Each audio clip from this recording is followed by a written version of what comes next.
and me that you were going out. It was a funny idea. Whatever reason, I don't know. You wanted to get on the air, but now you legitimately are on a date. On a real date. This is the first time you two have seen each other. The first time. Are you attracted to him?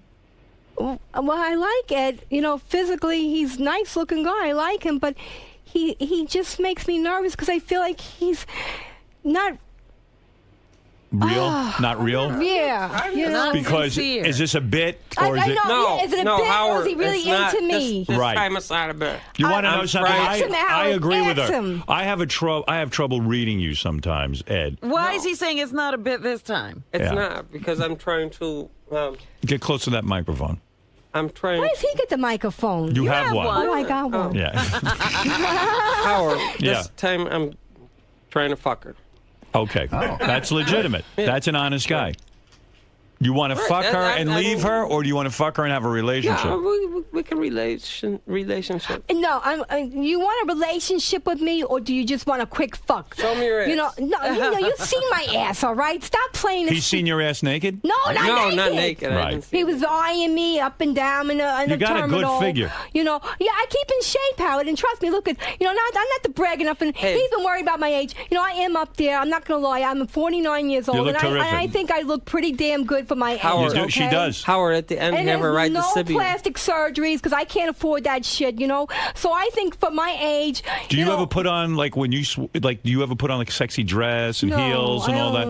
You always wear pants? No, I'm a jeansy type of girl. I told her to wear a miniskirt. You want me to wear a dress, and I'm not getting dressed up in dresses. Okay, I'm running around in fucking New York. What the fuck? Do you have a miniskirt? Do you own a miniskirt? You have nice legs, I bet. I don't wear dresses, Howard, because I'm not really into the dresses. Right. You like to wear jeans and stuff. I just wear jeans and sweats, and I hold my tie my hair back, and I'm just more like, Guys must hit on you. Where did they go on the date? What was this date? Well, we're supposed to go on. Robin! Hello. Why did you block me off the Twitter, man? I didn't block you yes, off you Twitter. did. You blocked me off the. I'll get on. You're probably not even on my. No, Twitter she blocked page. me. She blocked From what, me. Twitter? She blocked I me. didn't block you.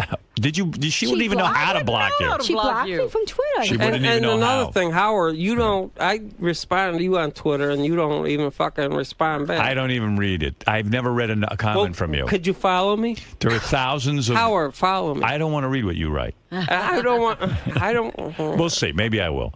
Ed. What? I just want to know one thing. I happen to think Debbie's a nice lady.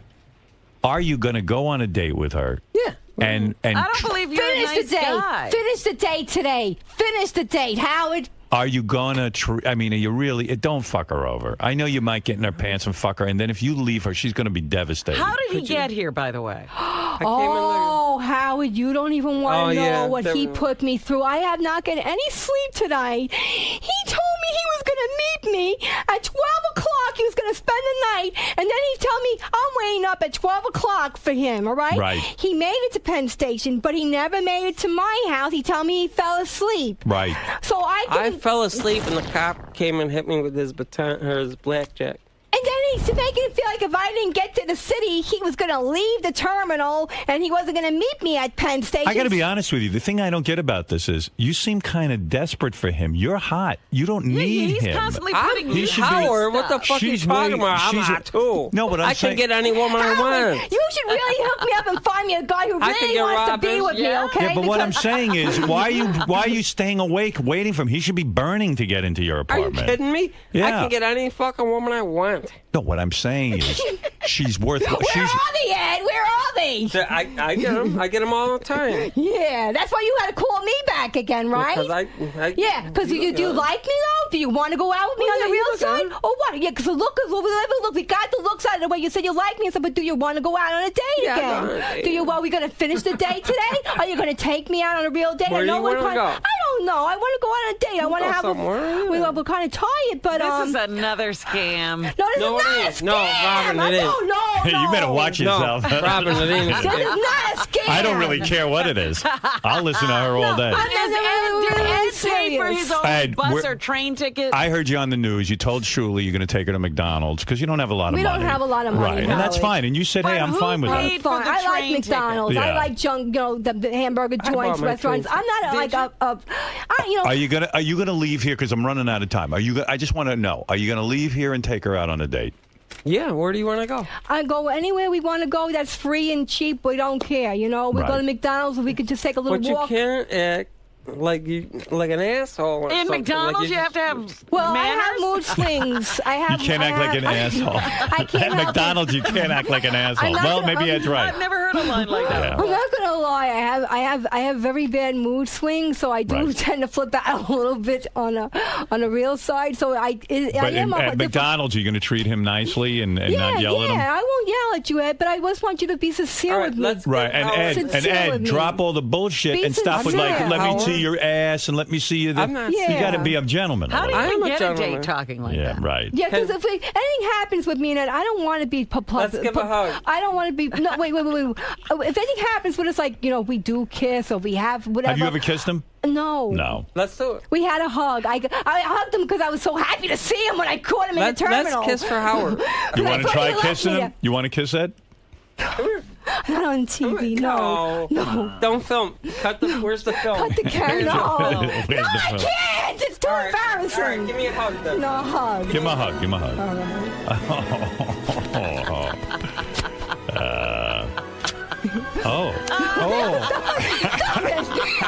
Oh my God, he almost raped her. You're funny. Wow, that was romantic. How do you go from being ass napkin Ed to this guy? He's smooth. Ed is smooth. Robin, I get all kinds But you don't. of pussy. Boy, I know, I heard. you get tons of pussy. I get all kinds of pussy. I don't believe that. I don't either. I don't. You believe that, Howard? I think Ed's a nice guy, but I don't think he gets tons of pussy. I don't think so. I don't either. think you do either. When's the last time you got pussy? A couple months ago. Really? Oh, a couple months. Okay. All right. Well, okay. Then Yeah, you got but some. I'm not even trying. Right. You fall into it by accident. Yeah. Right. Well, listen. I don't even care if you're scamming me or not. I find this all very entertaining. And, no, this is not a scam. We not. really wanted to meet. We did it to you I once. really We're like. not doing it To again. be honest with you, I do have a liking for Ed. You Right. know, and I really, hope he's not playing me. And look, she's got I high told him heels to be on, so honest with she's me. a lot taller than me because I got little heels heels on. But I told him to be honest with me. If we just wanted to be, to go out for our date. how do you look naked? Good. Seriously. Let her ride the Sibian. No, freak you. Why'd you make a Sibian and you ride the fucking I'll Sibian? ride Okay, the yeah, you would ride Debbie, it. how do you look nude? Are you proud of your body? Answer those questions, Howard. Are you proud of your body? No, I'm not proud of my body. Oh, that's a shame. I thought you were. I'm looking. She's got nice tits. Yeah, she does. Let's not talk Ed, about you my are body. smooth. Let's talk about your body. I got a beer belly. I know. What How do you look naked, Ed? You want to see? He'll show you. I was hoping Debbie would show us, not you. And where's your teeth? Are they falling out of your head? Oh, you know what? I want to show you this thing I got for my teeth. All right. Well, all right, listen, I got to move on anyway. Yeah, we didn't want to come here to take your time, Howard. Right. Debbie, good luck on your I've date. never I heard hope of a you find date happening at this time of the Yeah, morning. I hope you find romance. I do. I'm sure brought it. I just hope he really wants to have a nice afternoon with me. Can I be honest with you?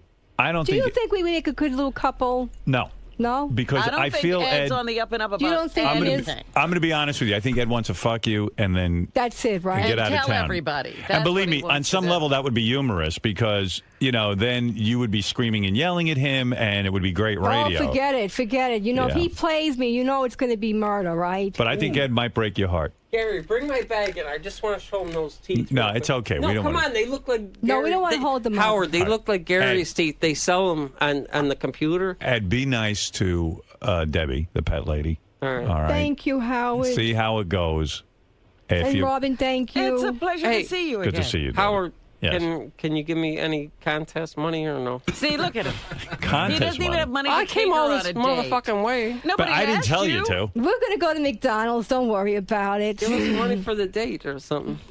See, Stop this is not begging. about him wanting No, her. we don't worry. We made out fine. We'll manage our little date fine. right. We're just happy that you took the time to let us up Are you here. going to let him sleep over? If he wanted to, I would let him spend the would. day, and that's up to him. I told him he can come Are back you to the afraid that he would be nonstop amorous and try to get in your pants every second if he's alone in the house with you? No, he wouldn't actually be alone because my son would be there. Yeah, but your son's a kid. I mean, isn't he? He's a teenager. He's a teenager. Could he beat up Ed? I don't think he what I would mean. like Ed too much. Right.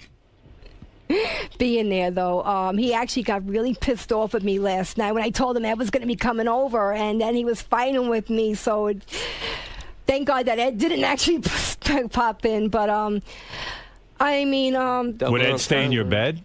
No. Ed would sleep either in the cat room or in the couch. Okay. All right. Well, listen, you two kids. Let me know what happens.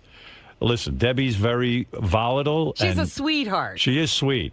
Howard, can I get a picture with you? You never gave me a picture. No, I got to go do the show. Yeah, let him do the show. Let me go. Come on. Peace. Thanks so much, Ed. Thank you. Ed, Ed, Howard. it's fine. 819.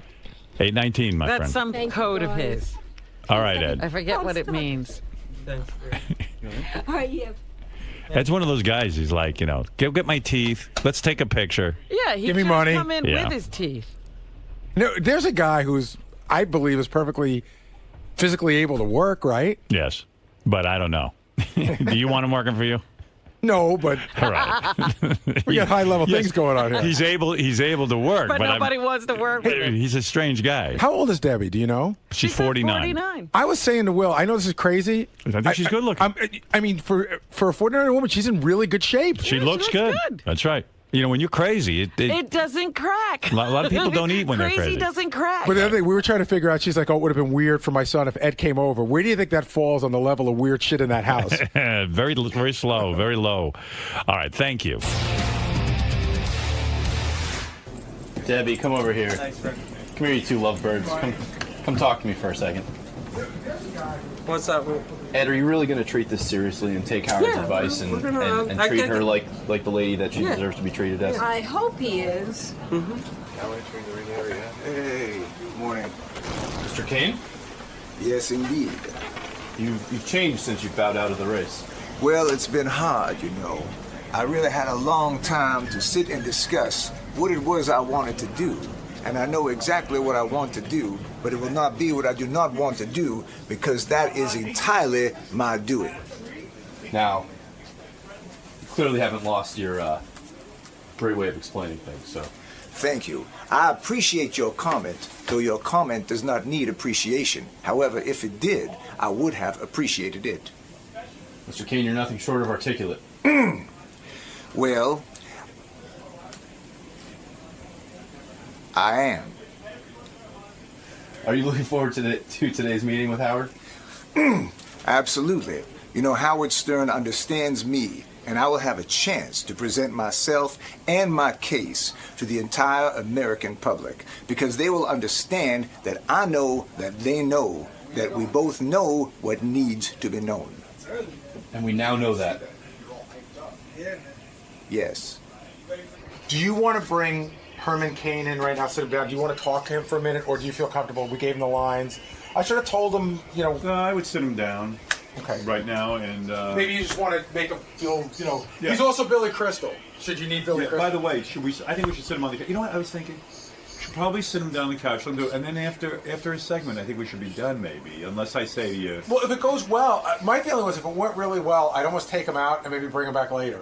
If you felt it went really strong. Okay. I'm not sure. I got to see how it goes. It's Robert. Robert is his name. Hey, Robert.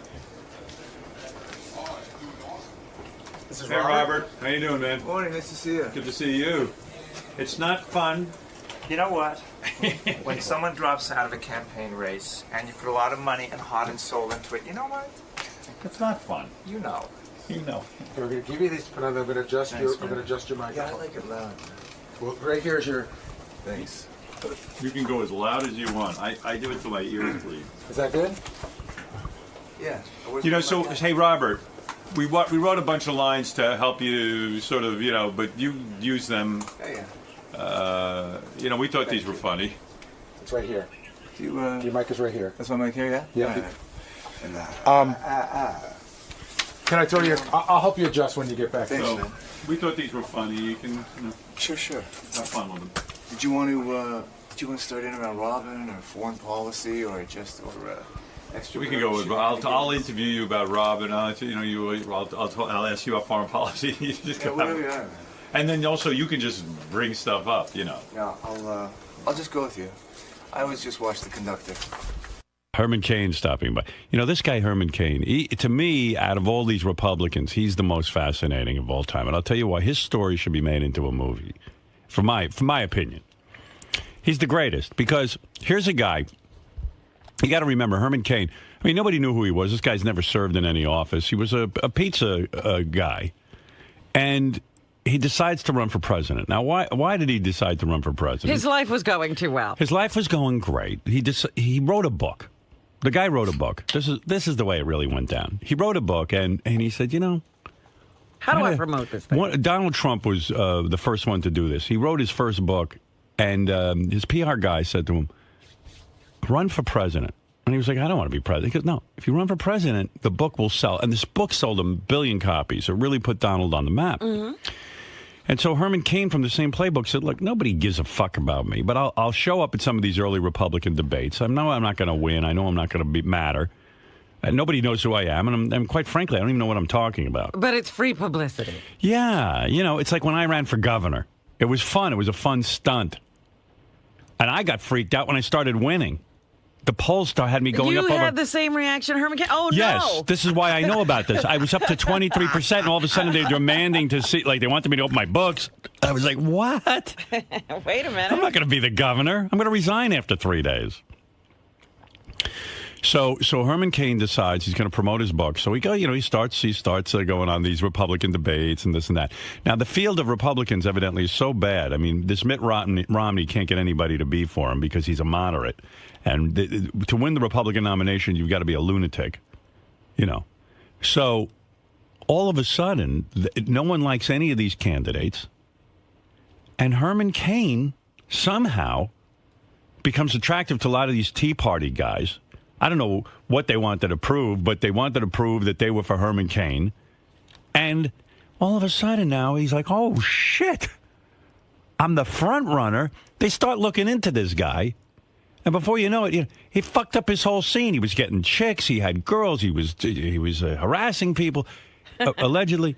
I mean, it is fantastic what was going on with this guy. He had obscurity. He had money.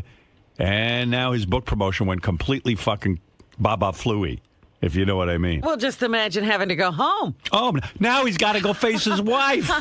Nobody was looking into this guy. He wanted to go fuck around. Don't worry about it. Nobody knows who you are. You know, when you're anonymous, nobody ever finds out you're fucking around unless they hire a private eye or some shit. The wife was happy. He was happy. He had a book. He was a CEO. No, it wasn't good enough. Listen, that shit will backfire on you. He never expected in his wildest dreams to be the front runner for the Republican nomination for the presidency of the United States. Even he was probably like, what the hell are these people doing? You know what it reminds me of? Remember the movie The Producers where, Yeah, they wanted a bomb. They wanted a bomb of a play. So they wrote Springtime for Hitler in Germany, and they said, we have to have the play bomb. It's a tax write-off. The play becomes a hit, and they're ruined. This is the same story as Herman Cain. I'm going to make it into a musical. I'm going out to promote my book. All of a sudden, I'm another schnook. It'll be fantastic. It's The Producers. The guy just wanted to promote a book. Gee whiz. Well, anyway, he's going to be in today. Sort of. Yeah, but you'd have thought that he'd have headed for the hills long before it got this bad. He just kept staying there. Because he was going to be president. He couldn't believe it. Oh, he goes, holy mackerel, someone's listening to me. I mean, what the hell? It's a crazy story, that Herman Cain story. It's the greatest story ever of all time. This guy comes out of nowhere. Not only that, he's never served in an office. He's never done a thing. He was a pizza guy, pizzeria. He was the head of the Restaurant Association. Yes, the head of pizza.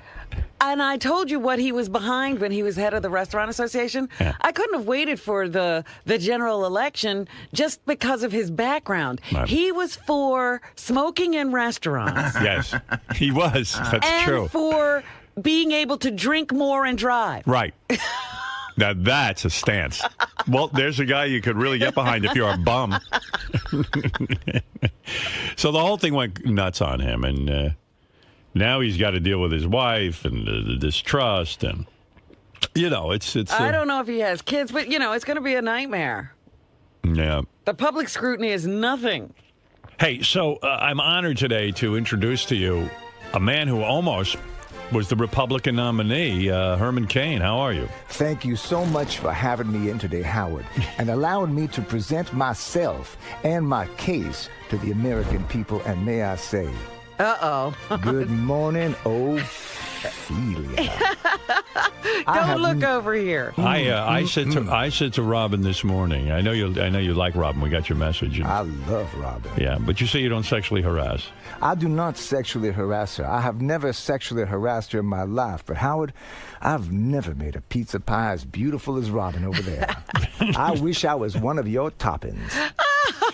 I bet you do.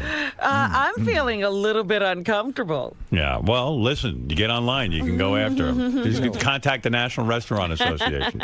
Yes. I'll tell you, I was saying to Robin, your story is amazing because I really, you are a guy who wrote a book and you got it in your head that you're going to go and run for president. I think it was a book promotion. I don't think you ever expected to actually be the front runner. I did not. Yeah, and then suddenly you're the front runner, and everyone starts looking into you.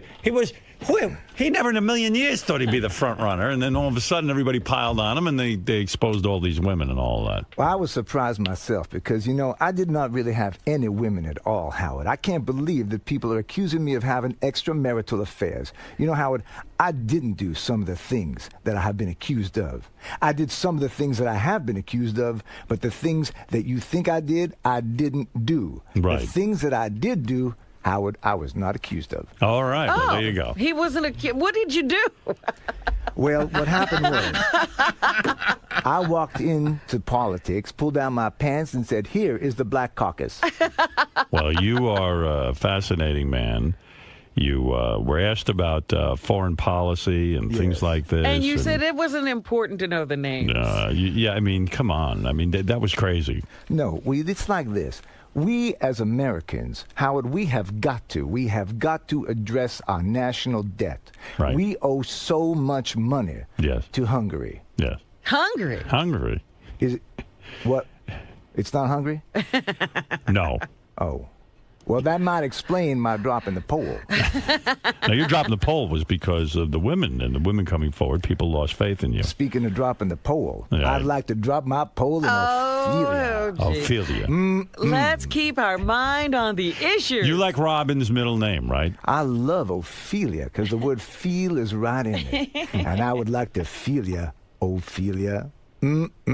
Howard, you just keep on talking. I want to fuck Robin a little more. Well, now you're really letting your pants down since you've. But he never sexually harassed anyone. That's right. Well, you are a good man. Let's bring in John Lieberman now with the headlines, and we'll get back to you, Mr. Cain. I will wait patiently here for my next opportunity to address my public. All right, John Lieberman, by the way, making an appearance on the wrap-up show yesterday. John, you're a newsman. This is Herman Cain. What a pleasure. Mr. Cain, nice to meet you. Yes, sir, and you. What was, you were the CEO of Godfather Pizza, right? I was the CEO of Godfather Pizza. Did you learn anything being the CEO of Godfather Pizza? Well, I'll tell you the truth. I learned that I'm best off keeping my mouth shut. Right. and then things run well. Well, everything went wrong at Godfather Pizza. Not so much there, but at the National Restaurant Association. Yes. I don't know, man. It all went wrong. I was harassing the Wendy's girl. Yes. Allegedly. I put my hand up her skirt, and I felt both her double burger. Now, John, you were on the wrap-up show yesterday arguing with Benjy. Did you hear any of the wrap-up show yesterday? No. It was remarkable. And, really, I'm laying off the Benjy story. I mean, you guys can do what you want, but I've had it. I don't think Benji's being honest. I don't know what's going on there. I don't know if he's sleeping with this girl or if he isn't, but it's getting crazy. And then, yes, John. Well, let me tell you this. We were laying off the Benjy story as well. But when I see a tweet at 8:03 a.m. while you, Howard, are in the middle of interviewing Chuck Zito, when I see a tweet come from Benji's Twitter that is trying to sell his single or have people download his single on iTunes, I feel responsible to confront him about why are you tweeting during the show. Well, it's weird. I'll tell you this. While I was doing the show yesterday and we were talking to Chuck Zito, somebody slipped me a note here. One of the guys, I don't remember who, said that, hey, Benjy is tweeting during the interview. Oh.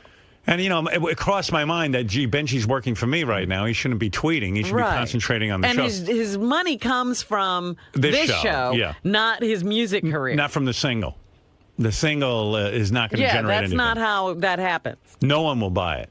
No one's going to buy that on iTunes. So all of a sudden I started to kind of get sucked in, and I was going to go, okay, I'm going to yell at Benjy now about tweeting. And then I just said, I'm not going to distract from the show. We're doing a great interview with Chuck Zito. Chuck Zito doesn't deserve to be interrupted by that nonsense. So I ignored it, and even though I was going to address it, I didn't, but then you addressed it on the wrap-up show, and Benjy went berserk. But you were 100% right, John. The fact is that when someone because Benjy was saying, I didn't tweet, I assume it was my girlfriend who tweeted, and he gave his girlfriend his Twitter account. And so I basically said, well, why go ballistic? That's a simple explanation. Right, but it's reasonable for anyone to assume. And ask a question. That if it's your Twitter account, you're tweeting. Yeah. There are really two issues here. The first issue is when I confronted Benjy in the hallway and asked him about this tweet, Benjy first he ignored me and closed the bathroom door. Then when he came out, he wouldn't address the questions. He started singing the song and everything like that. Some staffers have Wait, I have the lyrics written down. Look, he's eating healthy. That's a good thing. Thanks. Benjy, some staffers have said it's disrespectful to be tweeting during a Howard interview. Who said that? Jason Kaplan, for one. Yeah. Who else said that? Do you feel it's disrespectful to be tweeting during the show? Wait, I got no. Okay, then 2.5 hours later on the wrap-up show, Benjy has now had time to think about, come up with an articulate response, and his response was, I didn't tweet it, it was my girlfriend who I gave my password to. But as Howard said, Benjy's 80,000 followers believe whoever tweeted it, they believe whatever is coming from Benjy's Twitter is from Benjy. Well, it's the same thing. Like Ashton Kutcher said, he's turning his Twitter account over to a PR firm or something. And yes, technically they're tweeting, but it's still him. He's still responsible for what comes out of it. That's not the issue. Yeah. What's the issue is you guys are basically accusing me of stealing from you, stealing time, right? Well, why wouldn't we assume that you're tweeting during the show? Howard, I have no problem. So explain, like Robin said. So then just turn to somebody and say, I'm not tweeting. My girlfriend is doing it. I was angry that before I was asked. And also, John is saying, while you say your girlfriend was tweeting, he doesn't necessarily accept that. He's going to go investigate to see whether you were tweeting or not. Well, before he throws out those accusations, he should find out if it's true or not. Go ahead. No, well, here's one thing that I really feel about Benjy, and I like Benjy. Right. But I feel like Benjy wants the attention, but then doesn't want to be held accountable. Right. So he's angry when I'm at the elevator to see what time he gets here to work. He's angry when I ask him questions, and my question, You're Benjy... assuming I'm my question, about, let me finish. My question, Benjy... A tweet came out of your Twitter account. That's fine. So he asked you, did you tweet? But before he asked me, he was asking Jason and other people in the office heard. Well, why shouldn't he assume that it's your Twitter account? You're giving people. And if you hear the question I asked, Benjy, the question was, a tweet came from Benjy's account at 8:03. Your reaction, and I did my due diligence to know that it was your actual Twitter account. @Bronk is your account, correct? Yes. Okay. So I was asking, and then I asked you. All you had to say in the hallway was, Lieberman, listen, Elisa did it. She tweeted it, and then the story either changes or goes away. But instead of addressing it head on, you start singing the song. I don't want to hear the song. I want an answer. You were putting it out that I stole from the show, and I didn't like that. Did I said that? He never said What did I say? Well, I'll have to get all the tapes. He never said that. I'll have to get all the tapes. Get all the tapes. Wait, get every single tape. Yes. Howard, if I Twittered during the show, it's basically, if you're not supposed to, it's basically stealing your time. But he never said that. You're saying that. I have one more point. Then why, and this is why it's reasonable to assume. Are you tweeting during the show? It's either yes or no. Before he asked me, he was putting it out there. You're just kooky. You're denying something Howard, that is ridiculous. Because it's not that big of a deal. But if you're making a big deal, if it is a big deal, then that's not the way a story like that should be done. Can I say something? When you say John was putting it out there, we received dozens of emails and tweets telling us. So John followed up on that. So John was among many inquiring about it. But before other people were... And why do you want your girlfriend advertising the song for iTunes? It's both our songs. Yeah, but I mean, do you really think someone's going to buy the iTunes, that shit? And what? Well, first... Are you doing it for charity or are you doing it for your profit? Doing it for my profit. Wow. You really think someone's going to buy that song? Yeah. Come on. Dude, you're better than that. That song's a goof. It's not a good song. I think it's a great song. It's a horrible song. Well, it's a piece of art. Have you heard this song, Mr. Kane? You know, I have not, but this does lead me to a perfect policy point of mine, Howard. Yes. We need to educate our young people and make them smart so they can realize how stupid they are. Right. You did make a lot of sense in that. You're making a point. Yeah. 999. Right. That's your policy. Yeah, that went away pretty fast. What happened to 999? 999 went bye. Right. Okay. Well, that's unfortunate. It's gone. But I have a very important question for Benji. Yes. What does your girlfriend look like anyway? She's very hot. Very Is beautiful. she hot? Big You would breasts. definitely harass her. Oh, my goodness. Yes. Hang on. I got to make myself comfortable. Now, getting back to this. Yes, John. This is just my last question for Benji, and then I'm over it. And this is really the key here. Benji, 11 days ago, did you tweet from your Twitter account during a break here in the studio? Yes, and I said I did. Thank you. So one can reasonably assume then that it's not a wild assumption that Benji would be tweeting at 8:03 yesterday from his own account. Why do you give your girlfriend your access to your account? Like, I don't get that. I mean, why are you doing that? We were just having fun. Why can't she tweet on her account? She does. Oh. And then she gets on your account and says, don't forget to buy the song? Yeah. Has anyone bought the song? Be honest. I don't know. I say no. I'm sure people have. I would bet people could have by accident. But isn't it available? You think people by accident? Isn't it available on YouTube? On YouTube? But Howard, every song is available on YouTube. I see. That's not how it works. So why would they want it from iTunes? Then you can download it on your phone. You can download get it a pristine copy. Oh, God. Have that on your phone? Because you want Benji would be the perfect candidate for Mr. Kane to consult with because he doesn't want to answer anything. He just stays on his own talking points. That's right. If I may ask. Yes. What's with all the tanning spray on Benji? Yeah. That blotchy cracker is darker than my dick. It's so true.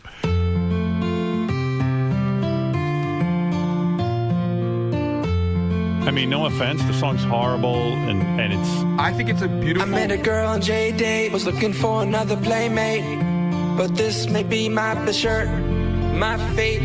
She's making me wait, and it hurts. My best shirt? What is that, like a dessert? That was like the Blumpkin pie I had with Miss Beautiful Ophelia. My best shirt. It's Yiddish theater. Is that Yiddish? Yeah. It's a pain in my tuchus. Right. I met a girl on J-Date, was looking for another playmate, but this may be my best shirt, my fate. She's making me wait, and it hurts. I know you're tight, I think the girlfriend. Wow. I think the girlfriend. 10 hours a day, talking about things that we hate and we like. It's even making me flaccid. We're always on Skype. Nothing gets in the way. You're flaccid right now, Mr. Kane? Right now, man. That song, it just took it right out of me. Right. I couldn't if I had to. I love hearing your voice and what you have to say. I don't know what I'm You had to hear the arguing going on the wrap-up show. It was really quite extraordinary. Over this. Over this, yeah. It was John Lieberman and Benji, and they were just going berserk. Greg, you're on the wrap-up show.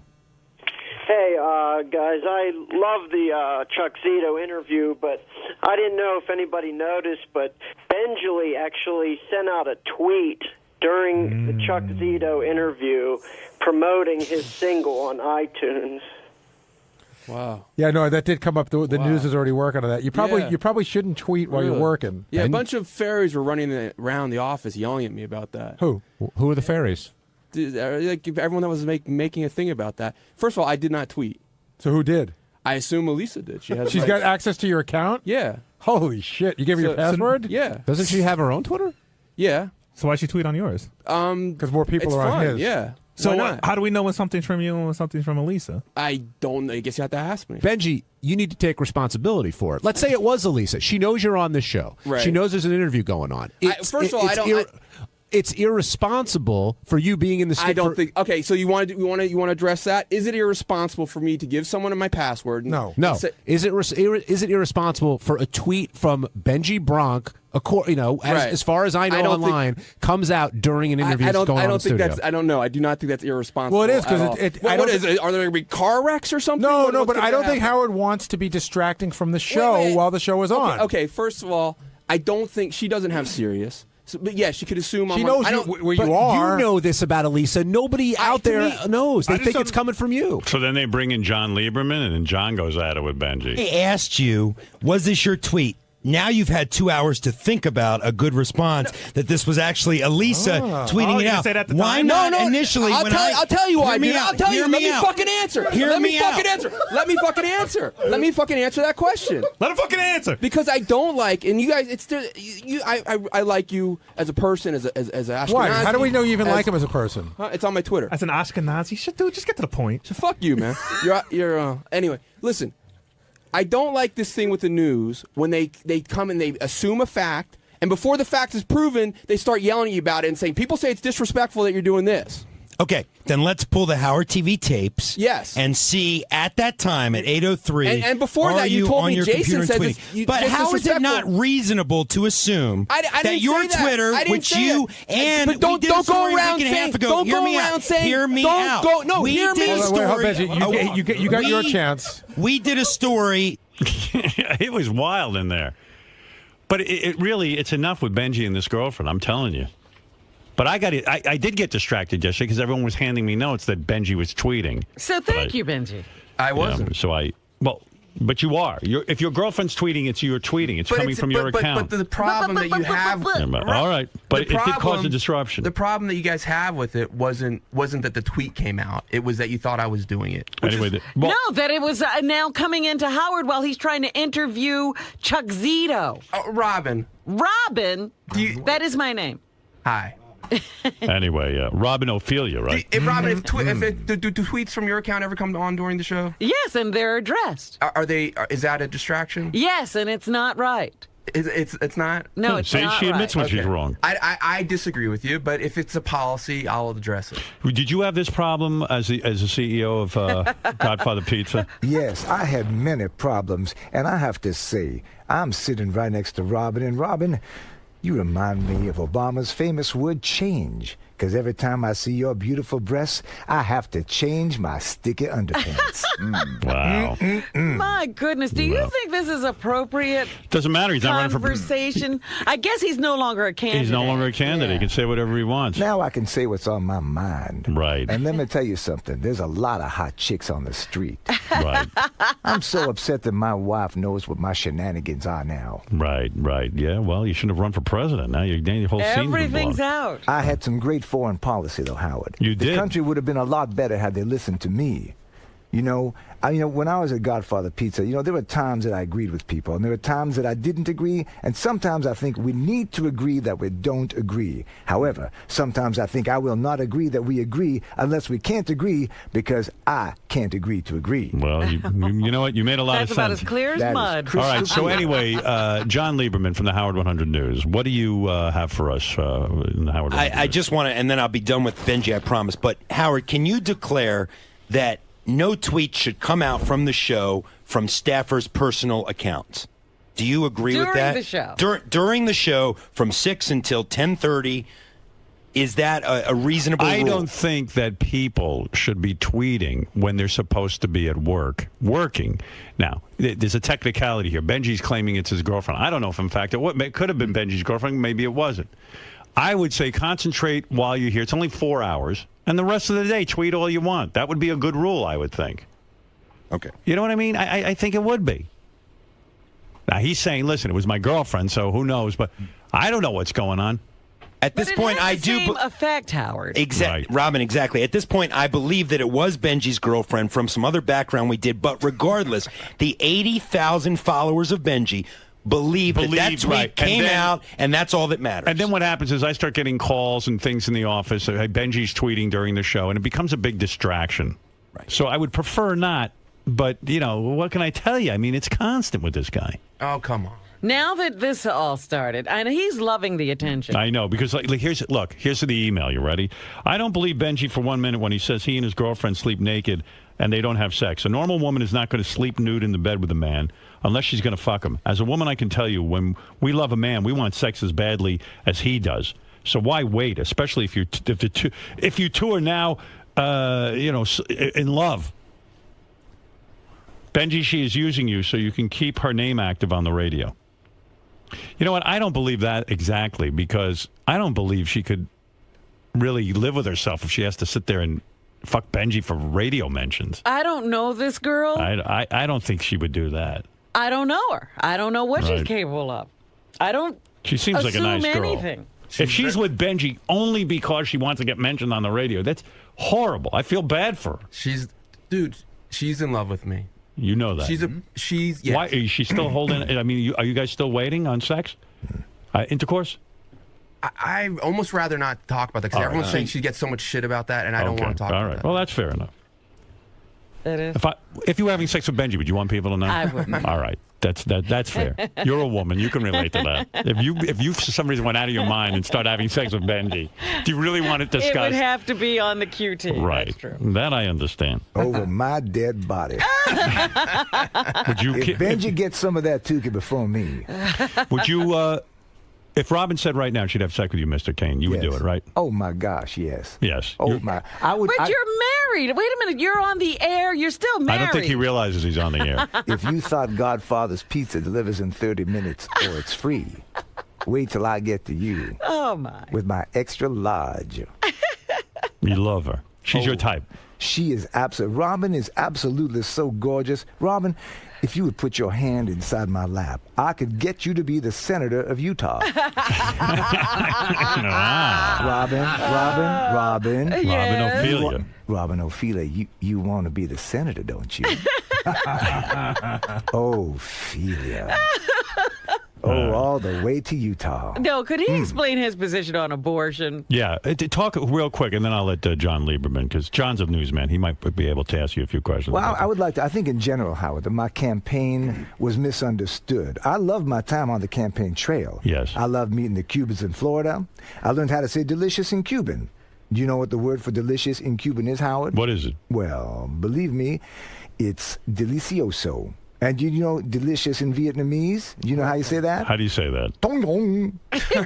Oh, wow. That's pretty good. In Italian, it's delicioso. I got much more going on than that. Obama. Yeah. Well, the question was, what is your stance on abortion? I'll let you think about it, because I really want you to be clear. Yeah, really be clear this time. Yeah, I really want you want to think about it while John does this? Yes, you go. All right. Take your time. The last thing I want to do is be misunderstood. Right. 5 months in a row. Okay. Hey, Howard, can I say one more thing about this? No, I'm done with you. When you were accused of, and it was wrong, you didn't do it, of buying the strip of the car. Right. You don't like when people, before they find out about it, if they go ahead and put that out there. But Benjy, it's not the same thing. In other words, this is your Twitter account. Right. You have tweeted before during the show, according to John, when we were in commercial break. Anything that comes out of your Twitter account, he's assuming That's you fine, tweet. But I should be asked before they put out. It wasn't put out, Benjy. This is what bothers me so much.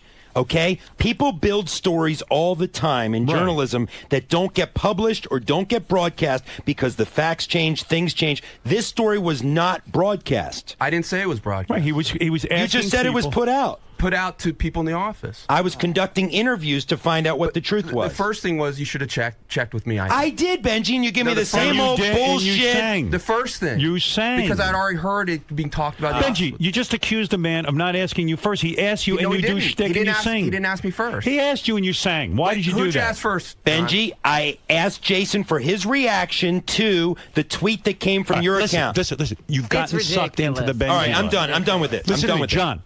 Look at me. You're fairly new to this game. He sucks everyone in. Right. He does. This is what he does. And nobody cares.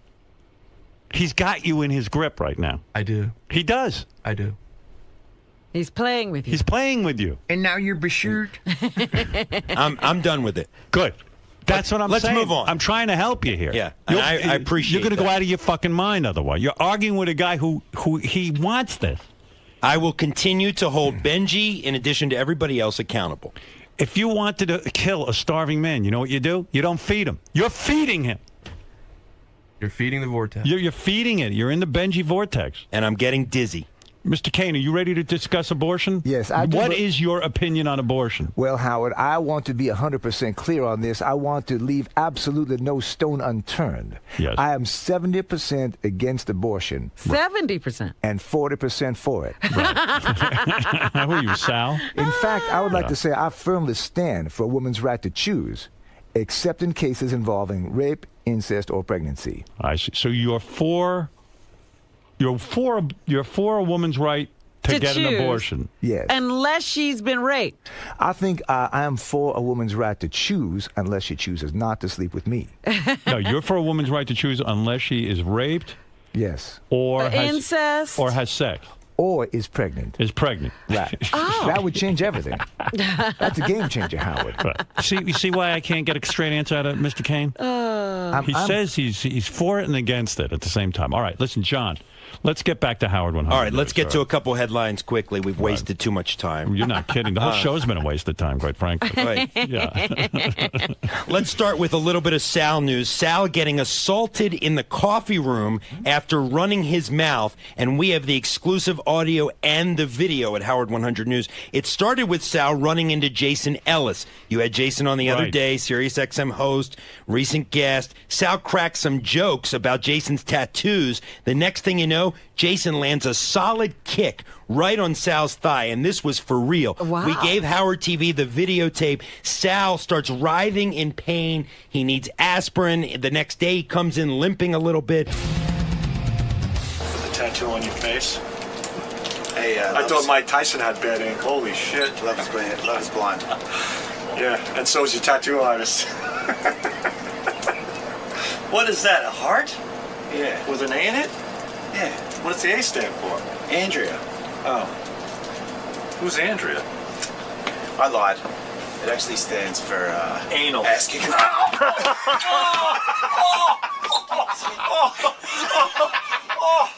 hurt so bad. Oh, God. This was a serious assault in the coffee room, all because Sal couldn't keep his mouth shut. Well, Sal thinks when someone's a guest on the show, they become his property, and everyone gets him and understands him. So he probably, what did he say to Jason about his tattoo? He mumbled like, "What's the A on your face for? Asshole or anal?" Oh my stuff God. like that. Wow. And then Ellis just wasn't having it. And now we have learned that some of this was planned out, premeditated by Ellis, because he had his producer trail him with a camera. Ellis wanted to attack Sal earlier in the day. Really? Up here, because Ellis just thinks Sal is kind of a smart ass and, was cracking stuff up here. So he actually planned it, grabbed Cullen, his producer, with the camera to document this attack in the kitchen. You'll see it on Howard TV. We gave them the video. It's good video. But he doesn't like Sal, is what you're saying. That's real. He doesn't like Sal's remarks. He doesn't like Sal's smart-ass attitude about everything, and he took this opportunity to land a solid kick on Sal. But he can't go around setting, punching people out and stuff, right? Over here at work. But, but Sal, you got to watch what the fuck you say. Leave people alone. Yeah. What did you say? Well, first of all, Alice and I do get along. Right. Okay. And apparently what I didn't know is that all day long, just as a goof, because Alice is into martial arts and whatnot, he was kicking people in the leg. Right.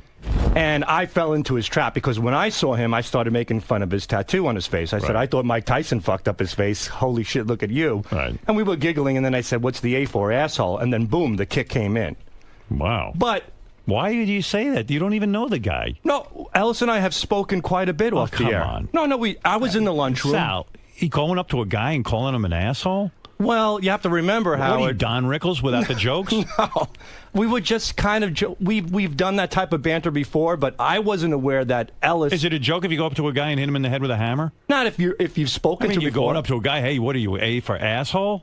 Who's going to like hearing that? Well, it's Ellis, and we have joked around in the past. I wouldn't do that to a complete stranger. Mr. Kane, is he reading the situation improperly? I just want to say, Howard, in this holiday season, yeah, we need to be together. We need to love one another. And I want to wish my Nubian princess Robin a happy Kwanzaa.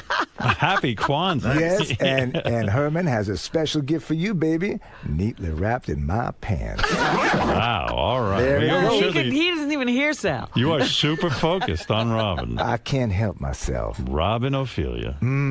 Ophelia. So I took my shot like a man. I did break his balls, and I'm good with it. And we were just having some fun. Were you bruised? Yeah, I was limping for quite a while. Hey, Howard. Yeah. Sal said he would never do this to a complete stranger, but didn't you walk up to Russell Simmons and say that you were the White Devil and start goofing on him? I didn't goof on him, but I did imply that I was joking about myself. Dangerous, I swear. Not anymore. You're dangerous to yourself. Yeah. I've been in quite a few altercations like that by opening my mouth. There's one more good Sal story that we have. Yeah. And one of my more interesting moments here at the show so far.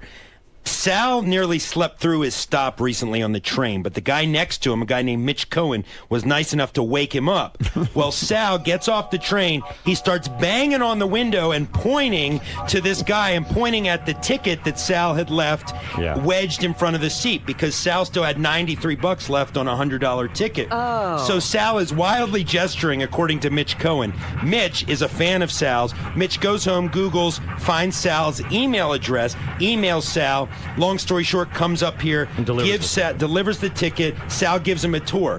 While I'm interviewing both of them, Sal turns to Mitch and goes, I am so thankful to you. If you had a vagina, I'd bang you right now. Wow. To this stranger that he just met. And I'm thinking to myself, where the hell am I? You're on the Howard Stern Show, you fucking idiot. That's where you are.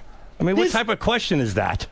This guy's a complete stranger. So what? He delivered me and a you're ticket. talking about shaving his asshole and all this Why stuff. In other words, Sal, you don't know the sensibilities of the guy. Yes, that's very true. That's John's point. Yeah, well, I it's don't. the same with Jason Ellis. You don't really know him. You're calling him an asshole. I mean, people are going to get steamed. But is it right for Ellis to carry a camera with a premeditated no, it's not. Well, that's another issue. Mr. Kane, yes, what do you make of all this people's... First of all, I want to say Mitch Cohen. Yeah. He saved you, Sal. He sure did. Thank God for the Irish. That's number one. Mr. Kane, what do you make of people, they can't get along? Is that the problem in the country? Absolutely. People aren't brave enough, Howard. They need, this country needs a real man for president. For example, myself, I had colon cancer. It metastasized to my liver. I was given 30% chance of survival. But here I am in your beautiful, serious studio, running for president practically, and cheating on my wife. Right. But you're not running for president. Well, let's see that Mormon pussy Romney get as much Tukey as I did. Well, we'll see. All right. Well, you're a fascinating man. Anything else, John? Hey, Howard, yeah. I just want to bring up one more Sal thing. Didn't you go in and tell Jon Stewart you didn't think he was that funny when he hosted the Grammys? Yeah, that's true. And that was Sal doesn't think. No, but I'm trying to think more. Debbie the Pet Lady, as long as John Lieberman is defending himself, Debbie the Pet Lady's on the phone, claims she's pissed at John Lieberman. Do you know about this? I think so. I heard a report about Debbie on the news yesterday. It's weird being a reporter. Everyone gets pissed at you, right? I mean, I'm used to it. It's just a different dynamic here. Yeah. Debbie, what's the grief? What's the beef? The beef, not the grief. What's the beef?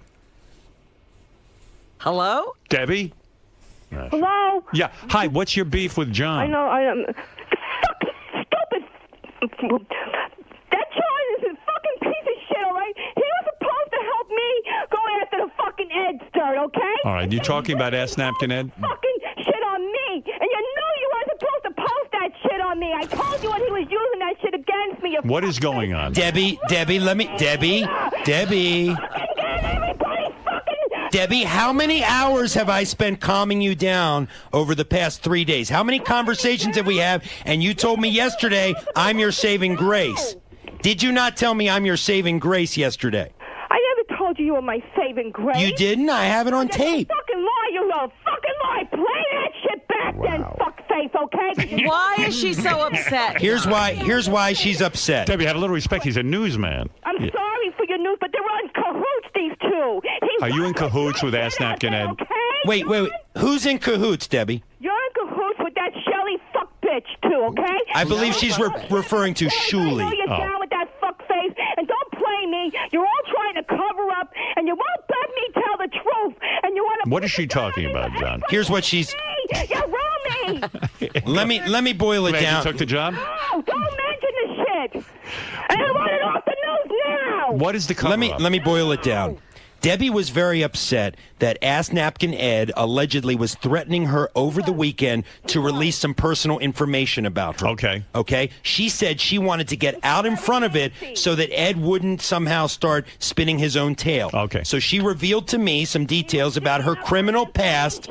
She revealed details about her criminal past to me. Yes. She said we should broadcast it, in fact, because she wanted her side out there before Ed could reveal it. Now, Debbie, we told the story in a very fair way. In fact, I said that it was 30 years ago, it was in your past, and now you're moving forward with your life. What happened, Debbie? What was the criminal act?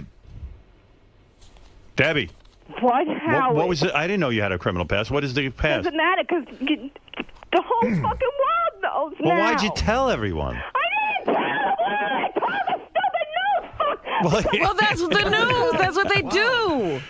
No. Wait, maybe Mr. Kane can say something here. Can you say something to Debbie? Yes, I would like to say that. President here. I'm sorry. No. I just want to say, when I hear all that screaming and crying and cursing, reminds me I got a phone home. Right. You got some explaining to do. All right, Debbie. Well, it's for the President of the United States. I mean, I don't want to be disrespectful to you, but, you shouldn't be playing around on the air the way you are with the sexual shit, okay? Because what about that? She's making a good point. Be doing this on the air. Well, I would like to address You're making yourself really look like shit now, and it's Mr. Kane, Debbie says that you're making light of sexual harassment, and she doesn't like it as a woman. Debbie, that's why you shouldn't even be a president. Let him answer. Let him answer you, Debbie. Let me address your question and comment. Yeah. Because I'd like to. Debbie, I have no respect for you. Hold on a Sorry, second. I'm just in a bad Let him answer, Debbie. Let him answer, and then we'll get back to your problem. I feel like Rodney Dangerfield. Right, getting no respect. None at all. Right. Okay, now Debbie, you've heard of LBJ? Yes. And JFK? Right. Well, I'm PPP. Right. Pizza, politics, and pussy. Well, you're making a joke, and that's what Debbie doesn't like.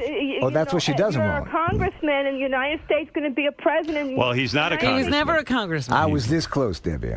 He was almost the president. Playing around like this because it's making you look more bad, disrespectful to the United States of America here. Right. What do you say to Debbie and the women out there? What are you doing on Howard's show anyway? I don't understand. Well, Debbie, we want him on. I mean, I would this like is an to exclusive. Say, and this is an exclusive, and I purposely came here to Howard's show. It's the only place I would go. Howard Stern. I mean, Debbie, this is a big deal for me. Debbie. Yeah, don't get in our way. Now listen, Debbie, if you came to the studio, I didn't come up here to fight with the president. I'm sorry. All right, but Debbie, he's not the president, but he does want to answer your accusation. But I would like to say, Howard, I mean this too. Yeah, I would like to shove my tongue down Debbie's throat if I didn't think she'd run to fucking Gloria Allred. Right.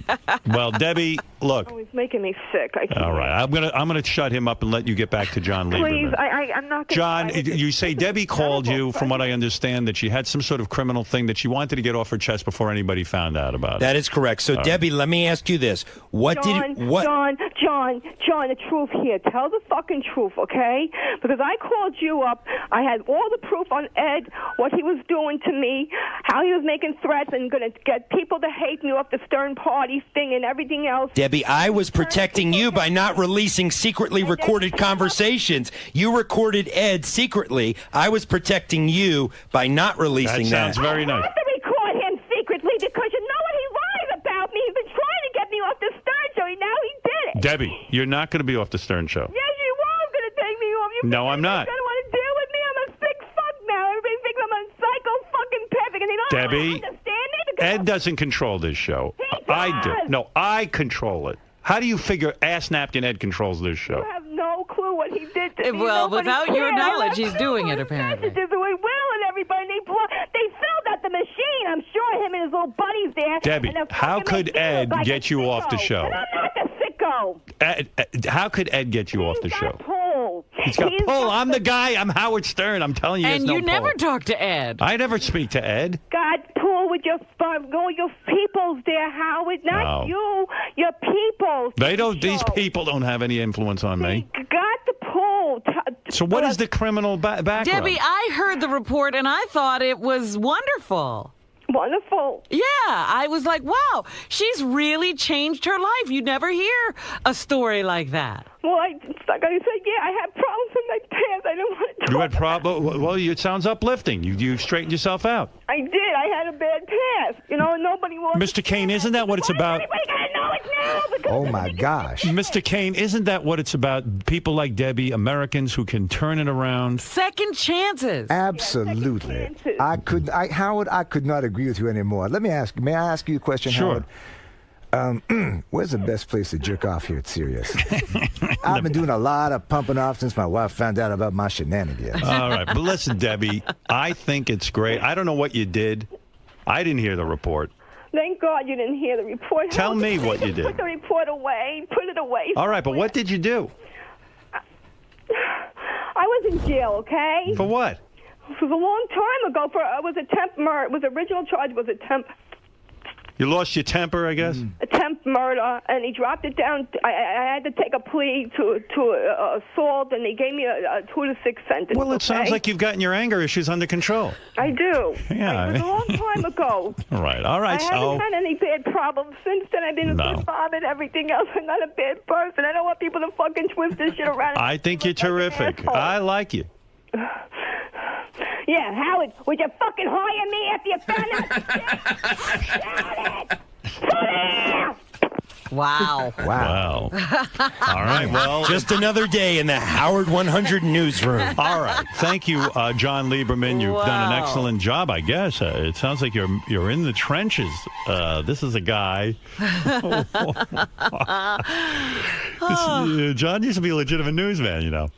Let me tell you, Mr. Kane, it has been an honor to have you here today. It's a pleasure. And thank you for letting me state my case, Howard. Is there anything you'd like to say?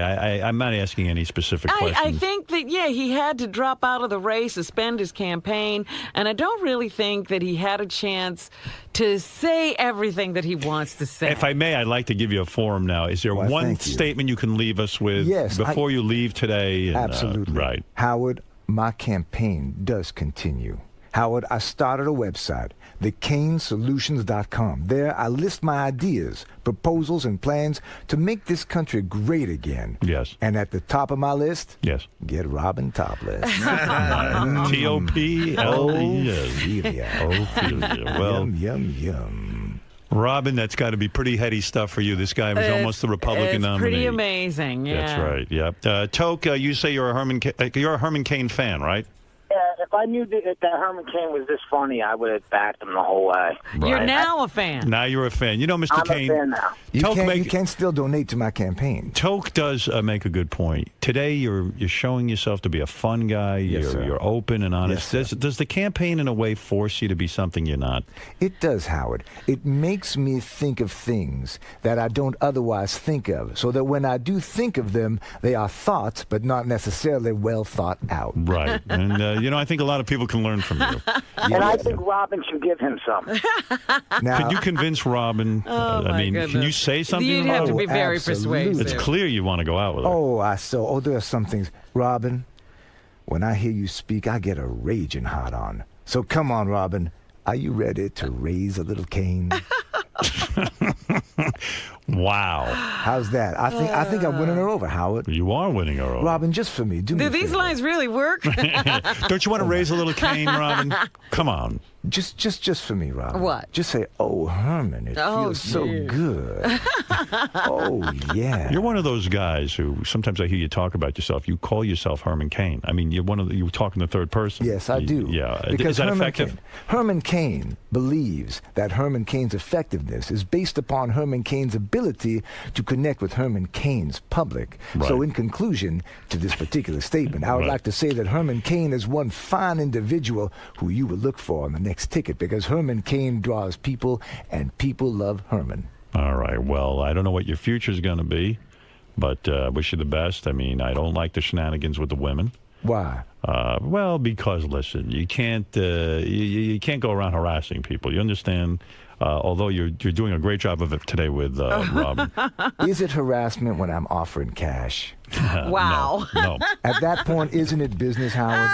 Yeah. And isn't this country based on capitalism? Absolutely. And you love it. Cash for service, service for cash. You love Robin, and that's what I love. And I love Robin too. That we agree on. That we agree on. Where is the door to that glass booth? Nobody somebody point that out. I would like to get right up next to that glass booth right now and do a scene from Midnight Express. Well, Robin, you've always charmed every one of our guests. I guess. I had no idea. And you've done it again. Herman Cain, 2016.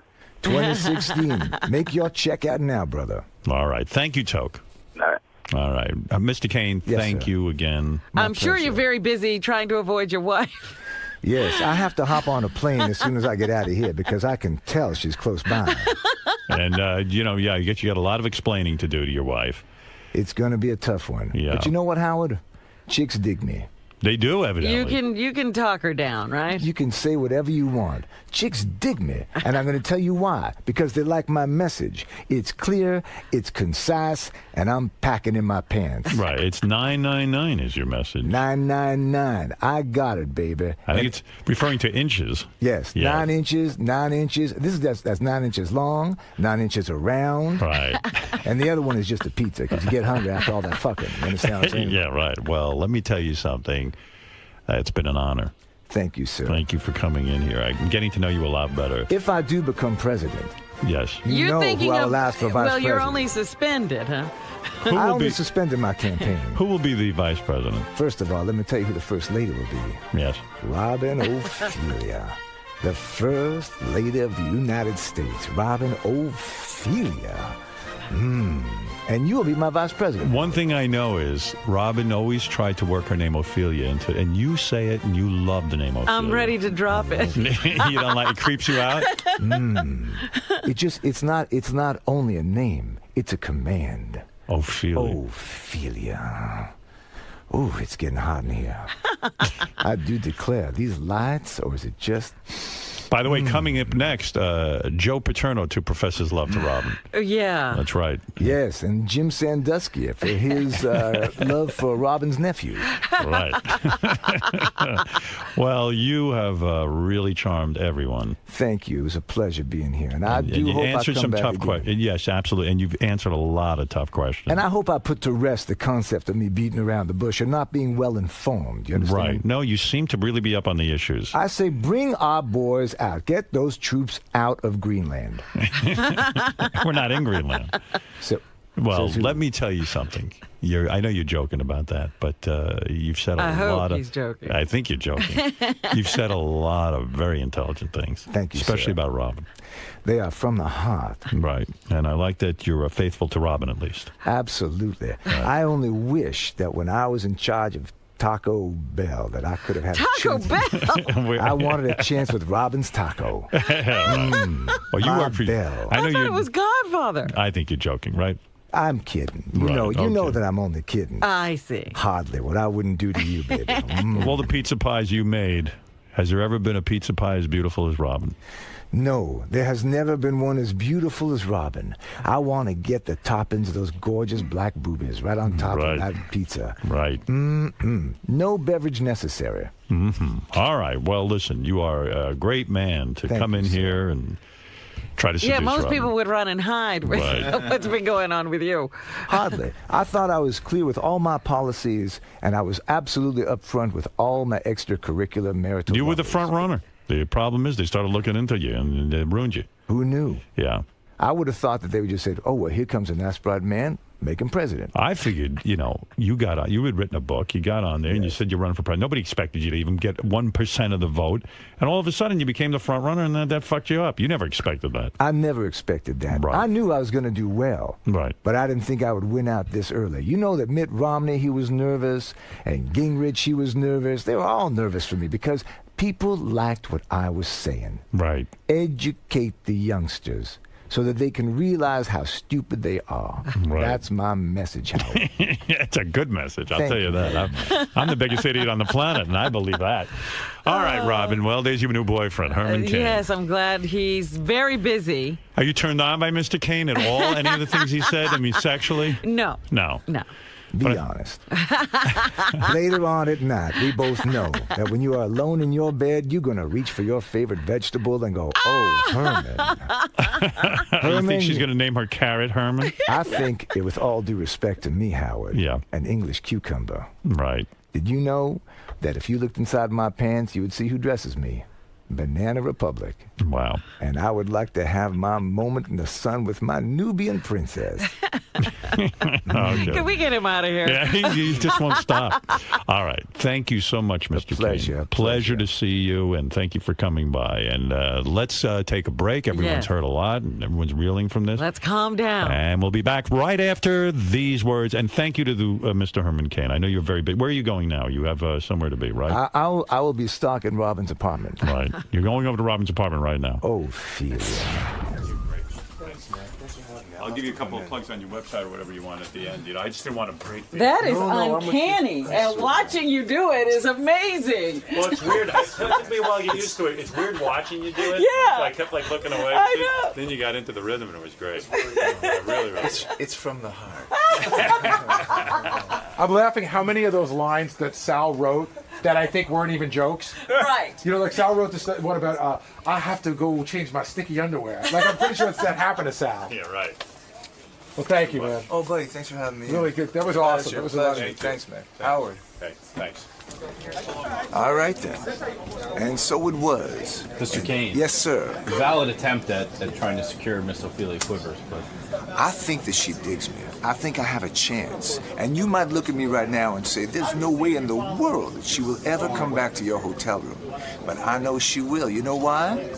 Why is that, Mr. Kane? I took her driver's license. She has to come back. Well played, sir. Thank you very much. I appreciate it. Great job today. Thank you, sir. And look for me in 2016. I will be harassing the multitudes. Sal. What? Given your past, a couple errors you've made in judgment, a couple lapses in judgment with guests. Yeah. Do you feel because of that, this Ellis ordeal is being blown way out of proportion? Yeah, maybe because of my track record. That's a good way of asking that question. Yeah, perhaps. I noticed when he came in here, I was interviewing you and Richard at the time. He came up behind you guys, was making gestures, and so it's clear that you guys have some type of... Yeah, we certainly have some sort of relationship. He's certainly not a complete stranger. You know, he's far from a complete stranger.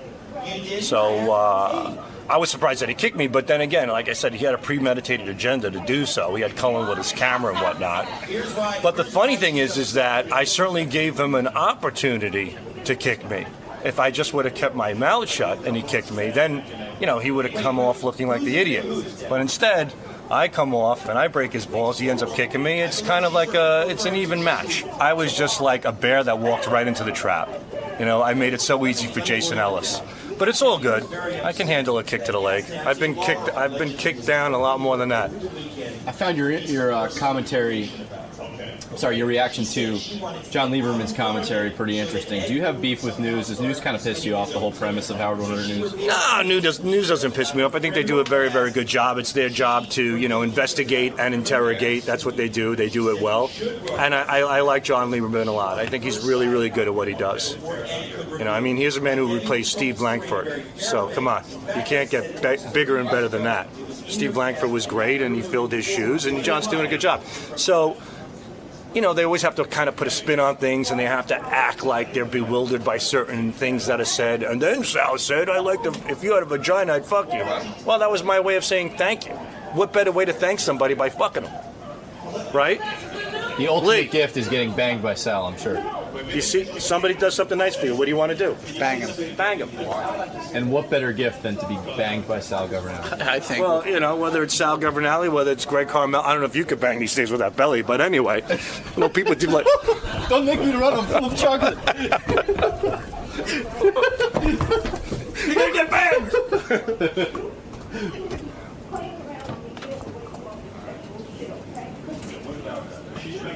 John. Yes. Got a lot off your chest in there with Benjy. I mean, yeah, something like that could only perhaps help your situation with him, but with Benjy, it's just a very It's an awkward arrangement. Yeah, I mean, the strange thing with Benjy is that I think he counts on people getting sucked into the vortex and then backing down. I really have no intention of backing down. I'm going to be at the elevator every morning seeing if he's here on time. I'm going to be watching his tweets. This is my job. Benji's not the only person I cover. Benji's one of hundreds of people I cover. I'm not going to change the way I do things at all. Benjy doesn't scare me. He doesn't intimidate me. Benjy is just another person that I cover, and I'll continue to do it. In a way, is Howard 100 News Benji's worst nightmare in that you make him explain his shtick, his bullshit. Whereas Howard sometimes would get bored with it, or at other times indulge it and laugh about it. You guys uncover the truth behind it. Yeah, and my point is this. Benjy always wants the attention. He's starving for attention, but he doesn't want to be held accountable. We hold him accountable in addition to giving him attention, quite frankly, and that's the part he doesn't like. He wants the attention without the accountability, and that's not going to happen. Well, let's go to Tim. Tim, you're on the air.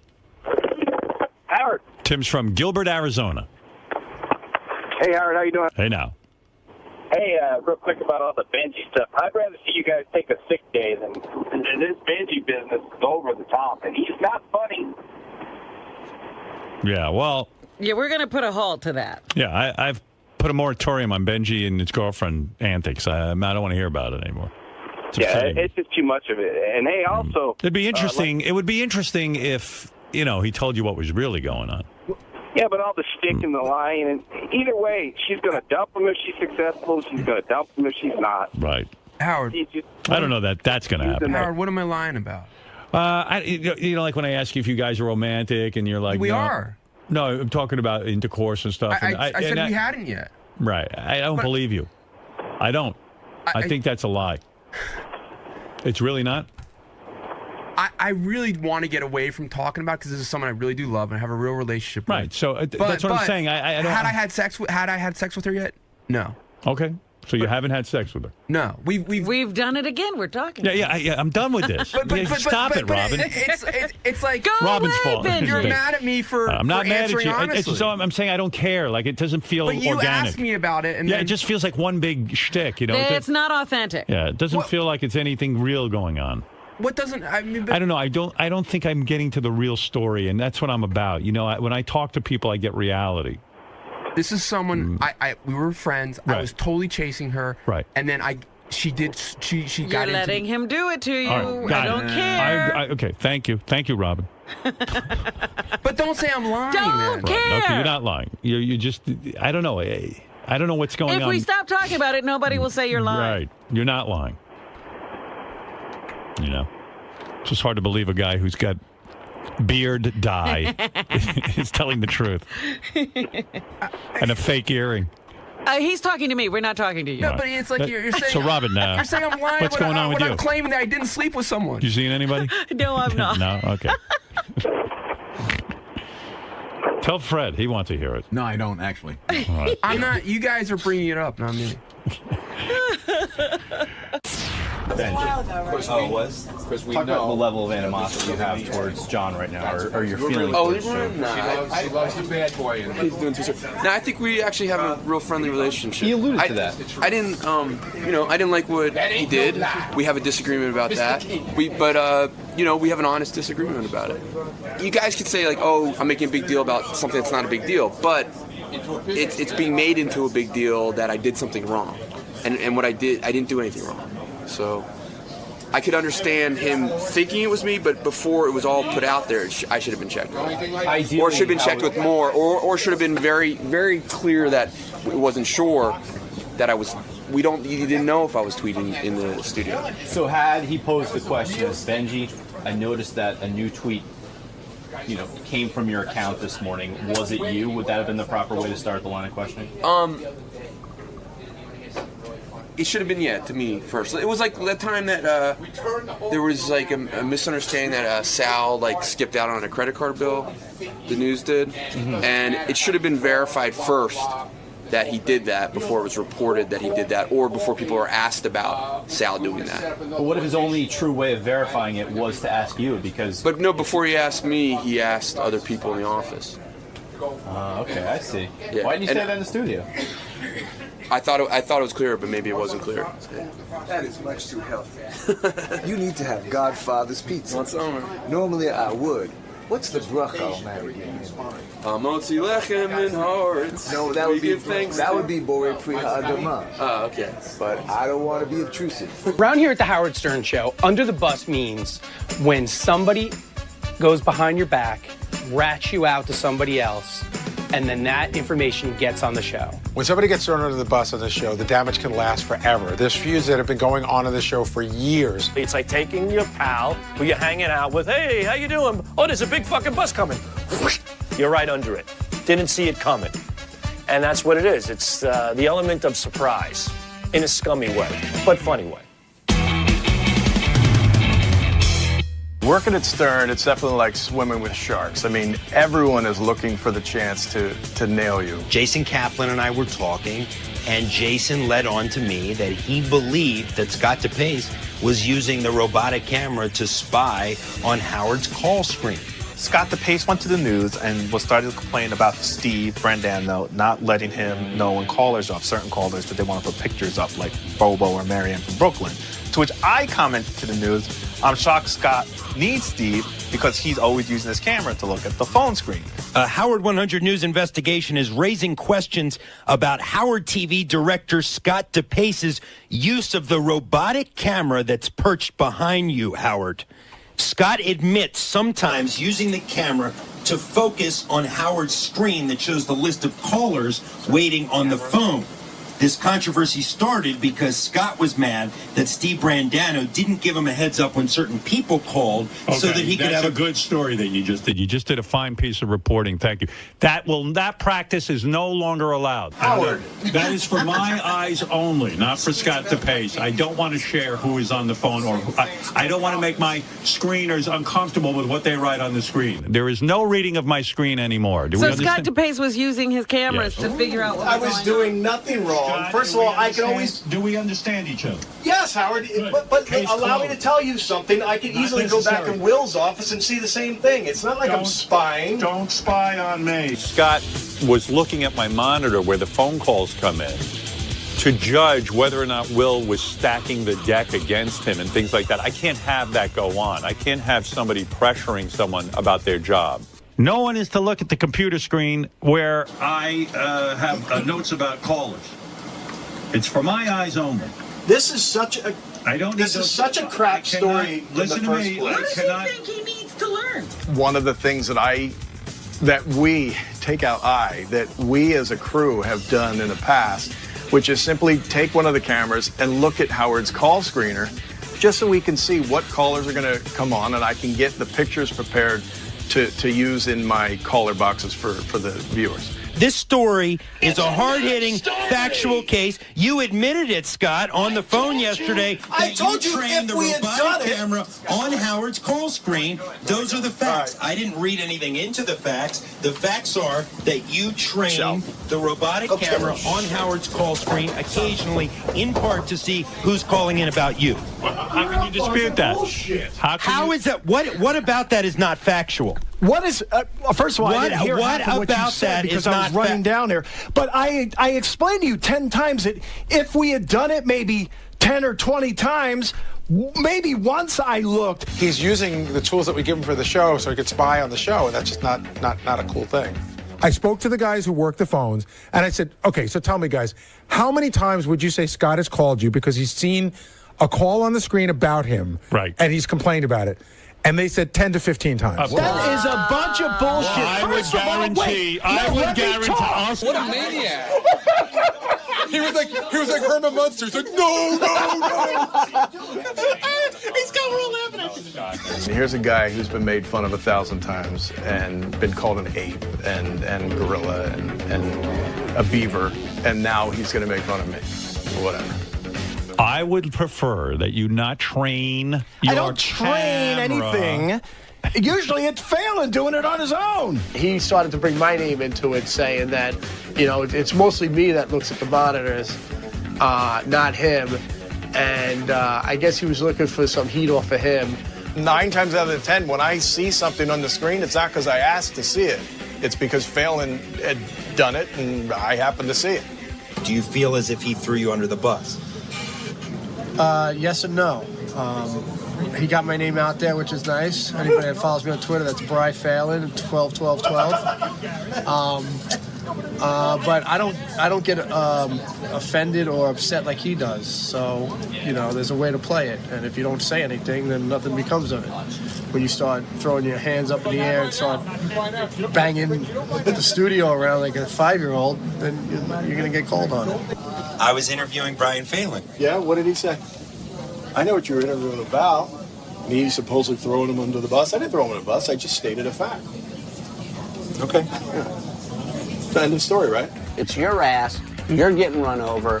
Phelan's just waiting for another bus, all right? It'll come to him. Don't worry. But take it like a man. I missed what he said. He said, I can't wait for Scott to find out Jason leaked the story. Leaked it? Yeah. I don't know if it's leaking when you go right up to the news and say, hey, you guys should do this story.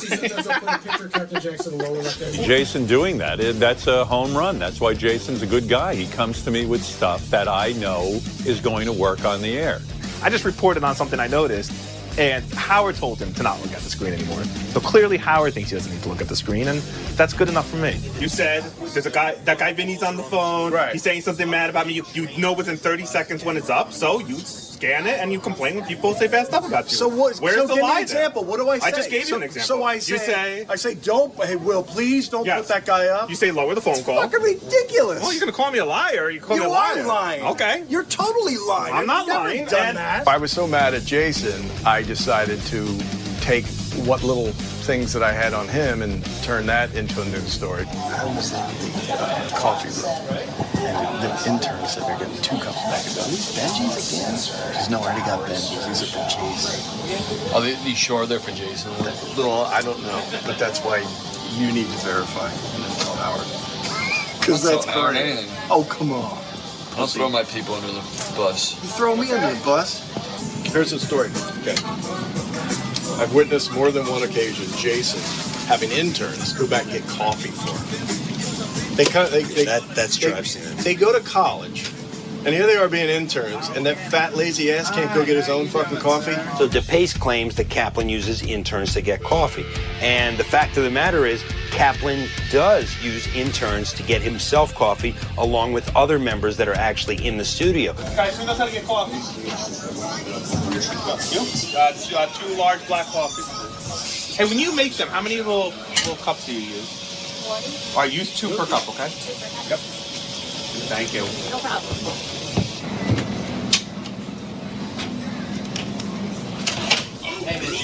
Thank you. Do we want on my desk? Thank you. But then what happened was DePace took it a step further and said, I'm not sure that Kaplan's boss, Gary, would feel very good about him sending interns out for coffee. So, of course, then I go to Gary, and it backfired on Scott. You're Jason's boss.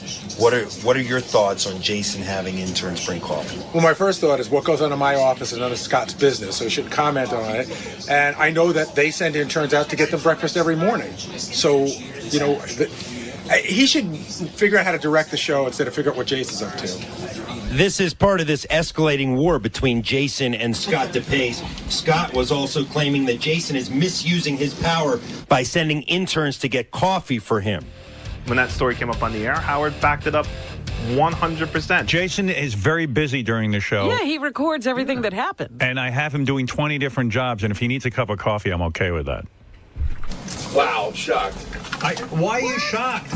He has time during the commercial breaks to go get a cup of coffee. No, he doesn't. I think it's just ridiculous that a grown man with, although he is a fat guy, who can't walk 25 feet to go make his own coffee. He's obsessed with me. I know. He's obsessed with me. You've been trying to tell him, get me in trouble for everything possible.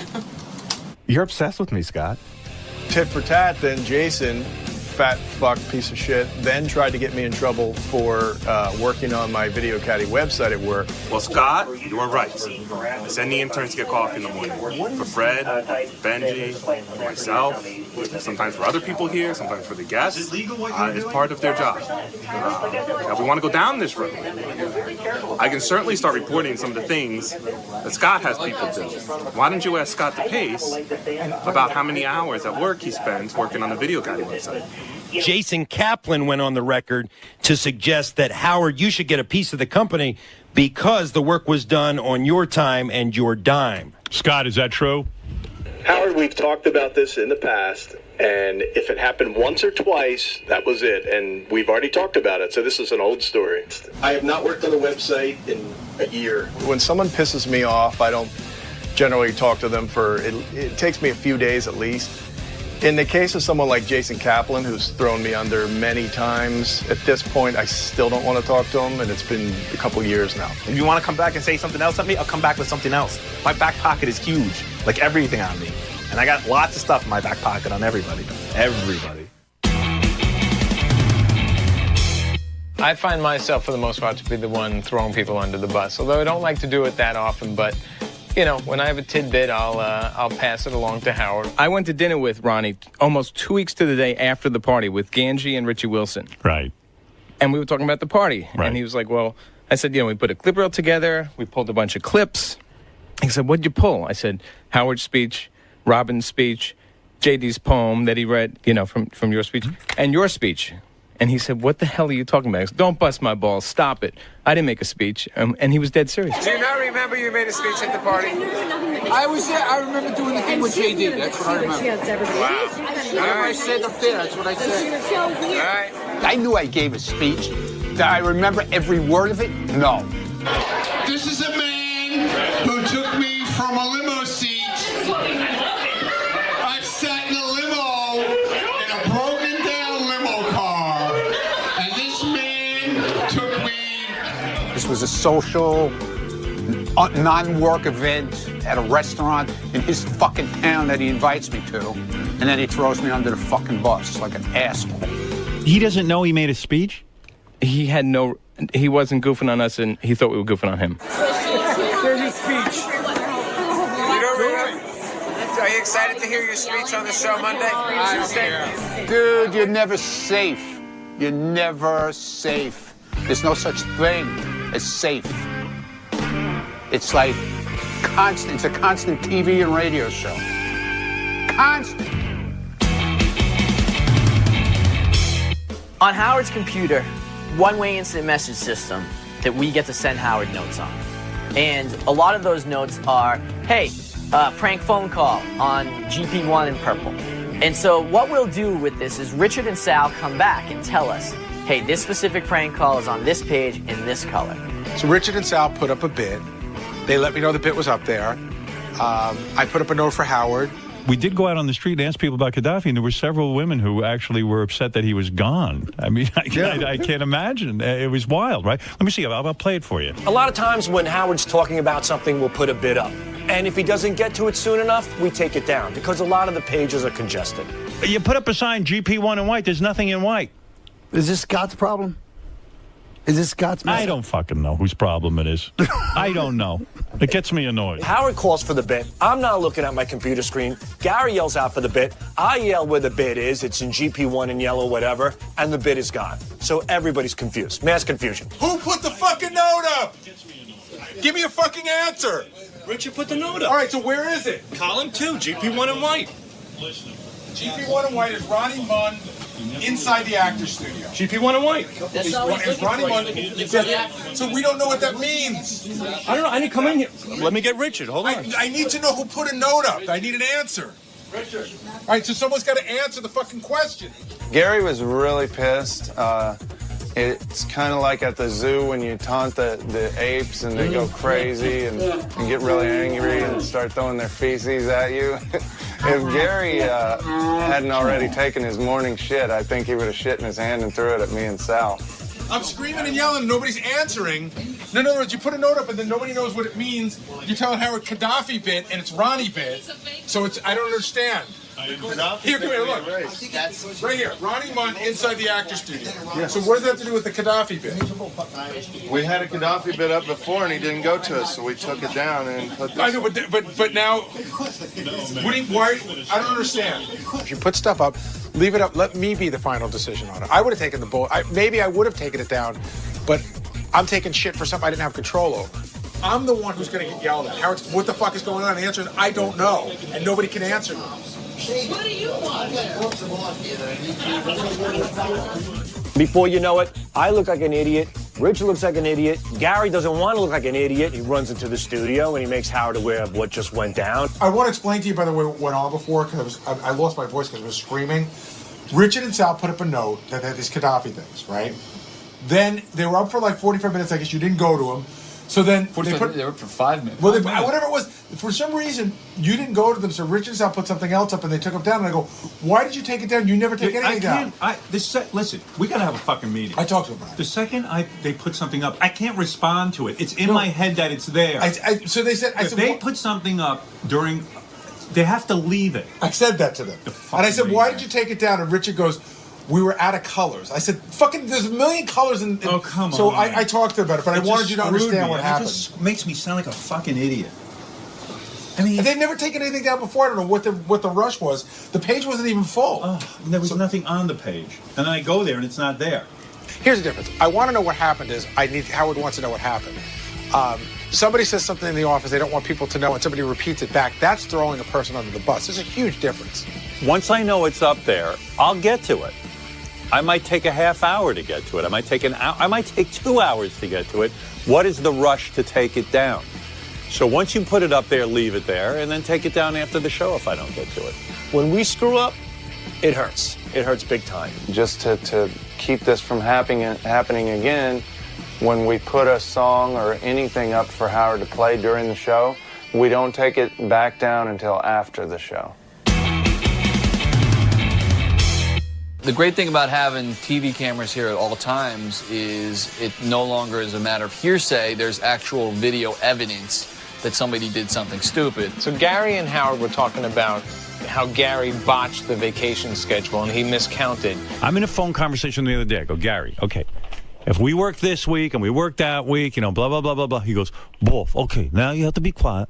I'm going to count the days that we... What are you going to fucking... I can count? Boom, a trigger went off. We have a piece of tape that we got like maybe 1.5 years ago of Gary holding up 4 fingers but saying 3. He goes, 3. We got a great clip of Gary counting wrong. Every single... You don't even know where you have to be. Yeah, I know the clip. We come back here... Yeah, we have that ready to go. He counts to 3, but he holds up 4 fingers. I'd like to plan a vacation, too. Good, plan it. Fred needs to put up audio. I'm thinking about going to Costa Rica. Howard TV has a funny clip of Gary counting wrong. What? Yeah. Let me hear that. I'll go over here and figure it out and come back with a number. What do you need, a calculator? That's how he does my vacation. It was 1. And it's 3. And he holds up 4 fingers. Listen, that's the guy counting the days.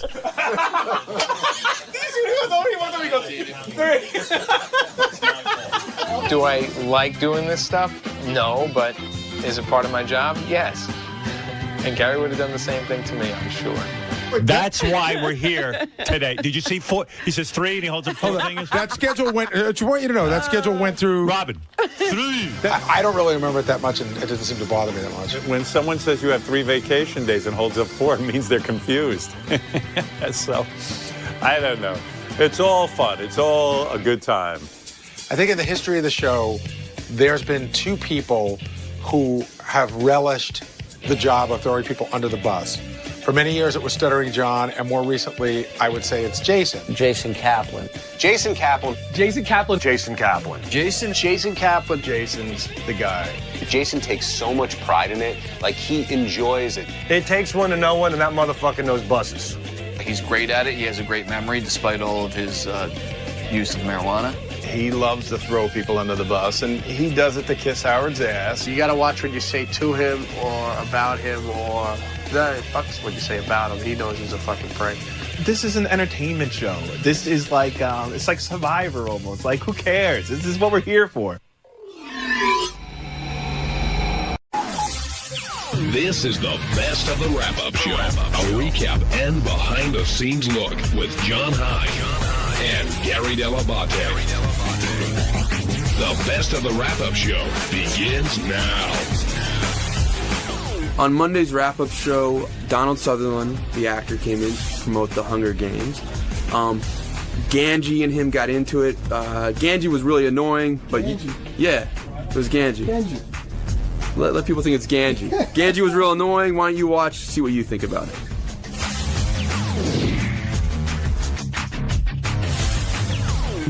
Gary, we never knew who we were going to see in the hallways, and I can't believe who we just found.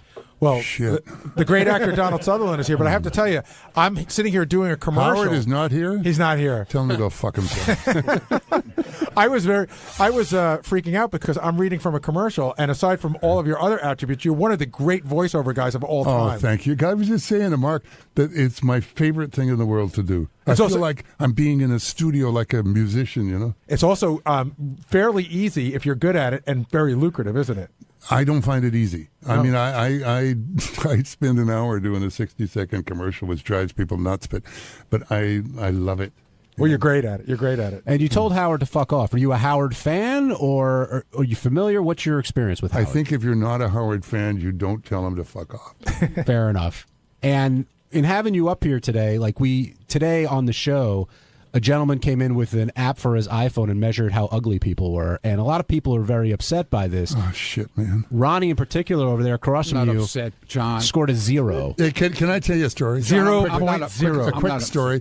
I auditioned for a movie in 1962, the first movie I'd ever gone up for, and I did it, I thought, really well. I thought, as they say now, I had nailed it. And I came home, and my wife said, "How did you do?" I said, "I don't know, but we'll see." The next morning, I waited for my agent to call. This is 1962, right? And the phone rang, and it was the writer, director, and producer all on one line talking to me. They were so excited. The writer said, "Oh, I was just thrilled with your work. I rewrote stuff. And the director said, I had a whole new idea for the scenes." And the producer, in the middle of all of this, said, "And we all are phoning you because we just loved what you did, and we wanted to explain to you why we weren't casting you." And I could hardly breathe. And he said, "The reason we're not casting you is because we've always felt that this was a kind of a guy next door sort of character. And to be perfectly truthful, we don't think you ever look like you ever lived next door to anybody." Too good looking? Very nice. No. When I was walking across, going to do the Eye of the Needle, and a Scots air hostess and stewardess came walking through the rain, really cute, 20 years old, little mini skirt, and she stopped in front of me and she said, "Oh, you're Donald Sutherland, aren't you?" I said, "Yes." She said, "You're not near as ugly as you are on the telly." Yeah, we've all got that. Thank you. We can leave the app out for me. Yeah, we're going by an app that comes off an iPhone. Yeah. So, how do you feel being in a movie that is it the biggest opening? Third biggest ever, 155 no, it's the million. Third biggest ever, but it's the first biggest for a movie that isn't a sequel. And I think the movie, we both saw it over the weekend. John and I both read the book, and I thought the movie was great. I said on the air this morning, I wished it was a little bit darker, like the books are, more violent, but you're going to be much more prominent in the second movie, aren't you? Yes. That's going to be a big one, too. Yes. Have you started filming that one yet? No, I haven't seen the script for it yet. No. They made a decision about making it darker.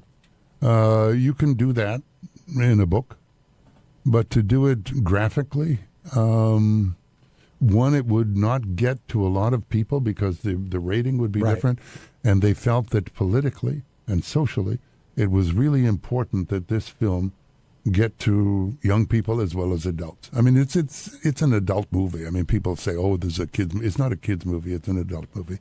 Did the box office take surprise you? I mean, a lot of people have predicted great success for it, yet, I mean, this had to exceed everyone's expectations, I would think. And does that matter to you in terms of you doing a role? You've done so many great classic roles. Is this an affirmation of you doing your job well, or the marketing team, or a combination of both? What do you think? Well, sure, not an affirmation of me doing my job well, but it's an affirmation of Suzanne Collins and Gary Ross and Jennifer Lawrence striking a chord in people. Young people want to take control of their destiny, and this gives an example of how to do it. It's great. I really did enjoy the movie. It's a great movie. I went with my wife and my 14-year-old son. But I do have another question for you. I have a 17-year-old son who is a huge fan of 24. And when he sees you, he goes, "Oh, that's Kiefer Sutherland's dad." Yeah. Does that make you super proud? Yeah. Kiefer and I are going to do a movie in July. Oh, I think I saw something about that. Redemption, yeah. All right, we're on with Donald. A cowboy movie. We're on with Donald Sutherland. Say hello, Ralph Sorella. Hello, Mr. Sutherland. Hello.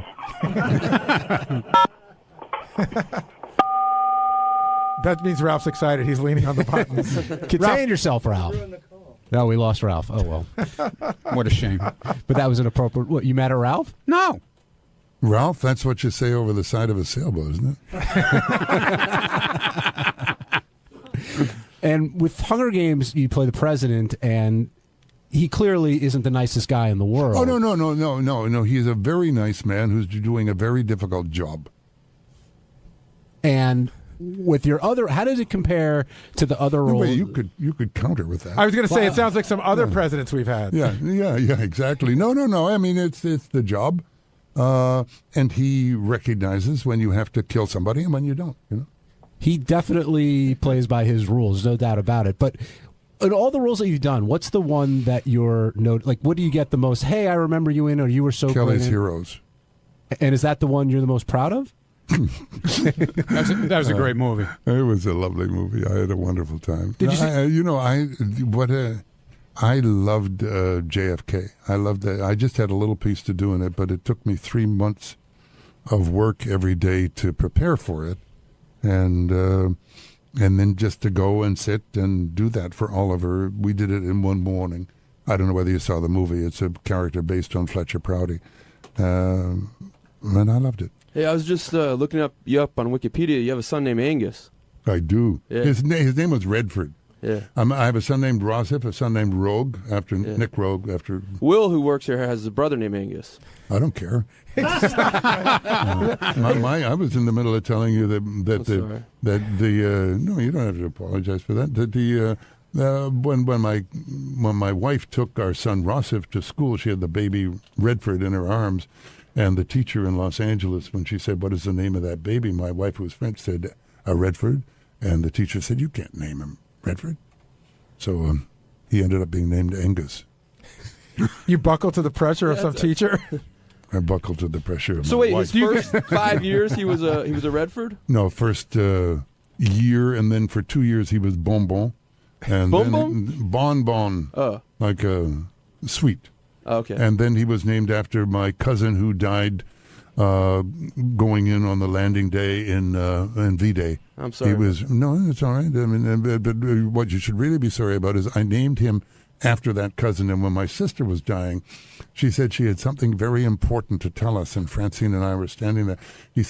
She said, "You named Angus after your cousin who died landing in a D-Day in whatever the beach was, I can't remember."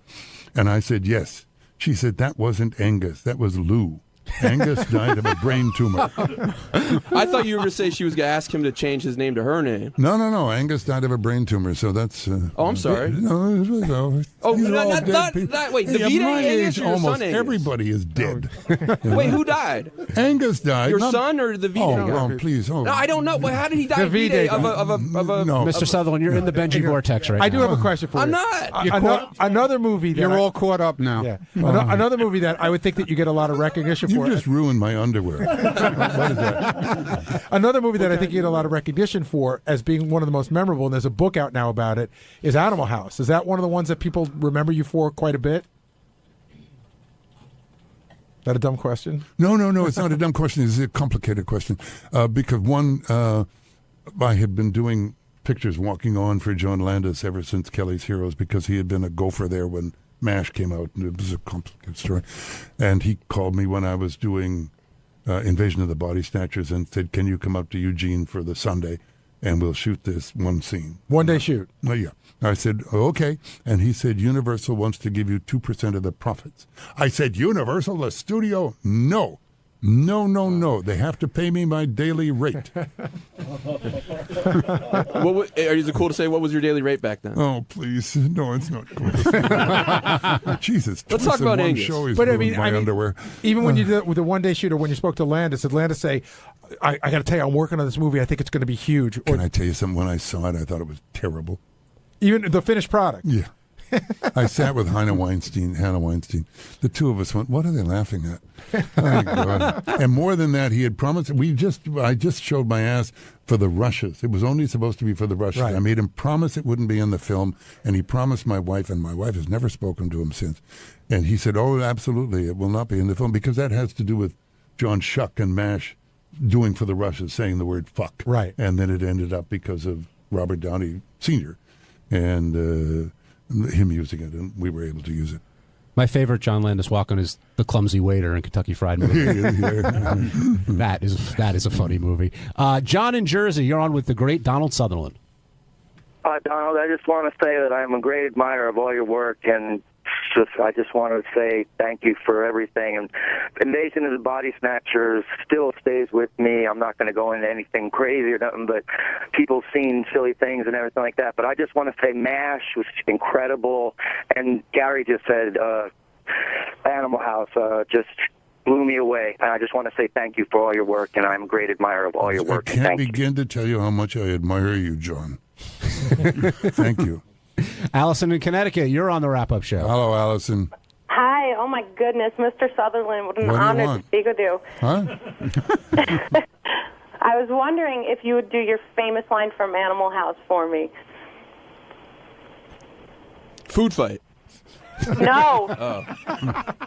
Would anybody like to smoke some pot? I'm not allowed to say that on the air. Oh, yes, you are. Okay. Would anyone like to smoke some pot?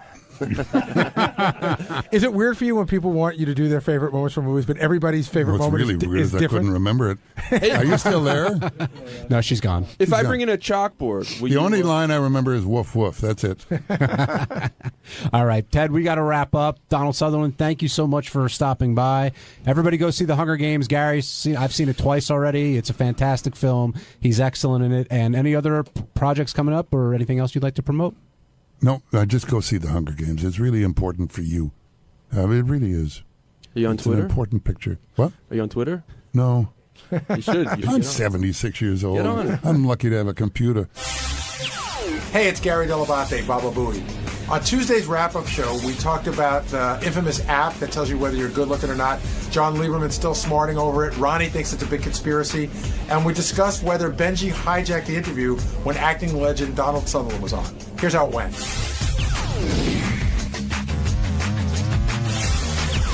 I want to get into the staff stuff first. Most of it happened at the end of the show, and it really started with JD being called in about this Chicago trip these guys are taking.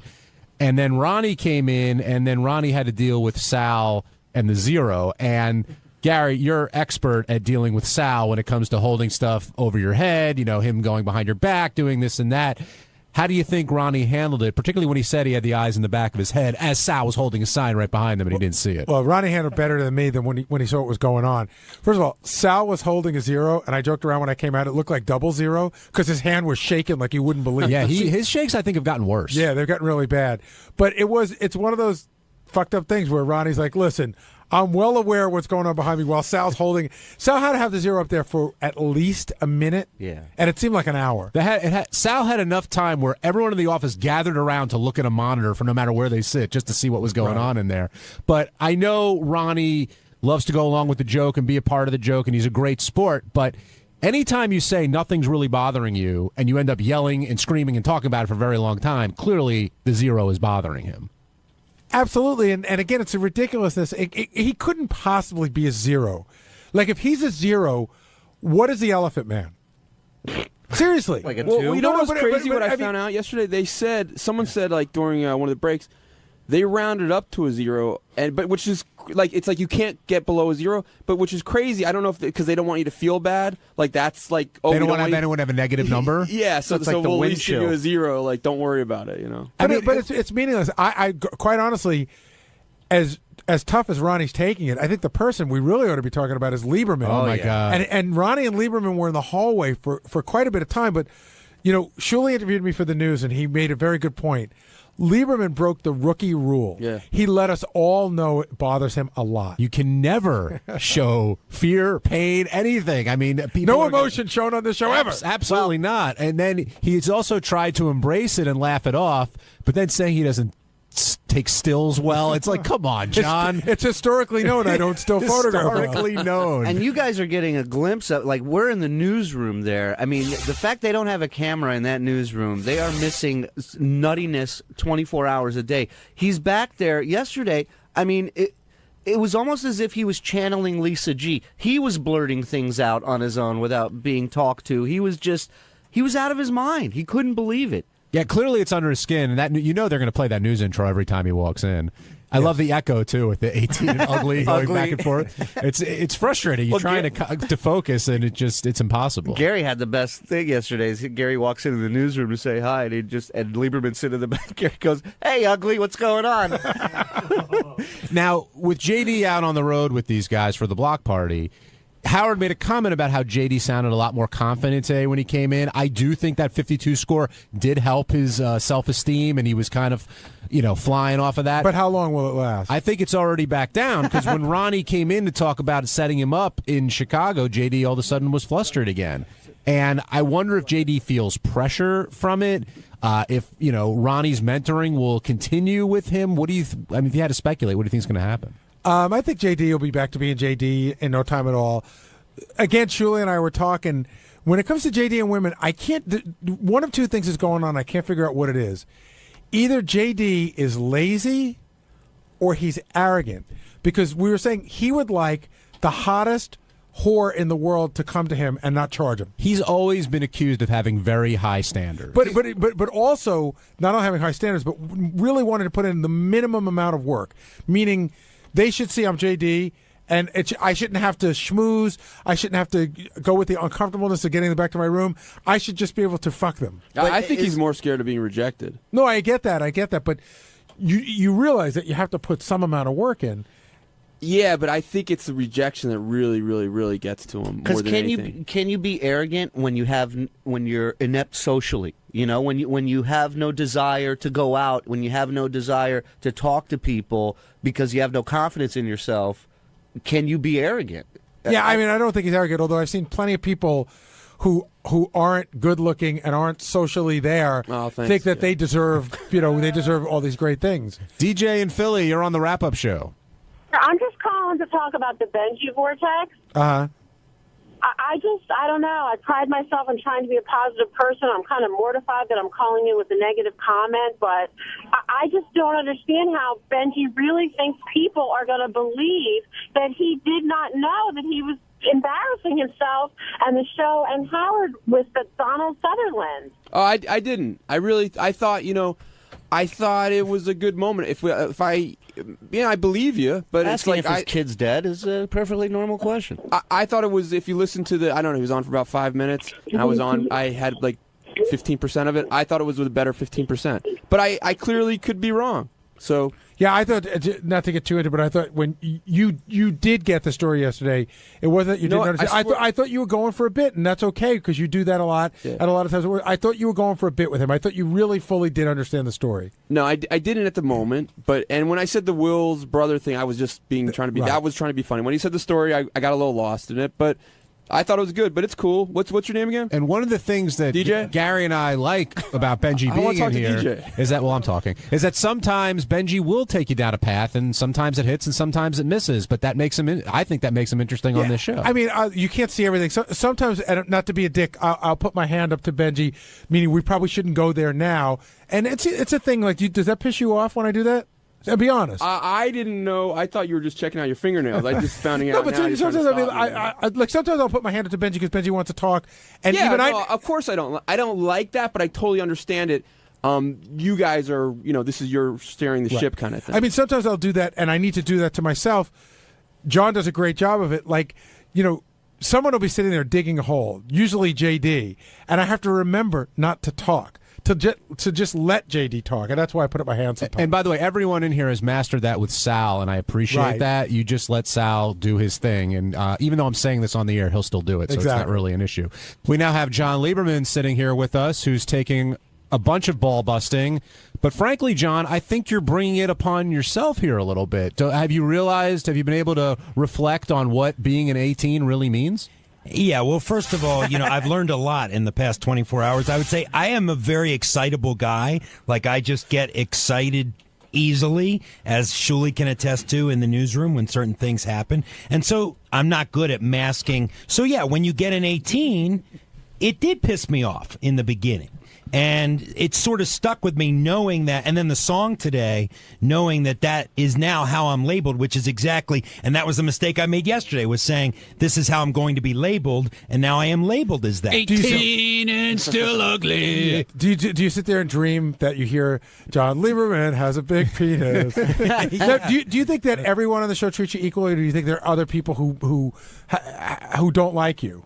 Well, I'm sure there's people that don't like me. I mean, I think Robin's been a little bit cold toward me in a couple interactions, and maybe it was my fault. I remember one of the first days I was here, I tried to make a little bit of small talk with her in the hallway about Baltimore because we're both from there, or she worked there, and somebody wanted me to say hi to her from Baltimore, and she kind of blew me off. Then she made a comment in studio that I look like Chris Christie, which that pisses me. That's worse than the 18, to be honest with you. But let's be fair, that's back when Robin was emasculating people. She's not really doing that anymore. Right, but then today picking JD over me, I mean, and I like JD. Without even thinking about it. Thank you, Ronnie. So do you think she has it in for you? I don't think she has it in for me. I just think for whatever reason I might rub her the wrong way or whatever. Some people which have is said, fine. I'm sorry to interrupt you, John, but some people have said before, like, Robin, I don't think she likes me. Like, you're not the only person who has said this, but it seems like very early on you got that indication. So you gave a couple of examples, but has that continued? Do you still feel like she's sort of boxing you in, or she's got you like a stereotype of you and who you are, and she's locked into that? Yeah, that could be it. I mean, yeah, I think so. I mean, but you know what? It is what it is. Not everybody's going to like you, and so we'll move forward and see what happens. Just say it. You think she's anti-Semitic. Just get it out there. Ronnie. Or deny it. Or deny it. Yeah, say something. Jesus, that was a joke. Ronnie. Leave me hanging. You've been accused of... I'm always accused of something. Well, you've been accused of not exactly being truthful with this zero stuff. Like you said, it doesn't bother you, but you're yelling and cursing and fighting and because I don't like being used. I was used. I was used by these guys from this app company. Ronnie, when you say you were used, I got to ask you a question. Do you think that they came here and targeted you, or do you think that it didn't work for you and they went with it? No, I think they targeted me. You think they said, we're going to give Ronnie a zero? Because I explained it on the air. But why not JD? Right. Why not me? Because they know it's By the way, can I say something? They know with me it blows up into a whole big that I carry on. So you're saying they can get more attention picking on you than on anybody else here? Than JD, yeah. Hold on.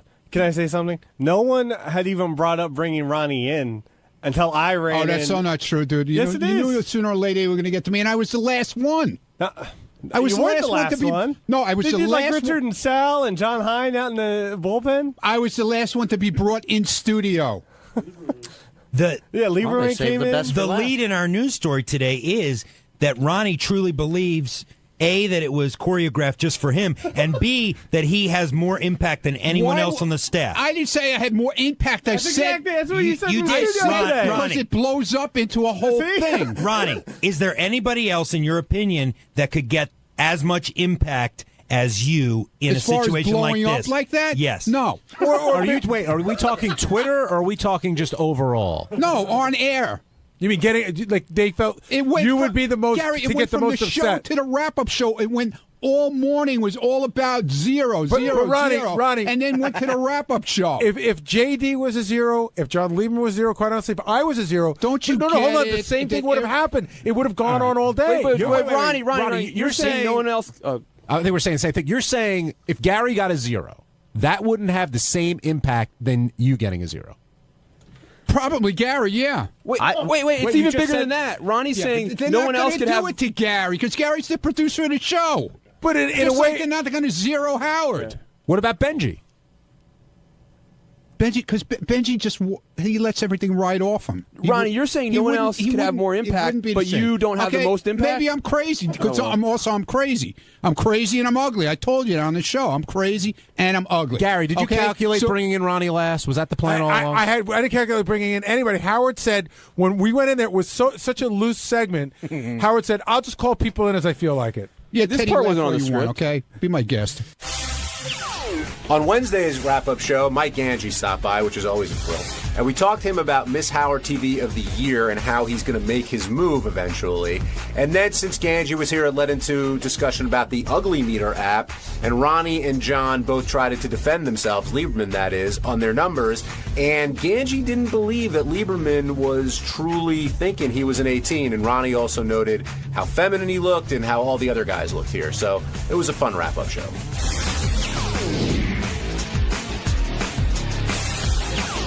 We shift gears over to Miss Howard TV of the Year, and two gentlemen who are very close to it now joining us on the wrap-up show. That would be Ronnie Munn and Mike Ganji. And Ganji, I heard you're a very big fan of our winner today. I am a fan of hers. I think she's probably one of the best-looking ones from last year, though I like them all. But I do think she's one of the best-looking ones. Let's get down to brass tacks. Yeah. Okay, here's what got whispered in my ear. Chris Costa almost always produces a segment, Yes. but today you did. He has a doctor's appointment. He's the one who opted out. It was all him. I swear to God. Right. Yeah, sure. I have nothing to do with it. Ganji, come on now. I swear to God. Yeah, right. Chris Give me a has already break. left. So was there no one else to pass it off to? No, because then I have to teach somebody, and it's like it's a quick, easy thing. I gotta teach somebody. Well, we Chris appreciate. I can do it. Look, Chris does it every Hold time. on a second. We're on 3 days a week. You couldn't tell Chris to make a different doctor's appointment date? I swear to God, she was booked because of the Stop show. swearing. It was everything in the schedule. Chris said he's been waiting months to get this appointment. I believe me. Do you tried. think he did it like on purpose as a favor to you? No. Well, Absolutely not. We appreciate the sacrifice that you make, Mike, Yeah. for your job, but a lot of times you've been accused of hitting on these girls and trying to make more of what your relationship is. Right. Did you keep it professional this time? How did it all go down? I've kept it strictly professional. Is that hard for you? Because she's a Yes. beautiful girl. Yes, it is very hard. How 'Cause, long- they're hot. You want to spend as much time with them as you can. Ronnie, stop. What's the I'm appropriate? not doing anything. What's the appropriate? Call on me, John, please. I can see you itching, Ron. What's the appropriate amount of time to wait till you can call her and say, would you like to go out if you wanted First to of all, do that? she lives across the country. That clicker. In California somewhere. So I would never, there's not even a chance I'd see her. But you go out to L.A. from time to time. Yeah, she doesn't live in L.A. She lives in like Northern California. You drive. All right, I would drive. But, I would probably, if she ever came to New York, find out, be like, hey, if you come to New York next time, it call did me come and up on the hang out. show, but did you guys all read the notes on her? Like, I don't know if Will Yeah, did she's them or into Chris. girls. No, there was something on the notes. You didn't guys? I don't know. I didn't read the notes. I think she said, yeah, with a bottle of wine, I might fuck Ganji. Is that in the notes? If he gave me a bottle of wine. I heard it was a not case of word wine. for word, but something like that. Something like that. Basically, the note Did you know said- that in the notes? I heard about it. Yeah. Basically, the note said... Did you write that note? No. No, I didn't. She would go out with me. She thinks I'm a nice guy. She would go out with me with a bottle of wine or something like that. But No, she said for a bottle of wine, I'd hook up with Ganji. All right, Yeah. now I'm glad you're here, Ganj, but Ronnie's here, and now we're going to get the truth about what's going on. Ronnie, what's the deal? So Ganji is infatuated with this girl totally. We were in Vegas, okay, and it wasn't a professional thing then because she was doing a radio show with me that had nothing to do with Ganji. He wouldn't leave her side the whole time before we went on the air. He stood there and talked to her for like an hour and just didn't shut up. Nothing about business. It was all about, what are you up to? What have you been doing? It's too bad we can't go out, all this kind of stuff. Do you blame him? No, not at all. Not at all. We're in But- Vegas, and she's a hot chick. Right, Duh. right. But she was supposed to come to dinner with us one night, and she didn't show up, and Ganji was very disappointed. Oh, stop. I was Very not disappointed. disappointed. I didn't even think about it. So you were no. working her. Did you think you had a shot? No. Why? I don't think so. No, I really honestly think she's into women. I do. That's why? That's why you don't have a shot? Well, then Yeah, I don't no, think I have a he shot at should all. have a shot then because he's every girl's best friend. He's like a woman. It should work out fine for him. How long is she in town for now? Do you know? I think until tomorrow. Are you gonna say, "Hey, you want to go out to dinner"? Maybe. We'll see. I don't know. you see? Maybe. See, We'll Ben, see. I know. Do you have reservations? Yeah, right. I have a place waiting. I have a car waiting for us. But no, Gary, there's nothing. that line that you asked Ganji about is a tough one to cross. There's no doubt about it. I mean, you're a producer. You're acting professionally. It's yet- not that tough. Oh, no? What would you do? How would you do it? What would be your move? I don't know. My moves are old and rusty. It's been a very long time, so I don't know what my move would have been. I would assume that, like, next time she comes to New York, I'll try to figure out a way to hang out. Yeah, the problem next time's a bad idea. But how do you make sure? Time? How do you make sure that you don't end up being her friend, showing her around town instead of taking it someplace else? I don't know. That can be a problem. I think you'd try to have to work it. Main worry that you don't want to be like unprofessional. Yeah. No, I don't. No, but you're off duty. Here's the main worry. He calls her up and says, "Hey, want to go out to dinner tonight?" She goes, "Sure." Takes her out to dinner tonight. They have a couple of drinks. He gets her. He plants a kiss on her. She goes, "What the fuck is wrong with you?" And next time she comes on the air, she goes, "That fucking guy. We go out to dinner and he's all over me, and it's all over the radio." That's the fear. That's part of it, sure, but also the unprofessional thing. I don't want to make it seem like I'm hitting on every single. Look, there's a new girl every month. I don't want to make it seem like I'm hitting on 12 girls a month. 12 girls a year. Tell her I limit it to like 3. To You're on the top 3, and Yeah, I'm on the top 3 of the girls that I like. Now, Mike, you weren't here for the ugly meter test, right? But you know how you've observed how everyone has reacted to this. Ronnie insists that he is not bothered by this. Ronnie at all. is such a liar. Okay, so today I got him a shirt for this weekend's comedy gigs in Chicago that said "I'm a 0." As soon as he saw it, he took it, he hit me with it, and he threw it at me. Now, does that sound like somebody who's not upset with it? I think he's harboring a lot of pent-up rage over this. I'm right there with Lieberman. Yeah. I can't sleep at night. I think he's very upset. I think because he thinks he's better looking than a lot of people here. I never he said. Does. When did I ever say that? He's said when to me did I ever say anything of the sort? That he thinks that other people are not as I good got a looking better as him. personality than you. I know that. Well, yeah. I'm not every girl's best friend. At least I definitely think when I hit on a girl, at JD. least I wind up maybe taking him home, Ganj. I think he definitely thinks he's better looking than JD. Do you think you're better looking than JD? What does JD have to do with it? That's one of the people that I think you're upset about that you lost to. He lost to everybody. He lost to everybody. Yeah, but where I think does JD come from? I think that's the one that bothers you the most. You're out of your mind. I don't know. I think you really are. You've been riding. Ronnie, I got to tell you, is there someone that of the guys? So much everyone lately. beat you by that process. Whether you think it's real or not. According to this, the whole world beat me. No, okay? I know, but so 'cause you're a zero. Why would I pick on but JD? of that list, is there anyone that you're like, I'm sure I'm better looking than that person? I don't look at it that way. I'm not looking. You don't. At guys. I'm not looking at guys to see if I'm better. You don't looking ever than think them. about like, hey, I'm definitely better looking than this guy or that. No, you never I think don't. that. Do you think I you're don't. better? Do you think you're better looking than Jay Leno? He was an 11. Yeah, I think so. Yeah. All right, so I there's think Ronnie wants to answer questions about people that don't work here. Right. No, it's not. I don't look at people here and say, "Oh, I'm better looking than." Do you think you're better looking than Lieberman? Lieberman's standing behind me. Do you think he's better look? Do you think you're better looking? Probably on the same level. See, I'll give you an easy one. Do you think you're better looking than Greg Carmel? No. See, so there Somewhere are easier ones to answer. What about Doug Goodstein? He scored lower than No, Howard he did. looks like Andy Panda. I'm better looking than him. What about me? I don't mind whatever you think. What do you think? I don't know, Benji. Girls have Give me a nice look and tell me what you think. No, girls have a certain thing about you with your eyes and shit. So I guess maybe you are. How do you feel personally? I don't know. I don't look at guys that way, dude. Look at me and make a decision. It's apples and oranges, though. I mean, you're good looking in an AARP lineup, but other people are better looking in a 30s or 40s thing. You know, why don't you admit you dye your hair? At least admit I dye my mustache. I don't dye my hair. Oh, you do. I swear on my son, I don't dye my hair. There's people all over There's here. gray in there, there's asshole. No fucking all right, gray in you there. two kids, stop. There's no gray in there. Ronnie, there's not one gray hair in there. Ronnie, last one, then we'll move on. Do you think you're better looking than Howard is? I don't look at it that way. I don't look I'm at it asking that you way. to look at it that way. No, I don't think. I think I'm the same as everybody else. But you said you're better looking than Leno. And not as good looking as Greg Carmel. Well, Greg Carmel is in a class of his own with Will. Okay. Oh, you put Will in that class also? Yeah. I'm in that class. No. Yes, I am. I'm in the hot class of the show. I know for a fact that the interns swarm all over Will. They talk about him, how hot he is. You know, maybe not the interns now, but the former interns. I've heard them talk about Will. They've had crushes on Will. You know, and you know that's all. And Quivers isn't totally in love with Carmel. You know, so Whatever. No, that's- I don't care. I don't look at guys in that way, dude. I'm not going to look at a guy and say, All I right. think you're handsome. All right. I don't look at him that way. You answered the question. You're right. I've seen that firsthand with Will, although he is getting older these days. Mike in New York, you're on the wrap-up show. Ganji's too much, man. I mean, you guys are all good guys, so I'm not gonna bash him. But Ganji, every girl, it's once a month with you. You want some sound advice? Don't talk about it. You don't talk about it. Just keep it on the DL, ask her out, and don't broadcast it because you just ruined it if you really like her. Well, I'm blaming it on Ronnie because he goes around telling everything.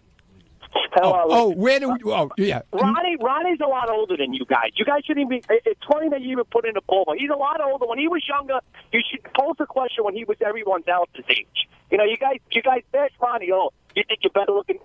He's got to be 60 years old, late 50s. No, 65, 70. I don't know, maybe, Mike, maybe Ronnie's cultivated his look over time. I mean, I'm sure he was a handsome guy when he was younger, and now he's... What the fuck is your problem? I'm complimenting you. What do you mean? What happened? It all died now? No, I'm saying maybe you've reformed your look a little bit. You know, you care more about your appearance. It's always been my look, man. You always look that way? I always looked that way, except first grade. I used to have a mullet before, okay? Now I don't have the mullet. I'd love to and see an that. afro. And an afro. I'm going to pose this question actually to Gary and Ganji, but Ganji, you first.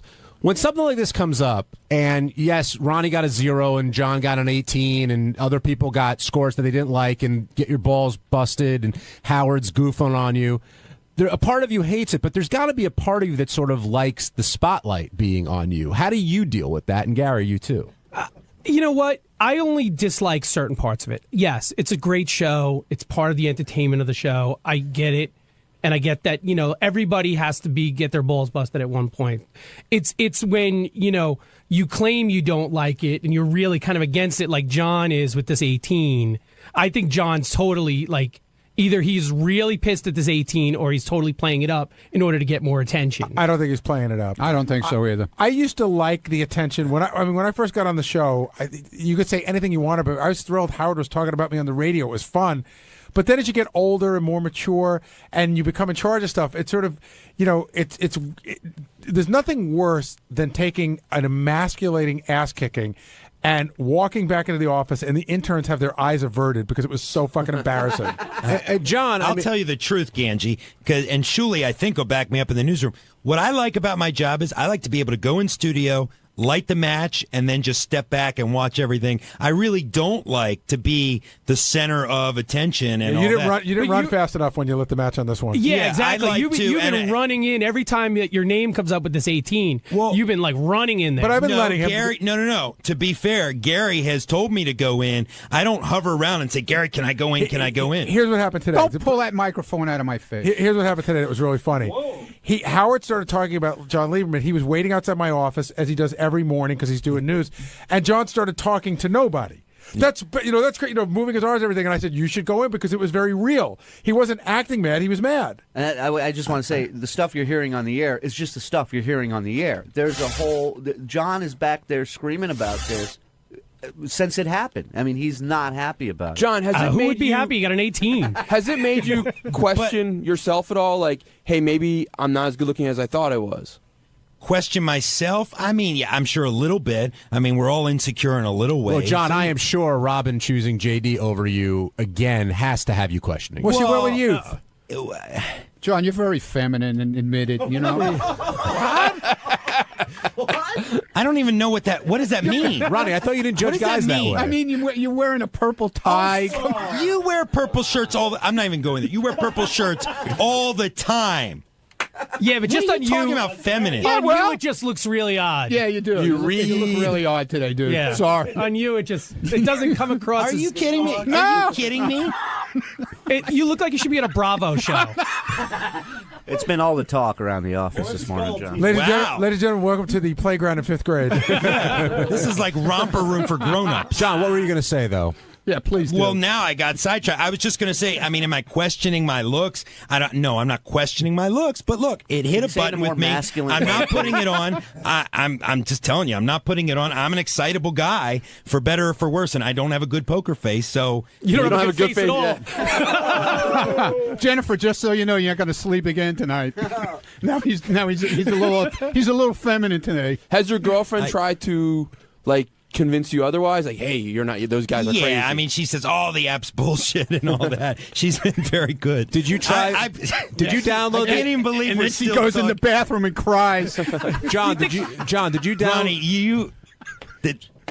you want to go there? Where am I going? Ronnie, do you think she's going around trying to find better-looking guys that she can marry with the app? John, where do you think he's going? Yeah, where are we going, Where am I John? going? This sounds Yeah, like a road we where want to am I be going, on. John? We only have 2 minutes, so hurry up. Ronnie's just pushing buttons. Well, hey, where do you work, man? You're not working America's Most Wanted anymore. Well, You're- pretty much. There are very few differences, believe me. You're in the pool of alligators now. Now, I want to know if anybody, not just anybody here that you may know of, actually got the app and tried it again. I know Benji got retested on the air. Wait a minute. 67. Tell him about Charlie Hess, a really good-looking guy. One of the guys on the Howard TV staff who's like a decent-looking guy. I thought you didn't look at guys that way, Ronnie. Yeah, but Charlie, come on. Oh, sorry. Charlie's the exception. Where, is Charlie a Greg Carmel or better? Like he's in the same class. Body-wise, too? Charlie got a 3. Yeah. A 3. Charlie got a 3. A 3? A 3? Yeah. Charlie has a really thick beard. Yeah. I wonder if that I thought Yeah. Ronnie's might throw it off, like just the depth, like in and out of it. See, a 3 is worse than a 0. I would argue. Yeah. A 0 clearly shows there's a problem with the app. A 3 is you registered, you just registered. So like an 18's worse than a 0. Yeah. That's why I said to Howard today. I view an 18 as worse It than a 0. doesn't matter, John. You're still very feminine today.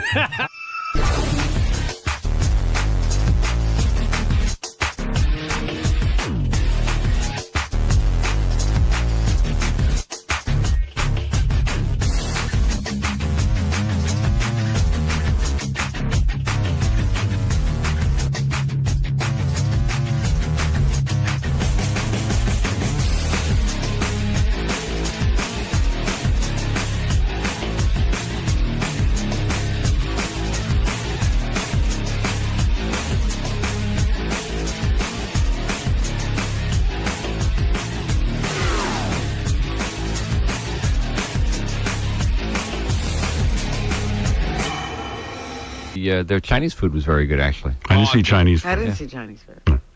Oh, Tom, But even Tom the ate circulating hors d'oeuvres were great. Tom paid for it, so he had to eat everything. Yeah, he was trying everything. They had General Chow's chicken? Yeah. No. Yeah. I didn't see that. It was quite good, actually. I would Nice have and had General spicy. Chow's chicken. Yeah. I love that. Me too. I love General Chow. He probably was some communist who fought us and kicked our ass at General Chow. Nobody even knows how to spell his name. TSAO. General Chow. It's been spelled 10 billion different ways. And I tell you, I love these Japanese sushi chefs. I go over to say hi to them, and they will not shake your hand. They bow. Yes. And I bowed to them. And I'll tell you what, that's a custom we ought to adapt. I was going to say, you Adopt. probably want to start bowing here to people. Because I got a cold now, and I'm telling you, I already took my airborne, but I'll tell you what, it's from shaking all these mother effers' hands. I'm including everyone from the radio station. Got to shake hands. What, they never saw me before? We're together every day. You come, hey, Howard. Crying out loud.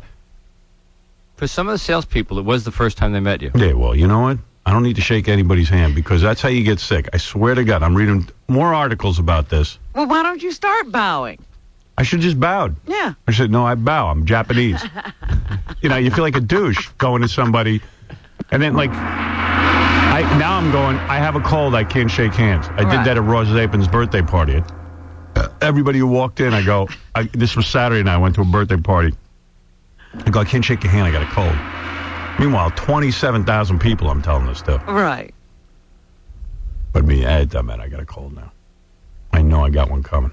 You should get yourself like a Fu Manchu mustache and put on one of those robes and keep your hands tucked in and just bow every time somebody says hello. I got to do the whole Artie performance thing. I'll try to get rid of this today. And so I hope you get this. It's the only number I figured I could call. All right, so I'm not going to be there today. I'm going to rest today. I should be there tomorrow, hopefully. All right, I'm sorry. He sounds fine. Yeah, he's almost Sorry, breaking man. out of it. I just got to get rid of this. I can't. All right, shut up if you're so sick. I think he's well already. If you're sick, hey, I'm sick. I'm not coming. And all right, man. Later, man. He does a Artie's- lot of Oh, he's sick. Can't think.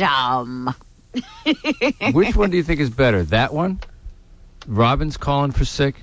Well, Robin at least lost her voice on her Yeah, call. I didn't have a voice. Hello, Gary. Or Jackie's. Jackie's. Jackie's was the best. Yeah, that was another one. Everyone with the performance. Do you remember the time Jackie got up? This was, I think we were still, were we at NBC? Jackie called in because of the snow. He never got up to look out. No, we must have been here because it was mornings. Yeah. He never got up to look out. It didn't snow. Dude, he said, "Oh, there's so much snow." Yeah, he says, I can't make it. Do we have that? I don't know, but we did. He definitely did that. Wow. I think that was NBC. I don't know because it was in the mornings. Oh, that's great. Yeah, he got up. There was supposed to be a ton of snow. He didn't even look out. Can't get in because of the snow. There wasn't one bit of snow on the No, ground. it never snowed. Yeah. Oops. Amen. But I'm into the bowing thing. Yeah. So the Christmas party, you come in, you got the gambling going, you got the good food going, you got the drinks going. So I had a reservation. I was taking Robin out to Il Molino, the Italian restaurant. Great place. And I had it all set up for 8:30. You know, I got a table for 4. I got the whole thing reserved. And we ended up, the Christmas party was so good, we ended up staying. Well, all of a sudden they started circulating. There's a big surprise. Don't leave. Don't leave. Yeah, and I said, I'm leaving, so they had to tell me the surprise ahead of time. It was kind of cool. Billy Idol shows up at our Christmas party to sing karaoke to his own song. It was great. We're not for a white wedding.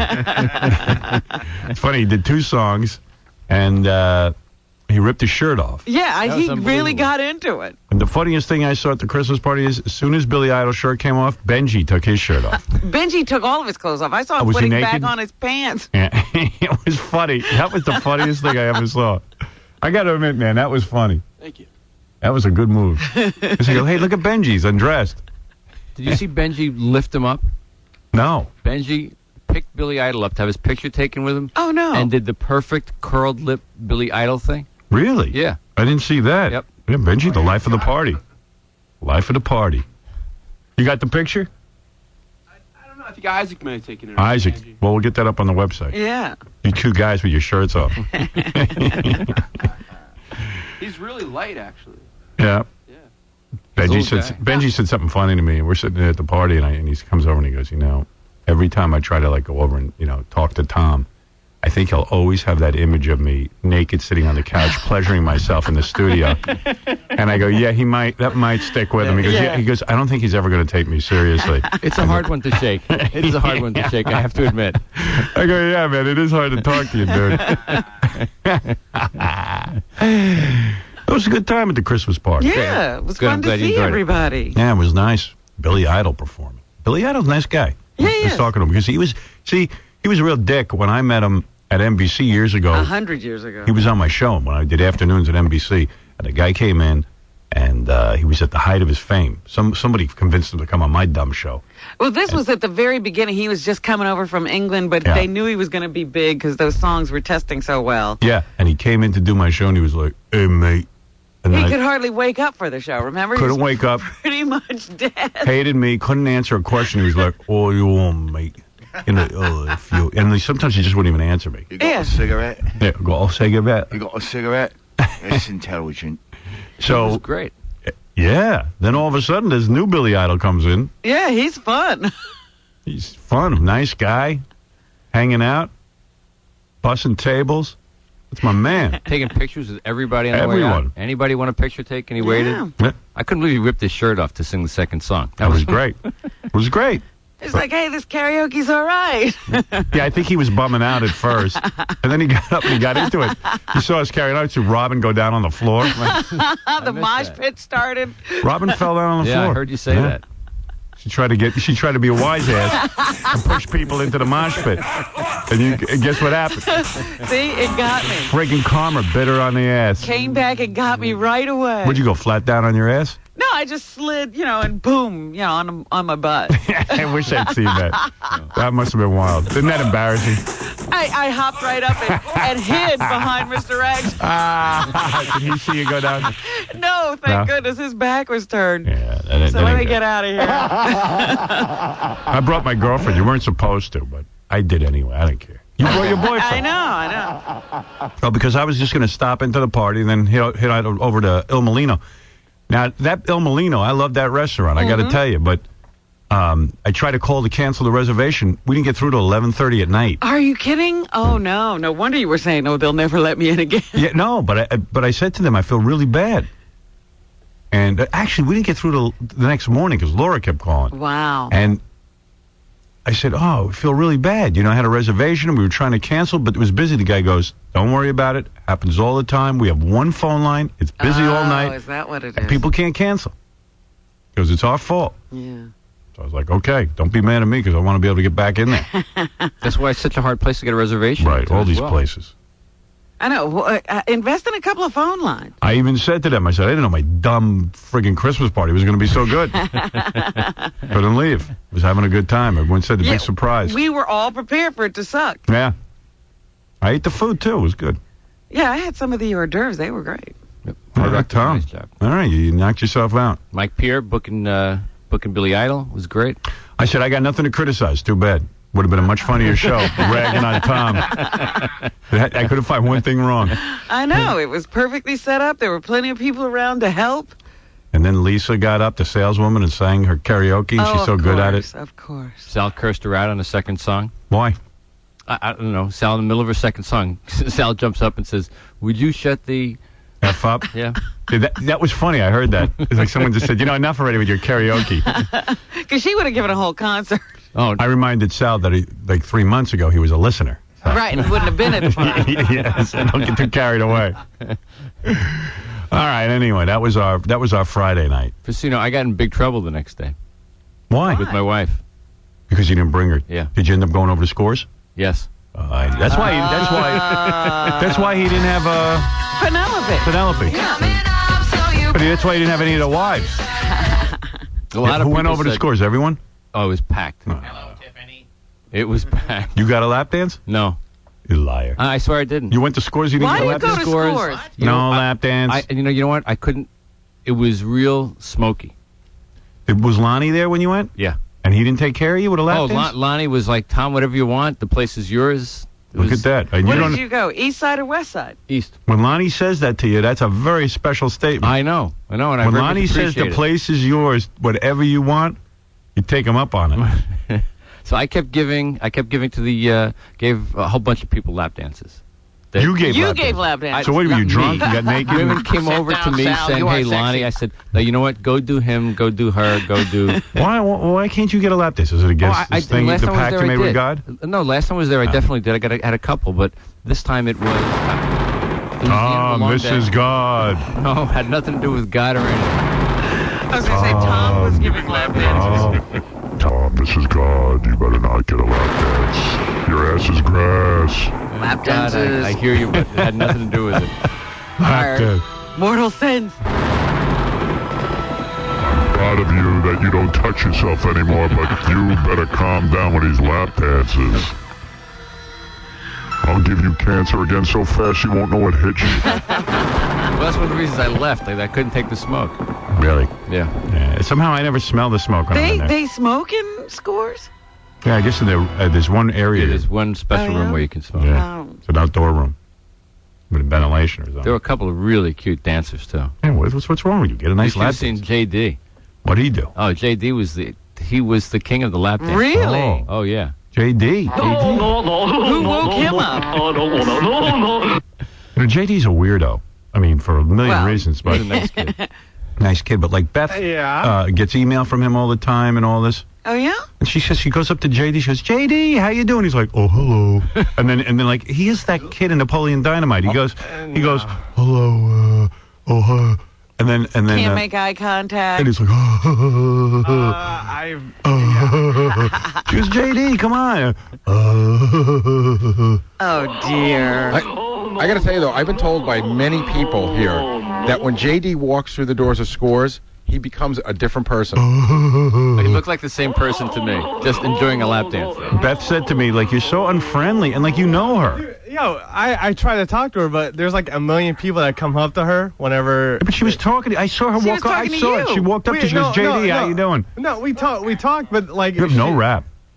we talked, but someone would come up and she would start talking to them. I was like, okay. He's definitely practicing to have a rap, though, because he's already got a hello down. Yeah, I see that. He Yeah. has, Hey, dude. you know, Yeah, hey, hey, dude. how you doing? What do you call me in the hall every day? Hey, dude, or hey. I just say what's up. No. He's got some attitude. Yeah. But after that, he falls apart. He has nothing else to say. Yeah, right. He's good at hello. He's getting more assertive and that. Hey, dude. Hey, what's happening? And then you lose it. You're doing all right on the hellos. Oh, thanks. I try. No, you're sprucing up. So he was lap dancing himself? You got lap dances? Yeah. How many? Yeah. I only paid for one. Lonnie hooked me over. How many did you have the whole night? Probably like 7 or 8. Oh, look at you. Tom, I don't understand why you didn't get a lap dance. I'm telling you, that was why. I just wanted to make sure other people were taken care of, and then I got tired and I got smoky, and I just don't. Did you get horny looking at all those chicks? I mean, the one I forget who was the little blonde. Dude, I only remember one name. Why should I learn anyone's name? There's one very cute blonde who was natural. Probably the only one I saw that was natural. I think that was one of our interns. I think you made a mistake. I heard some of the interns showed up. Oh, yeah? Oh, yeah. Really? Because Jason said that he was told, somebody pulled him off to the side and said, dude, you can't invite the interns to scores. It's just not, right. Not right. And then Jason said he walks in and every intern's there.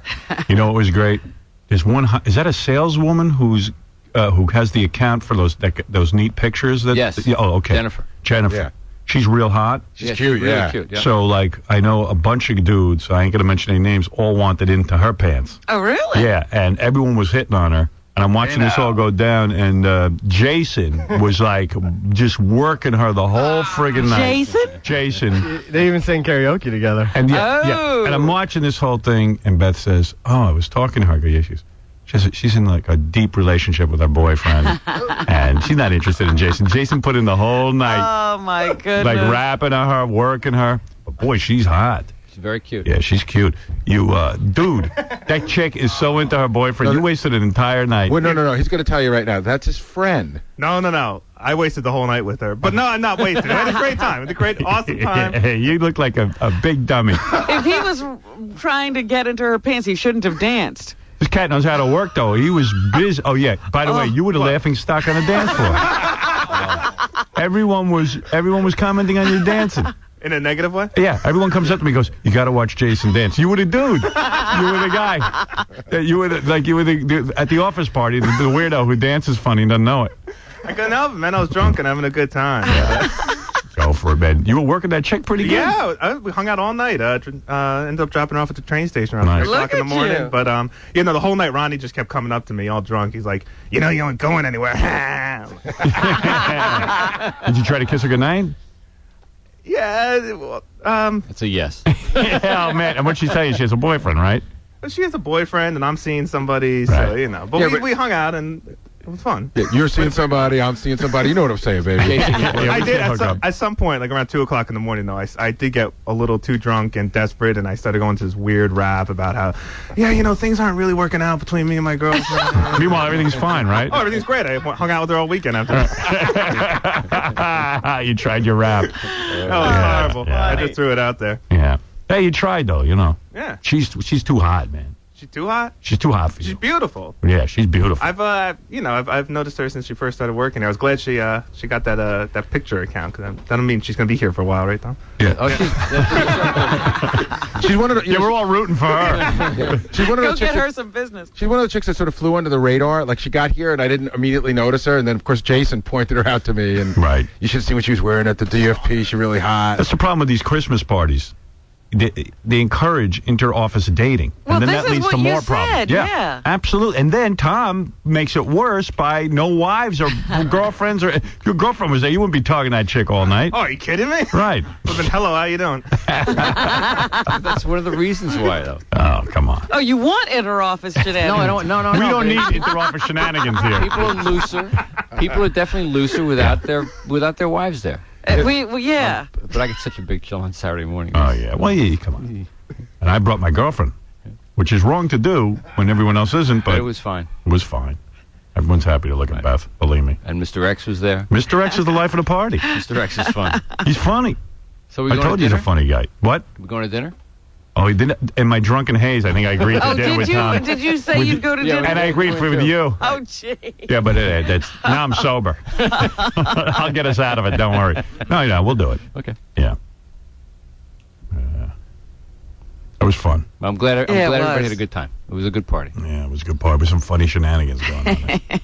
All right, I got to take a break. But no complaints about Tom's party. You can't complain. No, this sucks. It's a sucky rap. What are you going to do, man? The party was good. I got to say. Thanks to Jody. Thanks to Mike Peer getting Billy Idol there. And the Hard Rock did a great job. Hard Rock Cafe. Nice place. All right. So what you guys promise? Did you guys have to promise Billy Idol anything? Nothing. You have to say you play his record in the middle of the night? No, can't do that. Won't do that. Can't do that. Really? Yeah. You can't say to him, we'll play your record. Why not? Why can't you? Is that payola? It's illegal. Really? Yep. You mean you say, hey, play our party and I'll play your record a couple of times? Give me the record. That's illegal? Is it illegal for me to play? I'll play. No, you can do it. Is it illegal if we said, like, if Billy Idol does a party, we'll put him on our show? Is that illegal? Yeah. I guess so. But I would put him on, because like he said to me, hey, Howard, can I be on your show? And you know me, I can't say no. That's your job. Right. So I said, yeah, you got to come on, man. So now he's, all right. Don't go out of your way. I won't. No, they'll call me, believe me. On the way out, they dragged me over and said, come on, you get your picture taken. And I said, man, by the way, thanks for playing the record. I said, oh, you're welcome. Oh, no. They must have told him that. Yeah, we play it all the time. And back in the office. All right, we got to take a break. We'll be back right after these words. Here's Robin calling in sick. Hi, Gary. This is Robin. Hope you can hear this. Obviously, I am under the weather and don't think I should be at work tomorrow. So here's your heads up. Hopefully you get this in a timely fashion. I'm going to try to get this out of me and be back by Tuesday. Bye-bye. Do a male and a female body. Howard. And a female body. Howard. The Howard Stern Show. Nasty. Talking about Howard Stern. Now on the upside, Howard Stern still proving to be a ratings winner. Remember the Clear Channel radio stations that dumped him last year? Well, the latest Arbitron reports show ratings for all those stations plunging big time. Conversely, stations that picked him up in those cities have seen their ratings soar, and he predicted it. Yeah, I'm saying. I tell you, that's the greatest revenge in the world, the Clear Channel. Taking away all their ratings. There you go. All our fans going, hey, screw you to the whole radio station that fired us. I love it. I love it. Well, you try to explain to people, you're just pissing off the people who listen. The biggest FU to Clear Channel is going to be, what do you think all their radio stations together are worth? And if we pull off this thing where we're moving to, and we make FM obsolete, then they're bankrupt. That's going to be my revenge. And maybe it ain't going to happen for 5 years. Maybe I won't even live long enough to see it. But it'll happen eventually. You wait and see. And then there'll be, remember that company, Clear Channel? Oh, you remember them? Used to own radio stations. Remember that company that fired Howard Stern? There was this really cool lawyer I was reading an interview with over the weekend. I don't know the guy's name. I know that's bad because I ripped the article out and it doesn't give his name. He was on the cover of Friday Morning Quarterback, which is an industry trade paper, and they said to this guy, what about Howard Stern? He says, Howard Stern is doing the same show and had the same content in 2004 that he generated in 1994. So why was he fined so much this past year? Not because he was inconsistent, but because Mr. Powell's FCC was inconsistent. And that's the truth. You can't have it both ways. You can't all of a sudden say something's indecent and Clear Channel, after running me for all those years, going, oh, okay, you're indecent today. We realize we made a mistake. And that's fine if you made a mistake and you want to go in a different direction, but you have to honor your contracts, too. I mean, come on. But they're definitely not going in any different direction either. No, not at all. Certainly. All right, here's a funny thing. Here's Artie calling in sick, but we just realized he sounds. You know when Babe Ruth got throat cancer? Yeah. And he made that speech. You know, wait. Here's Babe Ruth with throat cancer making his farewell speech. Thank you very much, ladies and gentlemen. You know how bad my voice sounds. Well, Are you ready? Garrett's Artie, what's up, man? It's like... He's turning into Babe Ruth. It's 5 a.m. on Monday. Listen, man, I'm not going to come in today. I'm sick. I'm sick as a dog. I got a fever. And, I don't know. I'm going to try to get rid of this today. And, I don't know. It was just as bad. You know this baseball game of ours comes up from the only... Get this. It's the only number I figured I could call. All right, so I'm not going to be there today. I'm going to rest today. I should be there tomorrow. I think in the world, baseball. All right, I'm sorry. I'm sorry, man. I just got to get rid of this. I can't even talk. All right, man. Later. There's been so many lovely things said about me. Wow. And Babe doesn't cough once. So Artie is here. He was just doing a Babe Ruth impression. Yeah, I was just kidding around. Hello. Oh. Hello, Gary. Hello. And I'm glad that I've had the opportunity to thank everybody. Thank you. Thank you. Later. Later.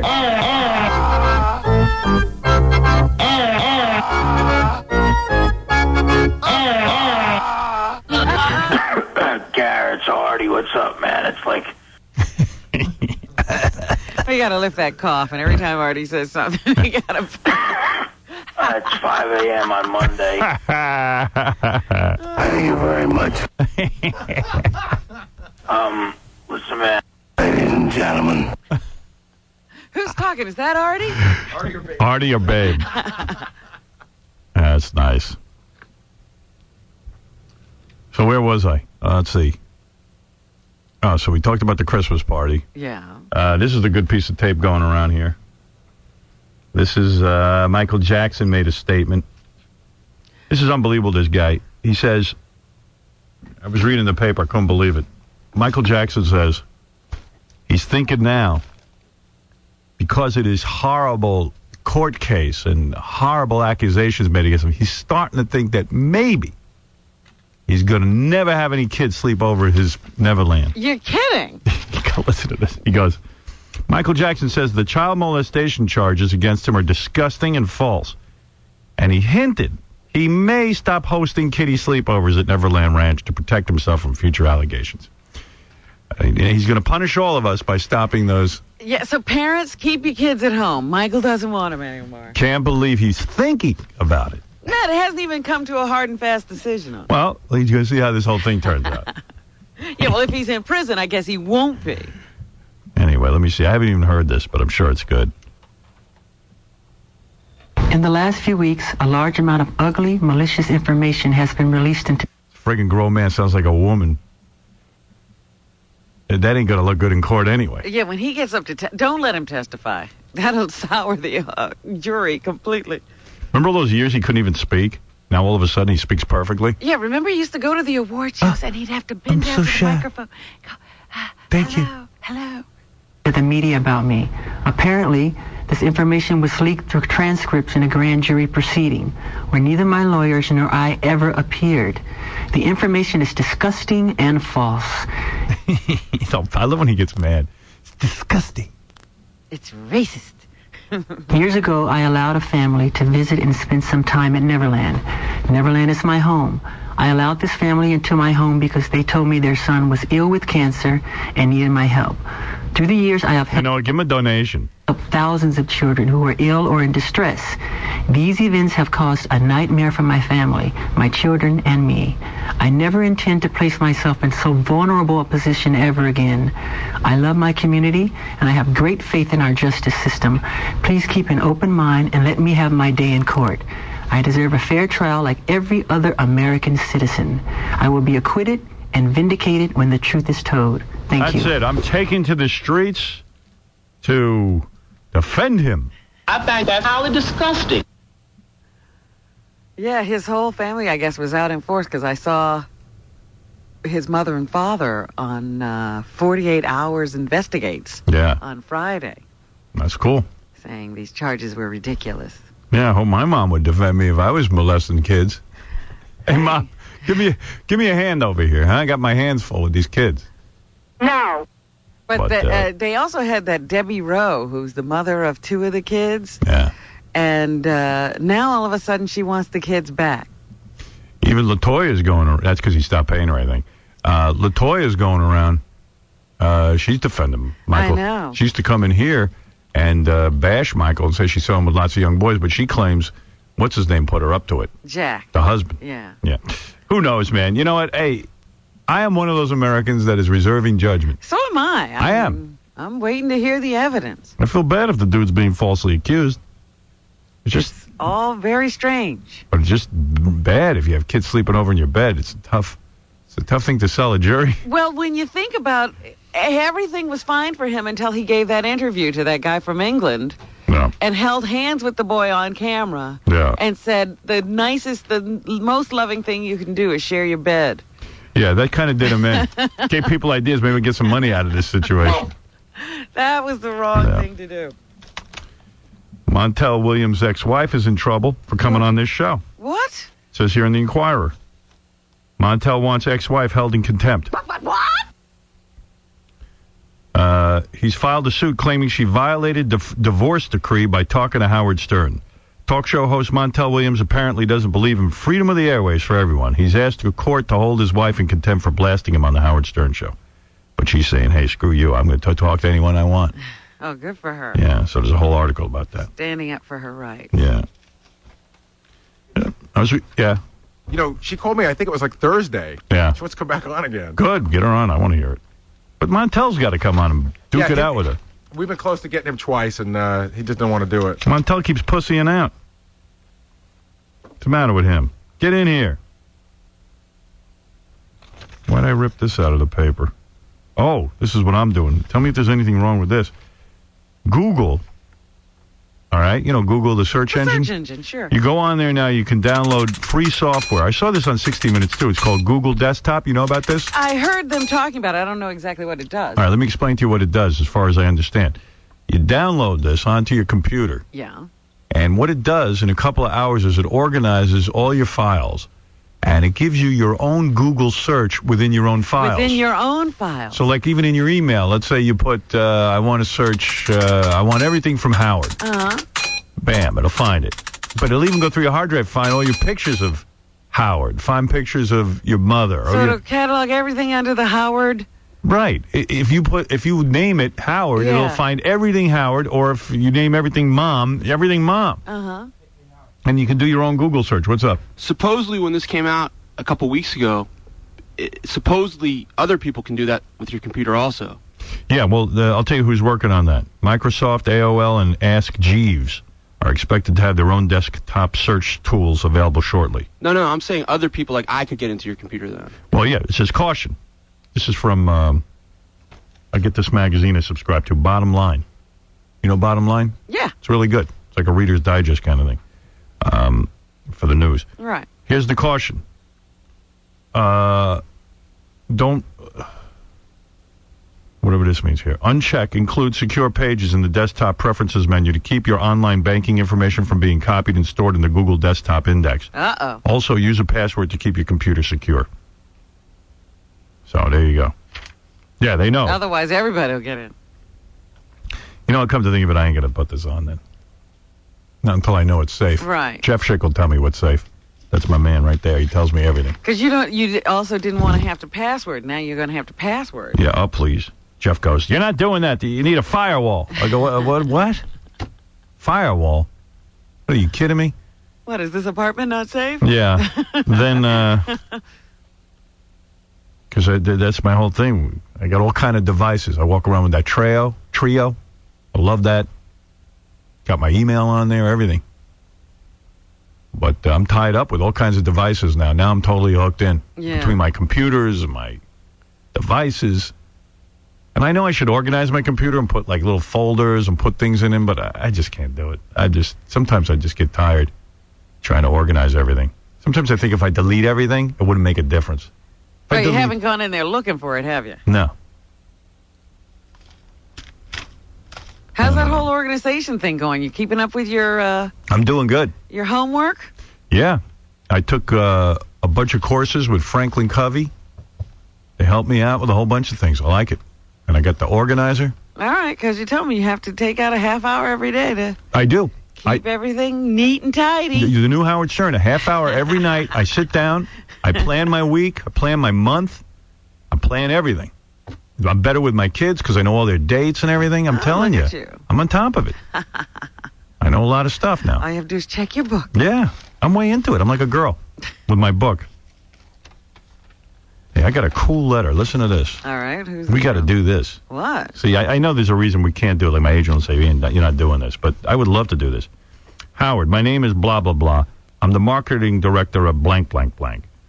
The reason I'm writing you is we would like to sponsor you and 3 of the cast members from the show to play in the World Series of Poker in Las Vegas, July 7th through 15th. Why couldn't we do that? Hold on. Listen to this. We will put up the $40,000 entry fees, as well as hotel, food, and private jet from JFK to Las Vegas, plus an appearance fee. Hey, now. I'm in. TBD, to be determined, for the length of time you last in the tournament. Oh, jeez. Yeah. To help yourself and the staff learn how to play better poker, we would also like to offer some lessons with our spokesperson. And they give the guy's name. For more information about us, if you have any questions, hurry up and get involved with us because we got to get you a good hotel room and stuff. Right. Where's the tournament? Vegas. No, I'm at which hotel in Vegas? Oh. Don't know. No, I don't know. But I know we'll never do it. When you're down and out, there's one place to go. It's called Las Vegas. Las Vegas. Now, is that during the week or is it a weekend? I don't know. It's when we're on vacation, though. It is? Yeah, and who even knows? We'll probably be on permanent vacation. Do you think we're going to make it here a full year? I can't imagine it. I couldn't imagine it when you first made the announcement. But here we still are. Yeah, but I'll tell you, I mean, I don't mind being here. It's fine. Oh, no, I'm I glad can wait. to be here. I can wait a year. Believe me, I got unfinished business. I want to do farewell shows. I don't want them to cut us off early. No. I just can't imagine they're going to let us stay. Aren't they making plans? I don't know, but why wouldn't they let us stay? They can make plenty of money with this show. But the buzz I was hearing, as soon as they figure out what they're going to do, they're going to toss my ass out of here. Well, that's what I figured. You know, give themselves some time to establish their new show. Yeah, before we're back. I was thinking we could go around the country and do farewell shows right here on the air because, like Gary said, he went and did an appearance in Florida this weekend. In Palm Beach. We got a station there that's real loyal to us. Baba Booey. And he says, man, they love us, and their attitude is, this is your final year. We want to be a part of it, and anything you guys want to do, we're there for you. All right. Right, Baba Booey?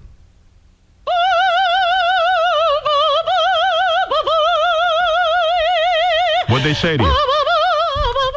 They said, first of all, that they do not edit the show in any way. Right. That they feel whatever New York edits is good enough. If it's good enough for Infinity, it's good enough for West Palm Beach. Right. And that they're going to ride out this year. They said they want to bring me back as many times as they can. Anything they can do with the show. That they look at this as their final year to get as much as they can out of the show. Good. See, that's the right attitude. I like that. That's a winning attitude. Yeah, but you see, I would do a bunch of farewell shows. Go down to West Palm. Gary said he met a sales guy down there. This guy was a salesman originally where? Pittsburgh. Pittsburgh. He sold our show in Pittsburgh. And then he decided he needed a life change. Well, wait, no. Clear Channel dumped you in Pittsburgh. Oh, that's what it was, yeah. Oh. Clear Channel dumped me in Pittsburgh. He was working for Clear Channel. When they dumped him, he said, screw this. I'm going to go down to Miami. Remember the new station we just were put on in Miami? Right. So he goes to Miami. We get dumped, our asses in Miami. Can you imagine? When we announced we're going to satellite, the guy says, hey, it's really only fun selling Howard. This is what I like. This is what I've built my life around. So he went down to West Palm. Now he's a salesman in West Palm Beach. Yeah, he's literally followed you around the country. Right. He's selling our show. It's hard chasing the show sometimes. Yeah, he's running out of places to sell it. What's that guy's name? Joe Seaman. Joe Seaman. Well, he must have been goofed on as a kid. You're a Howard Stern salesman. Yeah. Loves the show. Really, just loves the show. Good man. Been selling you for a while. Good guy. Gary had some dumb appearance in West Palm. What were you doing down there? Yeah, he listen to what he had to do. What did you do? So it was one of those like a raceway, like Englishtown, New Jersey. You know, it's got a quarter-mile track. Yeah. So Saturday night's a big night where any guy with a car who's willing to pay the money can you just get in line and you race against whoever's next to you. Where you go? You see, when he explains, I never even understand. You go down to a racetrack. Right. You bring your own car. You bring your own car. You can go down to the racetrack and race your own car. That's right. And what do people do? They soup up their own car? Yeah, there's also, Howard, there's like muscle cars. Everything, any car you can imagine is souped up. I think I saw like a Pinto, with like stuff coming at it. You mean like if I drove my Chevy Caprice down there? Whatever. I could race. Yep. But it's got a regular engine and everything. Yeah, so you're gonna lose. You're gonna get your ass kicked. You're gonna look like a tool. So this is for guys who just soup up their cars like these guys must be like former criminals and stuff, right? I mean, come on, regular guys don't do this stuff. No, people with jobs don't. Yeah, you can't have a job and be doing this.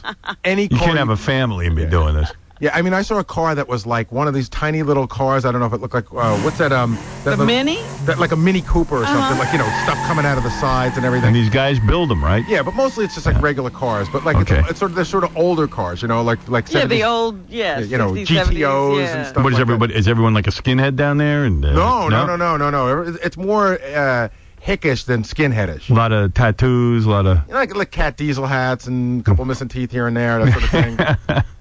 But nice people. Good people. Good people. Good honest, hardworking people. Hey, these are huge fans of the show. Hey, I love them. Hey, I love you. I guess teeth aren't that important. Some people don't care about it. It is amazing, right, that like, imagine if you were missing the tooth, like, just to the right of your two middle ones. I need that tooth. That's an important tooth. To me, that's a key tooth. But Robin's right, to a lot of people, it's not that key. Right. Well. Not the one they chew with. I know Beetlejuice doesn't care. Yeah, his just drop out. He never bothers to replace him. Saw the stockbroker had a comedy appearance somewhere this weekend. Vermont. He had to fly Beetlejuice to Vermont with him. Because I guess Sean wasn't available. So Sal took Beetlejuice to Vermont. He said he had to stick Beetlejuice behind him because his breath was so bad. Beetle's got that nasty ass breath. I mean, he does. Like, you wonder if his breath smells bad. Like, like Beetle doesn't get up and go, "Oh, it's time for a shower." He has to be bathed, right? Right.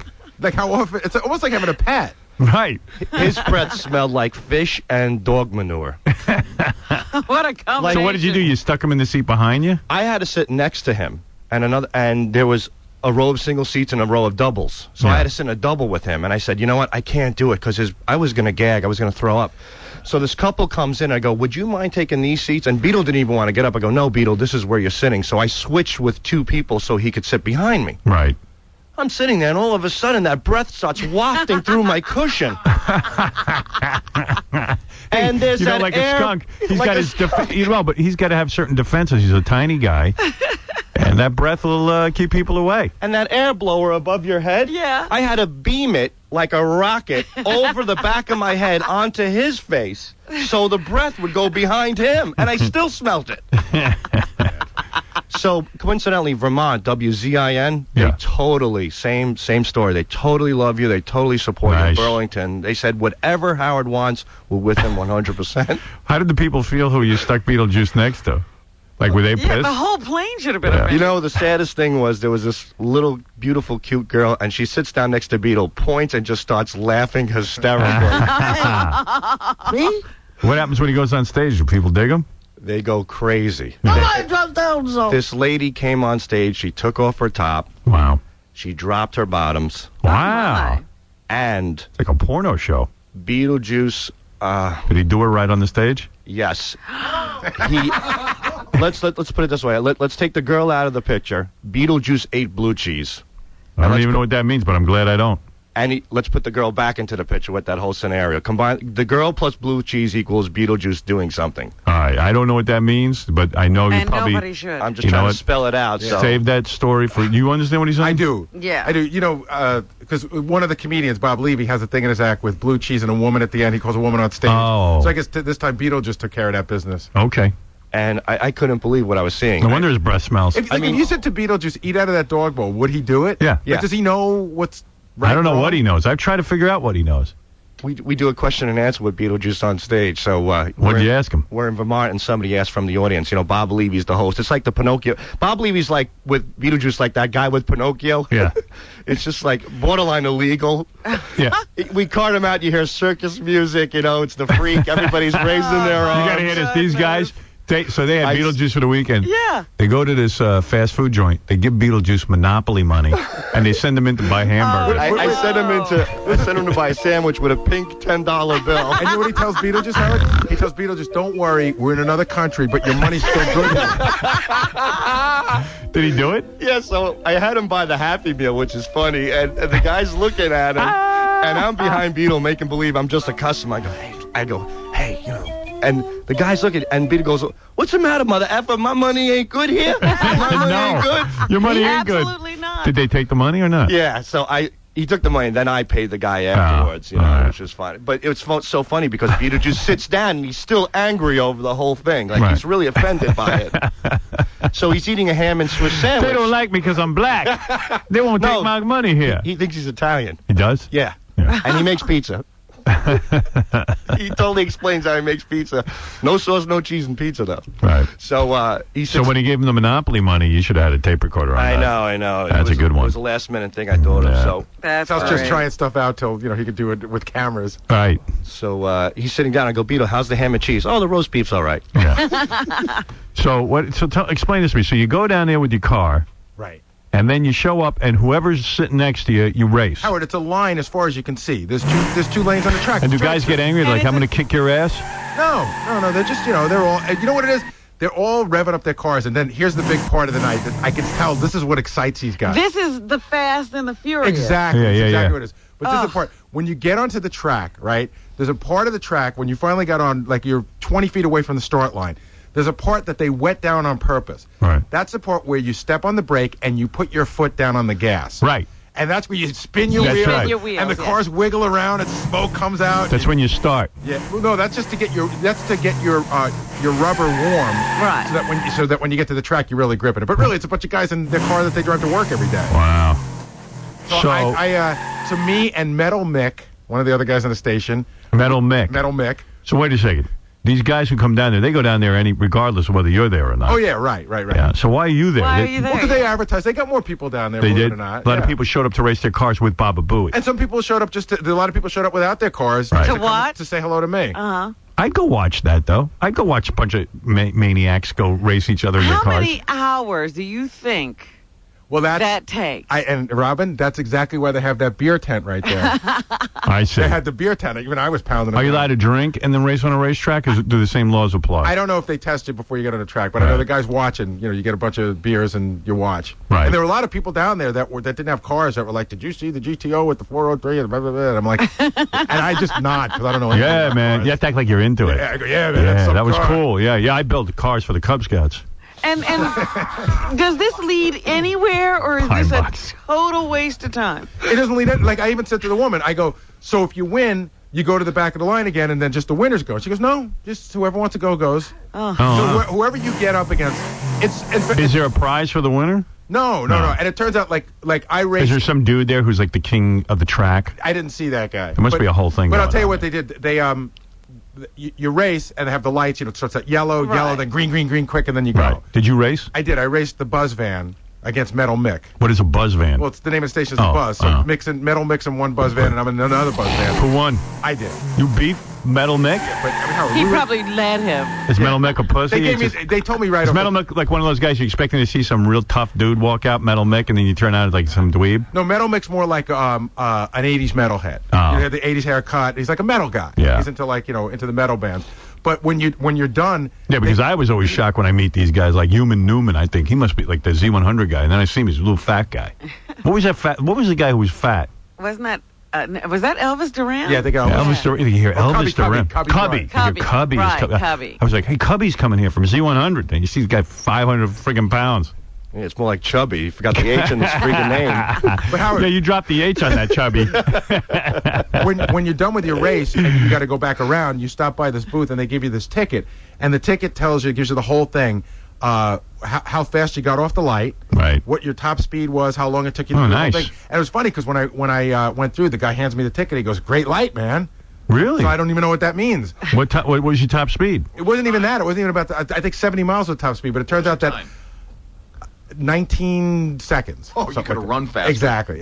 But it turns out that when somebody said to me, when you see the yellow light before the green, step on the gas because no one can react that fast. So apparently I had a good reaction time. Like people looking at my ticket, they go, "Good light, man." I'm like, yeah. Light's my thing. Light's my thing, man. That's my thing. I'm not that fast, but I'm on the light. So what happens if you jump the gate too fast? Do you get disqualified? Like a foul. Yeah, it's a foul. Wow. Good for you, man. Foul. But then the night wasn't over. Then I took some listeners over to the go-kart section, and I raced in the go-karts. Oh, people love cars, man. But these go-karts go like 30 miles an hour. They're not the small kiddie ones. These are like, They look like race I had to wear a helmet and a neck brace and sign all sorts of waivers. That was to secure your lips, the neck brace. Wow. Look at you, man. Big weekend.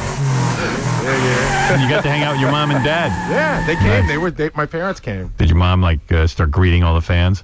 She just hangs around, you know. Yeah. I was more worried about her getting run over and stuff because there's cars all over the place. She'll go like, "I'm Baba Booey's mother." She knows his age. Right.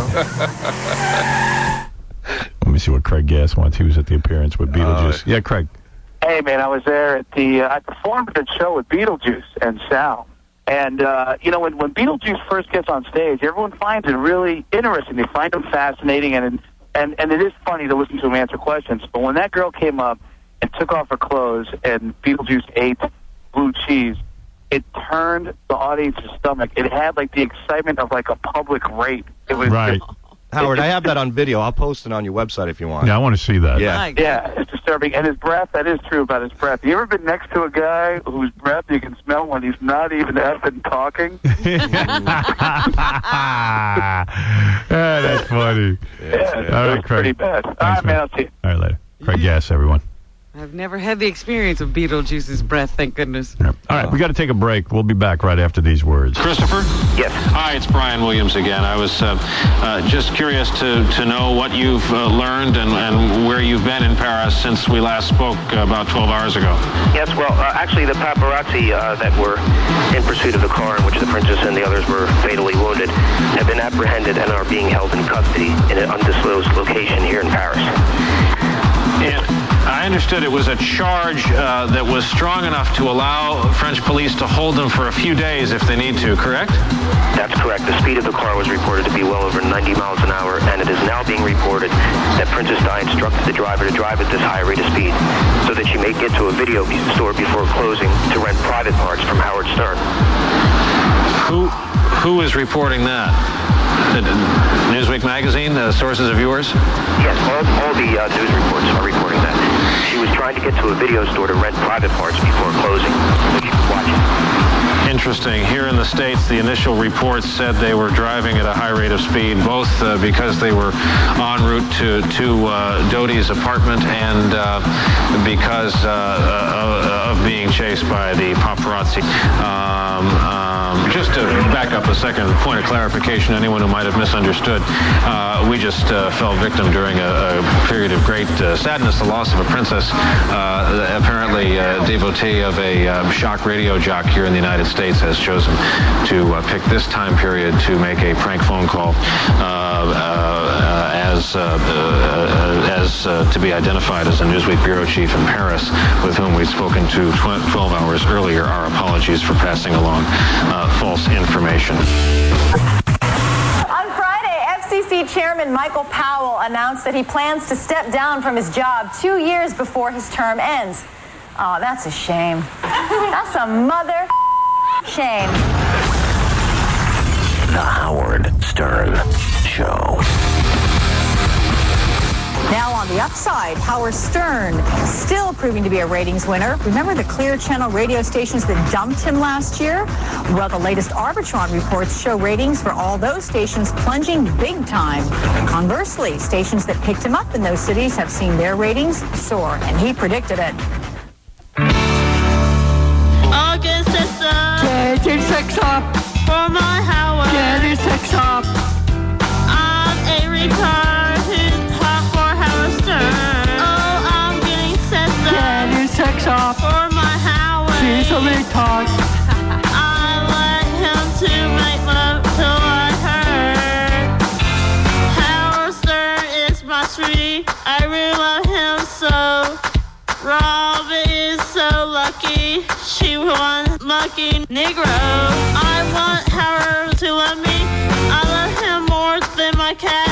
There is no baby. I have Howard Stern, baby. What do you think about that? I'll get set up. Get your sex up. For my Howie. Get your sex up. I'm a retard who is hot for Stern. I'll get set up. Get your sex up. For my Howie. She's a retard. I like him to make love till I hurt. Yes, I'd like to cancel my service, please. Why is that? Well, the computer that I had the service in, we're no longer using those computers, and I had to turn it back in. No, you can't cancel. What? I said you can't cancel your service. Well, I've called up like 4 other times. And Dude, look, I don't give two You're not canceling. Matter of fact, I'm going to double your charge. What do you think about that, bitch? Well, is this the right number? Yeah, you called AOL, right? I believe I did. And you want to cancel your service. Well, guess what? Well, I told them I'll just cancel the credit card. It doesn't matter. We know where the you live, and we'll find you your credit cards, and we'll charge them all. What do you think about that, biatch? Yeah, right. You guys are crazy. Yeah. Why do you think we've made billions of dollars, dude? This is an AOL. Yeah, it's AOL. You called the number, right? Yes, I did. All right, dickus. Who do you think you called then? Well, who is this? This is Cabby from Howard Stern. Oh. Cabby? Yeah. Cabby? You guys like, you ever who's listen to that? Howard Stern show? No, I don't listen to that crap. Well, guess what? You called the Howard Stern line, brother, not AOL. Oh, my God. And I just suckered you. We begin our classroom with the questionnaire, which was used brilliantly for 26 years by my great hero, Bernard Devo.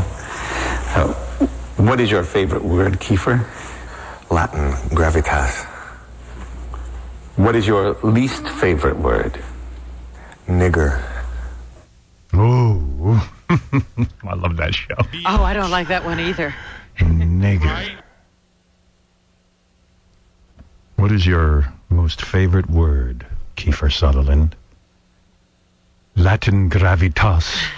Dickus. Think that's his most favorite word? No. Is it gravitas? It's gravitas. He's just telling you it's Latin Oh, before. yes. Hey, we knew that. Yeah, we're dumb. Don't talk down to us. Oh, duh. Duh. Oh, duh. We begin our classroom with the questionnaire, which was used brilliantly for 26 years by my great hero, Bernard Devo. What is your favorite word, Kiefer? Nigger. What is your least favorite word? Latin, gravitas. Nigger.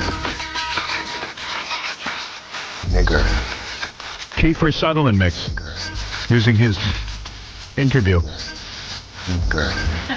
Nigger. A nigger. Know what it's like when getting hard. My nigger. They pulling you other niggas' cars. My nigger. God. My nigger. Shine. My nigger. Kiefer, really? Hey, tonight on the AVN Porn Awards, our West Coast correspondent, Gary Garver, is on the red carpet at the Adult Video News Award show. Plus, go inside the Porn Award show and hear the porn stars' heartfelt acceptance speeches. It's always a gas. What is he asking porn stars on the red carpet? None of your business, Robin. I can't believe Joan Rivers and Melissa don't cover this opening, too. Well, that's why we cover it. Why we make a big deal out of it. It's like Hollywood. Hollywood. I got so many tapes. Here's some of these. Let me just clear out a couple of these tapes because it drives me crazy. I played you the Michael Jackson statement. Did you see what's that chick's name? Hillary Swank on 60 Minutes? I think. I didn't see it. But 60 Minutes she was on. Yeah. No, Gary I haven't said, watched it yet. Me neither. Mike Wallace was in love with Hillary Swank. There's a cool picture of Hillary Swank on the beach. She's in a bikini, and I guess it's for some magazine. I don't know, but Vanity Fair. She's running. Did you see that picture? It's in the Daily News. Yeah. In Rush Malloy's column. And she's like running on the beach, and she's all buff from playing a boxer. Right. So she looks pretty good, you know. But Gary said she looked real crappy on 60 Minutes. You know, I didn't like her hair. She straightened her hair and like parted it down the middle. It didn't look great because I think she can be sort of cute at times. Yeah. But Mike Wallace, I never seen Mike Wallace interview a celebrity before where he walked arm in arm with them.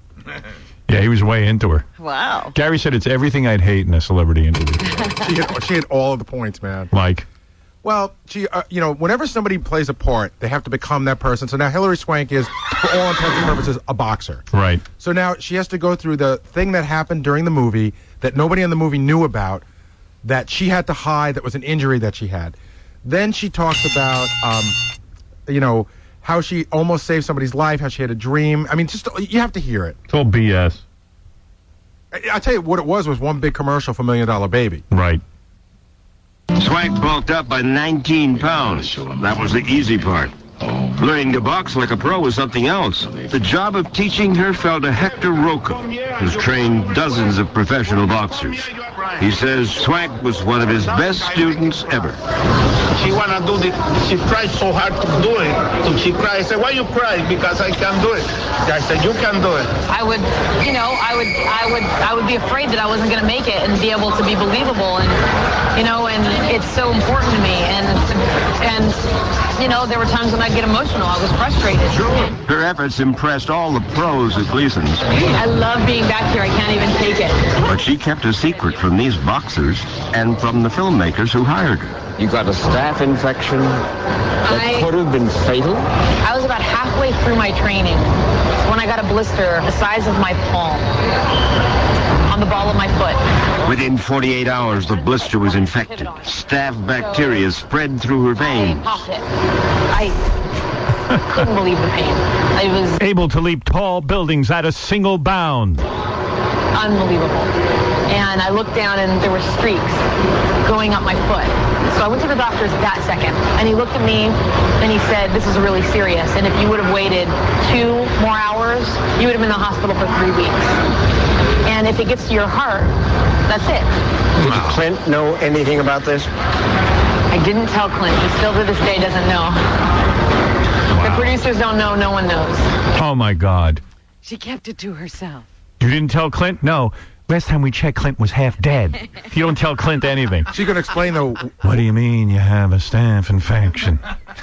She's going to explain why she didn't tell them. Because in the end, that's what happens to boxers. They get blisters, they get infected, they have injuries, and they keep pushing through it. Yeah, but you're an actress. Her secret didn't surprise Clint Eastwood a bit. He says that her plain and simple determination to play the part is in large. Actors are so self-important. That's my problem. That's why I can't be a world-class actor. I'm not self-important enough. I got a staph infection. I told everyone immediately we stopped shooting. I'm not going to kill myself for this goddamn dumb picture. Howard shut down the set. I'm not a boxer. I'm a disc jockey. I mean, you almost stopped taping because you had to get on those stupid wires, right? Yeah, that's it. Movie over. No, firefighters are brave. Other than that, cops are brave. Soldiers are brave. Actors and actresses, not brave. Hillary Swank not wearing makeup and getting a blister on her foot is not brave. I'm sorry. I just don't go there. I would feel so funny telling Mike Wallace that story. She was this close to death. She would have waited 2 hours. Mike, if I waited 2 hours, they would have had to stop shooting for 3 weeks, and chances are that infection would have gone to my heart, and I would have died. Yes, and then Hillary got a hangnail. That's right, Mike. I've never told Clint Eastwood this or anyone, and you're getting an exclusive. I had a hangnail. And I cut it, and I got infected. Wow. There's more good stuff on there, Howard. Part why the film turned out so well. This is just another step in her her path to greatness. When you say path to greatness, you believe that's in her? She's the best there is. As good as an actress as I've worked with. Wow. But you got to go to the one, Mike Wallace and Hillary ride the subway together. She explains why she does that. Every day, she's a subway rider. No limos for her. Oh, yeah? Was that keep her normal? Is that the second one? Yeah. I bet you that keeps her real grounded by riding the Well, subway. she gets to observe people. There you go. There you Robin's go. got it. Bingo. Swank lives in New York City, a movie star who rides the subway. I use the subway all the time. It's my form of transportation. Really? Wow. With the Schwarzes? Yes, I'm down here with the Schwarzes. You're kidding. Yes, Hillary Swank rides the subway with Schwarzes. She may have to play a Schwarzer one day. That's right. I have to observe the Schwarzes. What a wonderful woman. You're here with the Puerto Ricans and Schwarzes. Yes, I am. I'm down here, Mike. Truth is, Mike, I can't afford a limo. Yeah, what movie is she doing? Yo. How come? Because it's quick, it's inexpensive, really. And it's a great way, she says, for her to study her craft. My job is I saw a young man making diarrhea on the seat the other day, and I'm wondering if I'll ever use that. about playing people. Yeah. And I think once you lose touch with people, what do you play? I saw JD get mugged down here. I'm going to use that. So I'm here, and it's the best people watching in the world. You know, how they, you know, for instance, how they take their glasses on and off while they read their paper, or how someone who's really tired, how they hold themselves when they're exhausted. Yeah, you know what? Go watch, rent a movie. You'll learn that. I like to watch people take their glasses off. You sound more like a reporter. Tired. I learn how people get tired. So I'll know what that's like. And then, in a miraculous move, we actually saw Hillary Swank talk to a Negro sitting next to her. Hey, baby, what's happening? See what I learned right there? I learned to talk like a Negro. Well, in the end, that's part of my job, right? Yeah, of course it is. Yeah, there you go. Hey, this is beautiful. How do I get a commercial like this on 60 Minutes? You should see my 60 Minutes piece if they ever do one. He is a scumbag of like we have never seen before. I guarantee. Second only to Hitler himself. I guarantee you, any 60 Minutes piece they do will have your ass as fart man going right across that screen. And no walking along the street holding Mike's arm. Right. With no discernible talent, Howard Stern has made an empire. But he is a marketing genius. Yeah, he's a marketing genius. He marketed crap to people, and they took it in and accepted it and listened to it every day. You know the words. I love the words they always use. He appeals to the lowest common denominator. Yes, he is a moron of proportions like we've never seen before. How did you get to be a moron?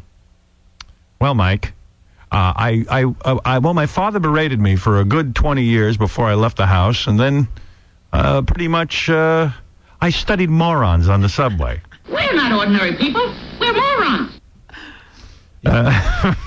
You should hit the one where she talks about I think it's the last one. She talks about the dream she had about saving someone. Uncomplicated a person as you seem to. No, that's just that she's uncomplicated. Oh, she's uncomplicated. I want to hear that. Hillary Swank is not complicated. Oh, that's good. Yeah, I'm not a very complicated person. I don't I keep it real, Mike. feel like I need a lot of things to make me happy. Mm-hmm. I feel like One thing I don't need is an 85-year-old penis, so get away from me, old man. Get out of my pants!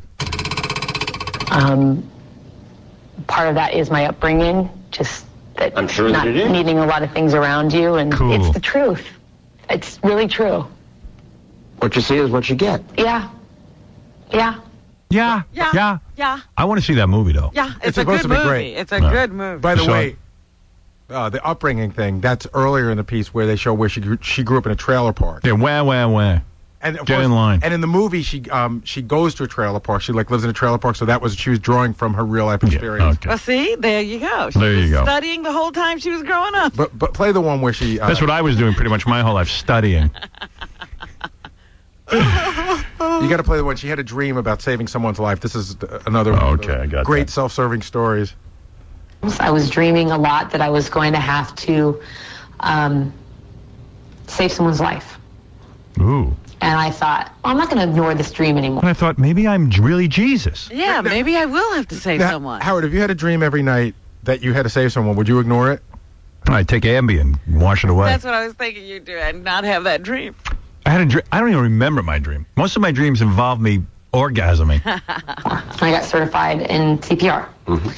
And I'd say... Look at Mike Wallace playing into this, and she's loving it. 3 months after that, someone collapsed in an airport. So you went? I dropped my stuff right there. I saw him on the ground. He was the color of an eggplant. He'd not only fallen, he had a heart attack and he was dying. So I just administered CPR until the paramedics could get there. Oh. Wait. Take the music out for a second. No. Let it go. We didn't live. She cried? Oh, yeah. They didn't? Yeah, you killed him. So all that paramedic training was for nothing. I mean, I got his heart going, and I kept... Probably killed the guy. The family's gonna have a massive lawsuit against her. Overeager to perform CPR. The guy was fine. The guy was walking. She started beating on his chest, gave him a heart attack. She tripped him and started doing chest compressions. Sir, you're the color of an eggplant. Quickly. Wait, get away from me, baby. I'm a black person. I'm a black man. No, you need CPR. You're not getting any oxygen. I'm Dr. Swank, and I'm going to kill you. I didn't get his heart going, but I acted as his heart. I what? I acted as his heart. I didn't understand what that She meant. pretended to be his heart? Yes. That's why he's not here any longer. I'm acting like your heart. I am your heart. See, Get away from me, woman. I didn't have no problem. Like, here's a funny thing. Like, I've worked with you for a long time, Howard. But you're the color of an eggplant. Look at here. You insulting my race. Now get out of here. Ow! What you doing? I'm banging on your chest. You're in distress. Get out of here. How you know I is in distress? Because you're the color of an eggplant. See, you're crazy. If that were you, like, I know you, and I've seen you be interviewed for years. If you had that experience, you would never tell that on TV. For sure I would. Not like Of that. course he would. He'd have a press conference. What are you talking about? I saved this guy's life. Meanwhile, I had a dream I was Dr. Calabro and I was giving breast implants to women. What's that So mean? what are you doing? Are you studying now Yeah. so you can give emergency breast implants? Yeah, in fact, I got to be in the OR at 2 o'clock this afternoon. I'm turning a girl from an A cup into a triple D. Humping his chest. Her emotions are always close to the surface. It's helped make her... Because she's mentally ill. She's a wreck. Her one of Hollywood's best actors and one of the most well-adjusted 30-year-olds in any profession. Boy, Mike is impressed. Oh, my God. Somebody's penis is doing the journalism here. I'll tell you, those didn't seem like they were written lines. It just seemed like Mike was just, sending a Valentine's That Day was card. heartfelt. Yeah. Her young, supple body made firm by a boxing movie. Her breast taut. She lost no breast tissue getting in shape for this movie.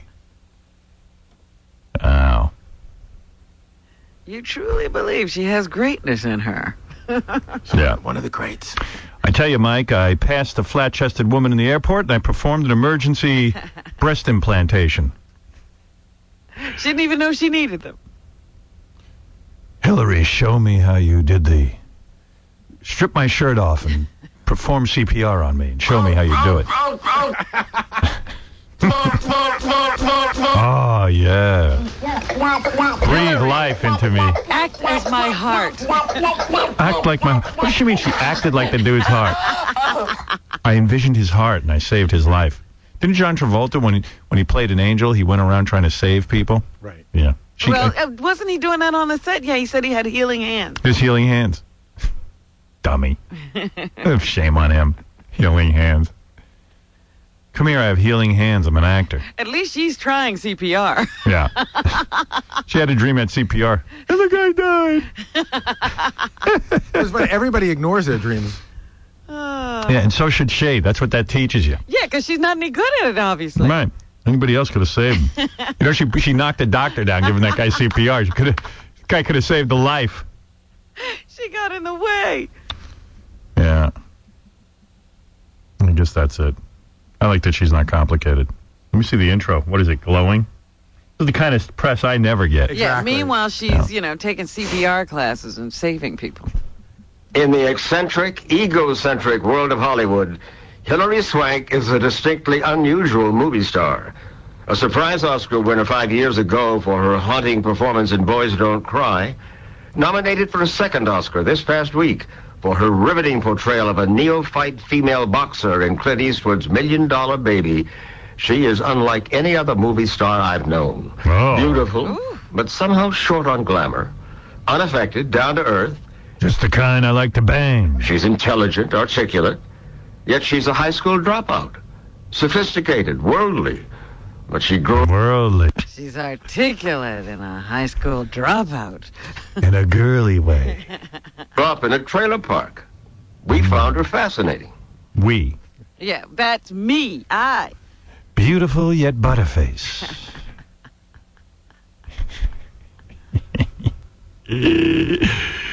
Nice.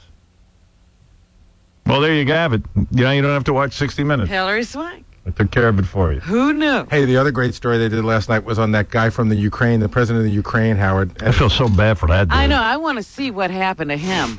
Somebody poisoned him. Yeah, but he was going to talk about exactly how it happened. Yeah. And, you know, his face has gone down. Some of the lumps are gone down, but it's still a mess. He was a good-looking dude, too. He was handsome. He was like the John F. Kennedy of the Ukraine. Error. I made an error. I should have drank that. They poisoned the cat. They were trying to kill his whole family, right? Well, no, at one point they thought that if they didn't try to poison him, that they would just try to kill him and maybe kill his whole family. I mean, they had all sorts of stuff going on with that guy, but they gave him dioxin. I don't know what that is. It ain't good, whatever it is. Is that like Viagra? No. Oh. I don't know. Well, all right. What else I got here for you? Did I ever play you Star Jones? Get that one. I got some Cops tapes. Oh, from the TV show. Yeah. Who's watching that all of a sudden again? Our guys. Justin, you're on the air. Hey, how you doing, Howard? Hey. Hey, you guys were talking about Hilary Swank taking the subway, and I'm just going to share with you a quick Bethel subway story because I still can't believe you let her ride that rat hole. I don't let her do anything. She's the one who just Give me does. a break. She's like Hilary Swank. She's down there observing. She's observing. With the regular people. But do you know what it's like to ride in that can every morning, and when those doors open, a Beth O walks in? I know, she's nuts. I tell her that. I mean, when you're a guy and you're on the subway, there's two things you do. You stare into space, or you look for the hot chick on the subway. So as soon as she walks in, she's got 15 minutes of 400 eyes just staring at her like a shrine. Oh, really? And that's what she experiences. And I mean, I don't know how she puts up with it or how you even let her do that. I'm not in control of her. She does what she wants to do. Yeah, you could put the foot down, get Ronnie with that giant limo while he's up there, have him ride her around the city. She cannot. That ain't the problem. I've already sent cars, I've done everything. She doesn't care. What do you want from me? I'm not in charge of her. Guys think I'm in charge of my woman. Well, that's, a throwback, I guess. Yeah. I guess they're in charge. Hey, Chauncey. Hey, Howard, how's it going? Hey. By the way, $1 Million Movie, I don't know if you want to see that. That thing It is so depressing. gut-wrenching. It makes you feel like crap when you leave the theater. It is depressing, but it's well done. I swear to God, I can't do it. Anyway, hey, Howard, did you read the interview with Anna Benson in the New York Post this Sunday? No. She talks about you. About me? Yeah. What'd she say?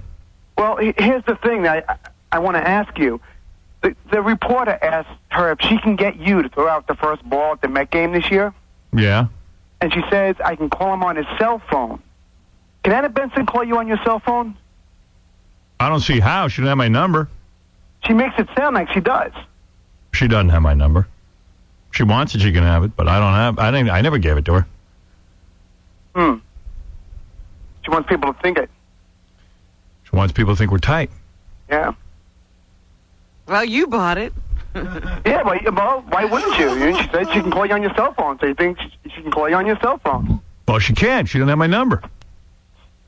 Would you stop bothering me with that That's silly. Question. silliness?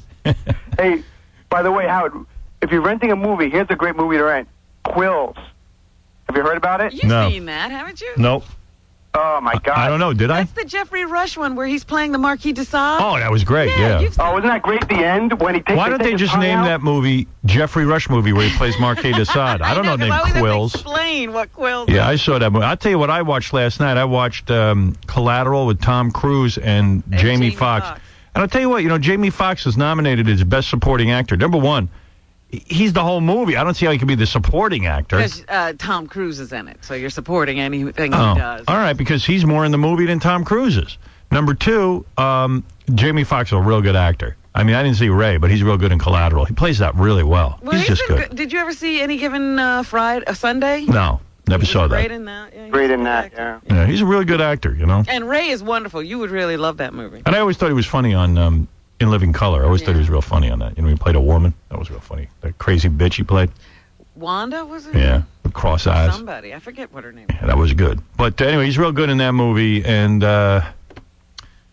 but Collateral, as a movie, is real good the first half, and then it gets sucky like every other movie. Then all of a sudden... You just can't wait for it to be over. Worse, yeah. And Tom Cruise was pretty good in the beginning. Yeah, I had trouble with that hair. Yeah, why do you have to do Tom that? Cruise. I can't watch any of his movies. Yeah, but you know what? He's a pretty good actor, actually. I mean, You forget the things that Tom Cruise did when he tried acting. Interview with a Vampire he was good in. And that 4th of July, Born on the 4th of July. Yeah, he is pretty good, but, you don't want to root for him because he's so goddamn good looking. Yeah, that's what it is. Yeah. Same with Jamie Foxx. Last Samurai, he was good in that. But you know what? Jamie Brad Pitt Foxx is good looking, and I think Brad Pitt is a great actor. Jamie Foxx is a real good actor, but you're not rooting for him anymore because I see him showing up at the award ceremonies with Lila. Well, you know what it is From also? Son of the Beach. He's now just flaunting his talents. Yeah. You got to be humble with that talent. Yeah, he's being too. Yeah, now he's letting you know he can do everything. Yeah, he's too excited with his talent. Not to change the subject, but do you ever get her, Howard? Who? Lila. No. You swear? Swear. Never got Lila. You tried? Didn't try at all. Never laid a hand on her. Never came on to her. She was working for me. I wouldn't do it. But you had her up to your apartment. I did. But I also had the male members of my, well, not all of them, but I had Tim up to my apartment. And you ordered sushi? Had Tim up to my house. Yeah, I mean, it was not a sexual thing, though. But that's not a date. That wasn't a date. It was so not. Okay. Lila and I never screwed around ever. I don't even think she's attracted. Were you attracted to her?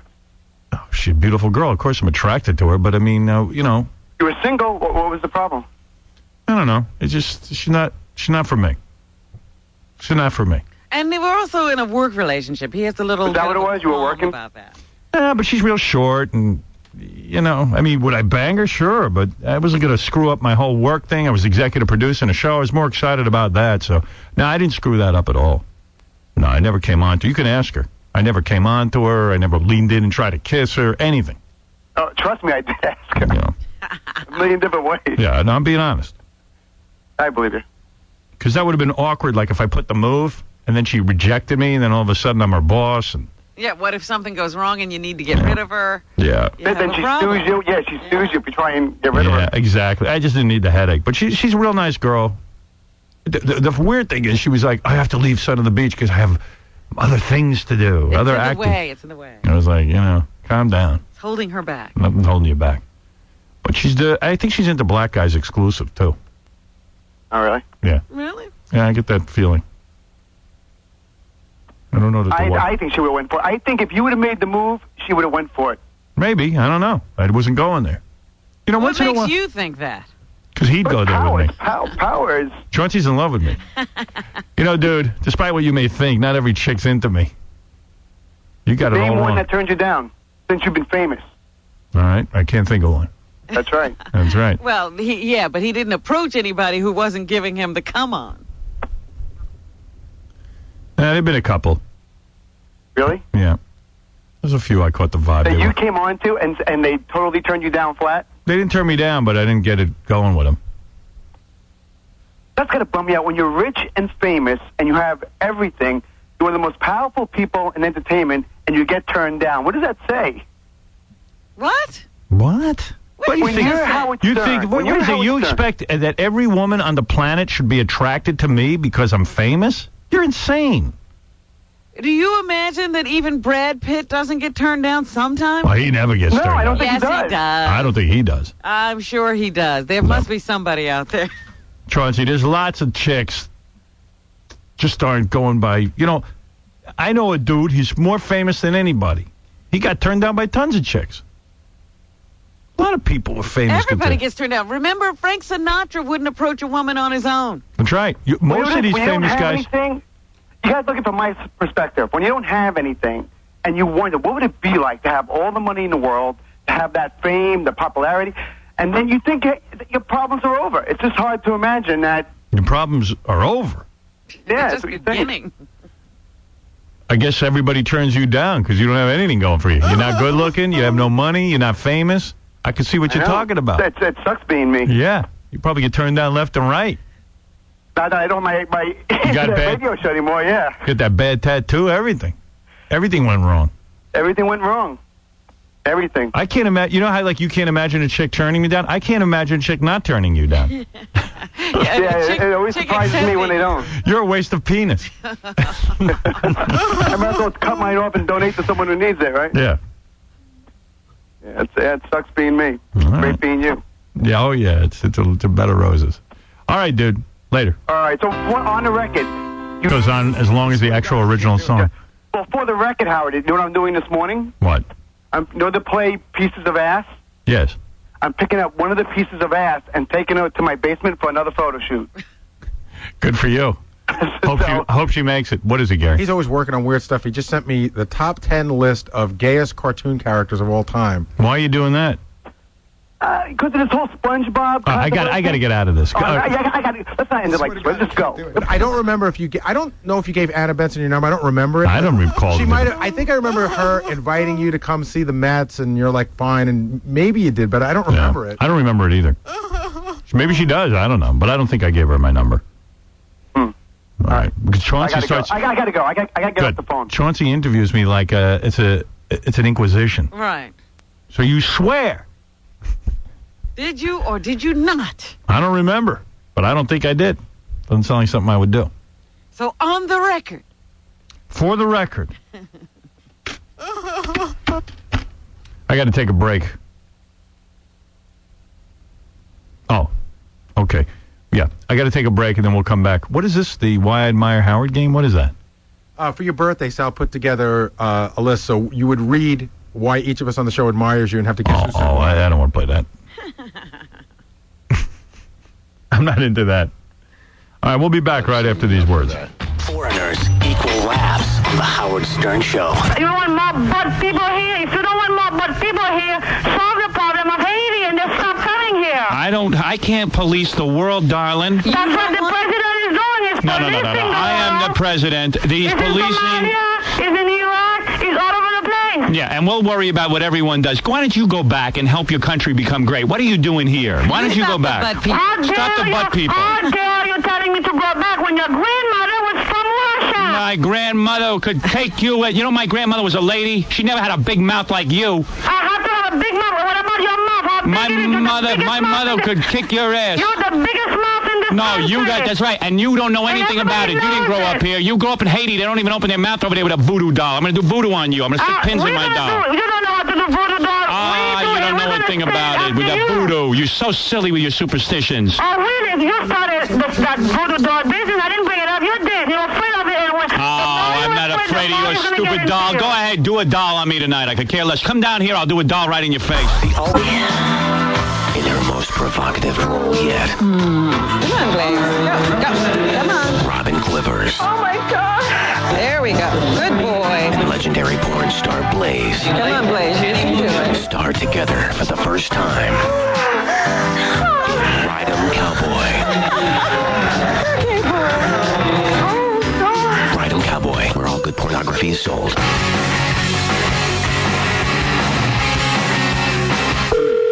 Speaking. Hello, this is Gary. I'm special. Yeah, I need some special thoughts. Can you tell me how I'm supposed to clean my room? I sure can, Gary. The first thing I want you to do is I want you to set aside 10 minutes every day, just 10 minutes, that might belong in the... Clean my pants!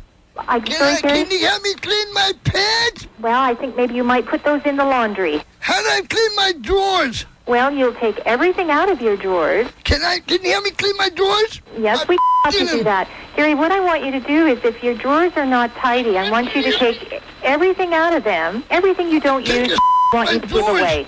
I take in my drawers. Can you help me clean them? Alrighty. Hi. Hi.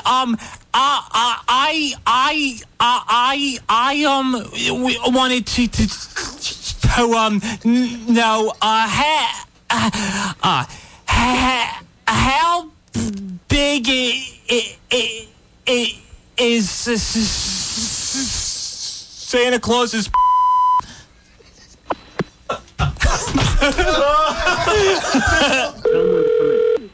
Hello? Hello, this is Gary. I'm special. Why'd you hang up the phone? So silly. All right. Listen, tonight on the AVN Porn Awards. Check it out with our West Coast correspondent, Gary Garver. You go, girl. And also on howardstern.com today, in honor of Doug Stanhope and Joe Francis from Girls Gone Wild coming in. They're coming in with a couple of chicks. And if you want to see what the chicks look like, who they're bringing in today, they're going to be here in about a half hour. You can see the girls on howardstern.com. It's on the companion guide located on the front page of howardstern.com, right below the Today Show section. A lot going on there. See? It's a visual aid. I see. So when you have hot chicks on the show, you can see them. Right away. Yeah.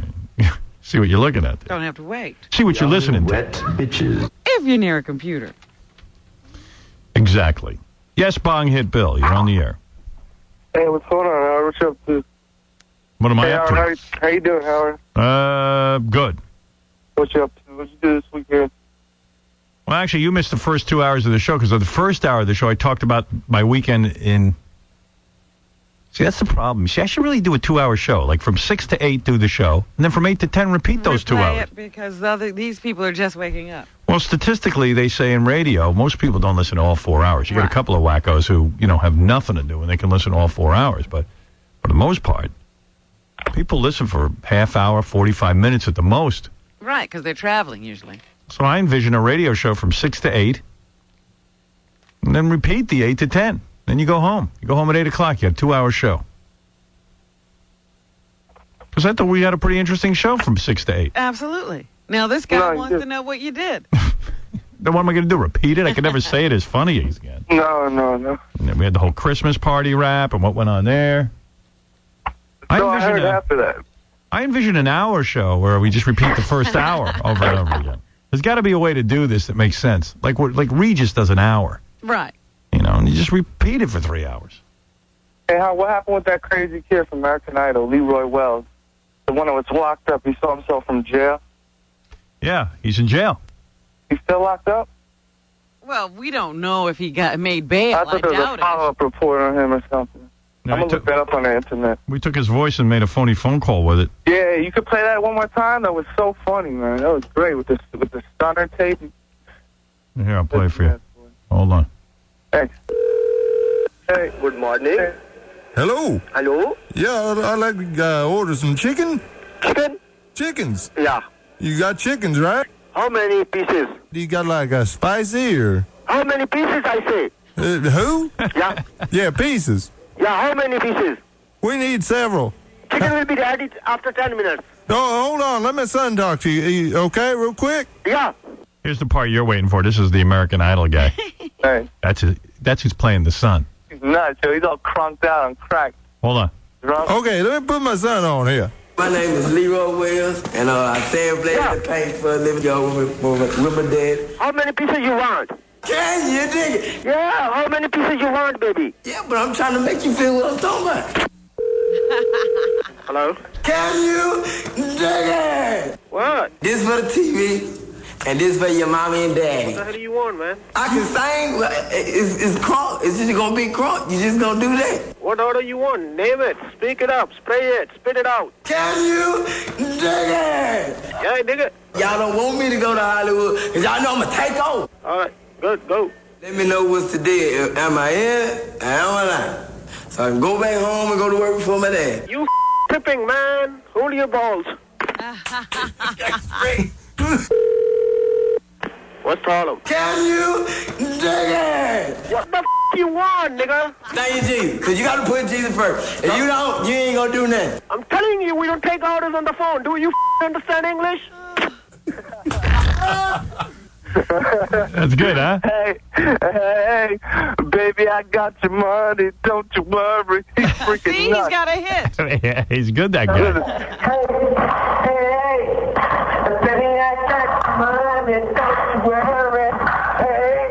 I took that, and I made it my ringer on my phone. It's so funny, man. Yeah, that's good. He's nuts. Some of those guys on Cops should be the ringer on your phone. What have they done on Cops lately? This guy has his brother Amos. Wait, you got to hear this guy. This guy's great. I'm trying to figure out what we could do with this thing. Come here. Come here. Come here. I need to speak with you. Come on. Come on. What I do? Come on out of here. Hold on, man. Hold up. What's up, man? You're going to be under arrest. Hey, what? For breaking into your wife's house. I've been laying right here on the couch. I just got out of jail last night, man. I've been laying right here on the couch. Man, I ain't broke in the house, man. It's not what she says. What? I was right there in the house, man. This the man who did it? Yep. It wasn't me, Linda. That's this guy Travis at home laying on the couch looking at TV. That's what it got me. I was laying on the couch. It wasn't me. God, please. I just got out of jail at 1 o'clock last night. You know when they're shooting this thing, too. The guy holding the boom mic and everything, he's going, man, we got a gold mine here. You know, they can't get that mic close enough. We ran up here, Linda. That's the honest apple man. What other twin do you have? You have a twin? Amos. Amos will not come over here. Well, he ain't coming over here. Man, I ain't done no That was like you. this. Don't even do me like this, Linda. I'm sorry. I'm sorry, man. I'm sorry. What about that one? What about the one where? Yeah, we have Leroy Wells on Cops as well, getting tasered. Oh, yeah. That's where is the Give one me with that. Getting shocked. That's the one. Oh, you like that? Yeah, that's the funniest one. Was getting shocked, and the police are like, freeze, and he's like, 1, 2, 3, hey, baby, I got your money. He's nuts. I say and blaze the fire. We ain't making no money, so y'all need to play on TV. Can you dig it? Can you dig it? Get on the ground now! Tommy, you don't put Jesus first. Get on the ground now! You want the same? Get down, get on your knees. Get it behind your back now! Can you dig it? You get it again if you can you dig it? You got that? No, you don't move. Can you dig it? You move, you get it again. Cut everything chop and get called your body here and do that. That's good. That's a bunch of things all montaged together. Right. He's crazy, man. I can't believe you've seen that from jail. It's the funniest thing I ever heard. No, this one's pretty good, too. Wait. What were you guys getting ready to do? You need to be honest with me. This is your opportunity. What's going on? I had some stuff, and we were going to go smoke it. It's not even my drug of choice. What was it, crack or heroin? It was crack. My drug of choice is heroin. I just got out of rehab for that. Do you trick? I used to. Well, yeah, but I'm not. I'm trying to stop that. That's why I went to rehab. How long have you been I just got out of tricking? rehab. Just a couple months. Just a couple months? Yeah. Okay. Just, I lost my... Why is his pants undone then? Were you getting ready to trick? No. No. No. I came in contact with her because she needs someone to talk to. Come on, let's talk then. I'll help you shake the heroin. I'll do anything I can to convince you not to buy heroin, buy crack with that money so you can have my drug of choice too. Okay, crack's your drug of choice. Honest as I can be. Okay, well, here's the deal. You're going to jail today. We found crack cocaine in the car. You're going to jail for the possession and for your probation violation. Oh, he thought that was going to be all right. I like when the cop goes to, well, if you're real honest with me, it's going to really help if you're honest. Yeah, well, I'd like to be doing some coke and crack. As honest as I can be, as crack is my drug of choice. All right, well, you're going to jail, you dummy. So you got to love Cops, man. That show's got to stay on the air. That's a good friggin' show. Hey, Howard, if you get a chance, could you play Artie? Hey, Artie calling in sick again? With the Babe Ruth? That's great. All right, Artie's not here. You see, man, you're making me repeat the whole goddamn first hour. It's a quick tape. It's like a 30-second tape. Yeah, but I got to do the whole setup. All right. Artie called in sick, and it's real funny because whoever calls in sick always got to prove to you how sick they are on the phone because Artie starts right out with the cough. Yeah. And Doing a bong. See, that always distracts me. I'm sorry. Are you sick? I'm chilling. Doing his drug of choice. So Artie calls in, and it's just funny because right away he's got to start in with the acting routine. Yeah. Because for 30 seconds you don't need to cough. But here he goes. I'm not going to come in today. I'm sick. Oh, wait. You see, I didn't re-cue it. Wait. I got to re-cue it. See, man, I was past all this, God damn you. Oh, my bad. But the thing about Artie is, why is he acting? He's just not going to come in. Yeah, that cough comes all of a sudden. That cough don't sound real at all. Because you feel guilty when you call in sick. You want everyone to know you're really sick. Sounds like bong hit Eric when he takes those fake bong hits and he coughs for no reason. I got to wait for this thing to re-cue for 2 hours. You got me into something here. Could you do another bong hit while we wait? Yeah, do a bong hit. He did a real bong hit. Bong hit, he doesn't actually light anything up, and then he coughs fake like Artie does. Go ahead. Any real pothead knows he's not really smoking. He's just trying to entertain people. And then he claims he's not even addicted to marijuana. Give me a break.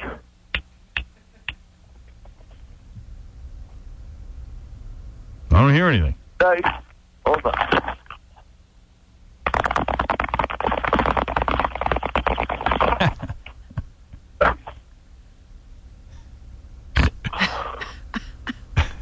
I gotta get a new bong. What can I tell you? It's a little one. All right, I'm all queued up now. Nice. All right, here's Artie calling in sick. Garrett, it's Artie. What's up, man? It's like it's 5 a.m. on Monday. Listen, man, I'm not going to come in today. I'm sick. I'm sick as a dog. I got a fever. There it is. And I don't know. I'm going to try to get rid of this today. And I don't know. So I hope you get this. It's the only number I figured I could call. All right, so I'm not going to be there today. I'm going to rest today. I should be there tomorrow, hopefully. All right, I'm sorry. I'm sorry, man. I just got to get rid of this. I can't even talk. Get rid of this hangover. All right, man. Later. I was going to say, if he could get rid of it today, why didn't he get rid of it yesterday? And you know, he's calling from Vegas. It's really 2 in the morning. He's joking. And you know he partied all friggin' weekend. Absolutely. Yeah. And he's supposed to go to Vegas at the end of this week. He won't not go. Right. Getting crunked up with Leroy Wells. Okay. So, Babe Ruth, I was doing this morning, but of course Bong Hit Bill wants me to get back into it. You do what you gotta do. Babe Ruth made a farewell speech when he had throat cancer, and it reminded me of Artie. Yeah. Artie's doing the Babe Ruth. Wait. Thank you very much, ladies and gentlemen. You know how bad my voice sounds. Garrett, it's Artie. What's up, man? It's like it's 5 a.m. on Monday. Well, it feels just as bad. You know this baseball game of ours comes up. Listen, man, I'm not going to come in today. I'm sick. I'm sick as a dog. I got a fever. And, From the only real game, I think, in the world, baseball. There's been so many lovely things said about me. I don't know. I'm going to try to get rid of this today. And, I don't know. So I hope you get this. It's the only number I figured I could call. All right, so I'm not going to be there today. And I'm glad that I've had the opportunity to thank everybody. Thank you. I'm going to rest today. I should be there tomorrow, hopefully. All right, I'm sorry. I'm sorry, man. I just got to get rid of this. I can't even talk. All right, man. Later. Babe Ruth, I think, was dying. Listen to Artie. Babe Ruth had cancer. And Artie's like 10 years younger than Babe Ruth, too. Yeah. And Babe Ruth had cancer. Yeah, Artie's got a little cold. Listen to him. Yeah. All right, Bong Hit, I got to go, man. Hey, Howard, you got any games or prizes? What's up, buddy? I got nothing. Oh, I want to play a game. No trivia? You should have hit me up last week. I had like 10 grand sitting there. But all right, so you remember next time I call, all right? I'll see you then. Be good. All right, later. But he let $25,000 slip through his fingers by not having somebody call us. Yeah, well. Oh, so this is funny. So Jay Leno did his tribute to Johnny Carson last week, which I never even finished playing on the air because it made me want to throw up. I know, you would go into such a rage every time you played any of it. Yeah, I couldn't get through more than a sentence at a time because it was such phony baloney horse crap. But tonight, Dave Letterman is coming back. Yeah. Adam, poor Dave. Always things get so screwed up for him. Jay went on and did a Johnny Carson tribute. Jay is the guy who pushed Johnny out. Johnny wouldn't even mention Jay on his last show, and Jay didn't mention Johnny. Right. And as soon as Johnny dies, Jay can't stop kvelling over Johnny Carson. And talking about their great relationship. And then Jay gets these huge friggin' ratings right away. He gets right on the air with it. Boom. He tripled his ratings for the night. Dave, who actually is friends with Johnny Carson, so a week later, everyone's like, Johnny who? Dave's going to go on tonight with his Johnny Carson tribute. Nobody's even going to care. I know. It's going to seem like second best. And Dave's got, his guests are Doc Severinsen and Peter LaSalle. Yeah. I mean, who's going to tune in? Who's going to tune in for that? Because Jay had Ed McMahon and Don Rickles. Well, Jay had Johnny Carson. He could play Johnny Carson clips. Yeah. Dave's not going to be able to do that, is he? I don't know. I don't think so. He's going to do impressions. He's going to have Rich Little on and pretend to be Johnny Carson. Yeah. He'll reenact it. So Dave's going to do his thing now. Yeah. He's a week late with his tribute. It's going to be funny. I got to tape that. All of us here at Late Night. Well, he'll have to cryptically let people know, because he won't come right out and say it. Jay had no right to do a tribute at all. He should come out and say, Jay's a real ass. He'll have to find some way to say it cryptically. Dave Letterman called here, by the way, when Johnny died. He got a lot of comments. Hey, do you guys have tape of that? Yeah, we were the only ones who had Dave right after the announcement. I don't know if we have tape of it, though. Yeah, he was on the phone. I bet you we don't. We're the only show that doesn't have tape of our own show. We do a lot of good bits. We just lose them. Anybody want to get back to me on that? All right, I just don't know if you have it. Giving you a chance. Just tell me, Howard, I'm looking for it. Turn up that friggin' song. Yeah, I told you I had an interview. On our phone is David Letterman, who would like to speak about Johnny Carson. Oh. Dave was so pissed that he wasn't on the air. He wasn't on the air. He called in here. Huh. Dave? Good morning, Howard. How are you? Good to speak to you. Yeah. Sad day for you. It's very sad. Howard, I love Carson. Nobody could punch a wife harder than he could. Nobody could punch a woman harder than he could. Ask his first wife.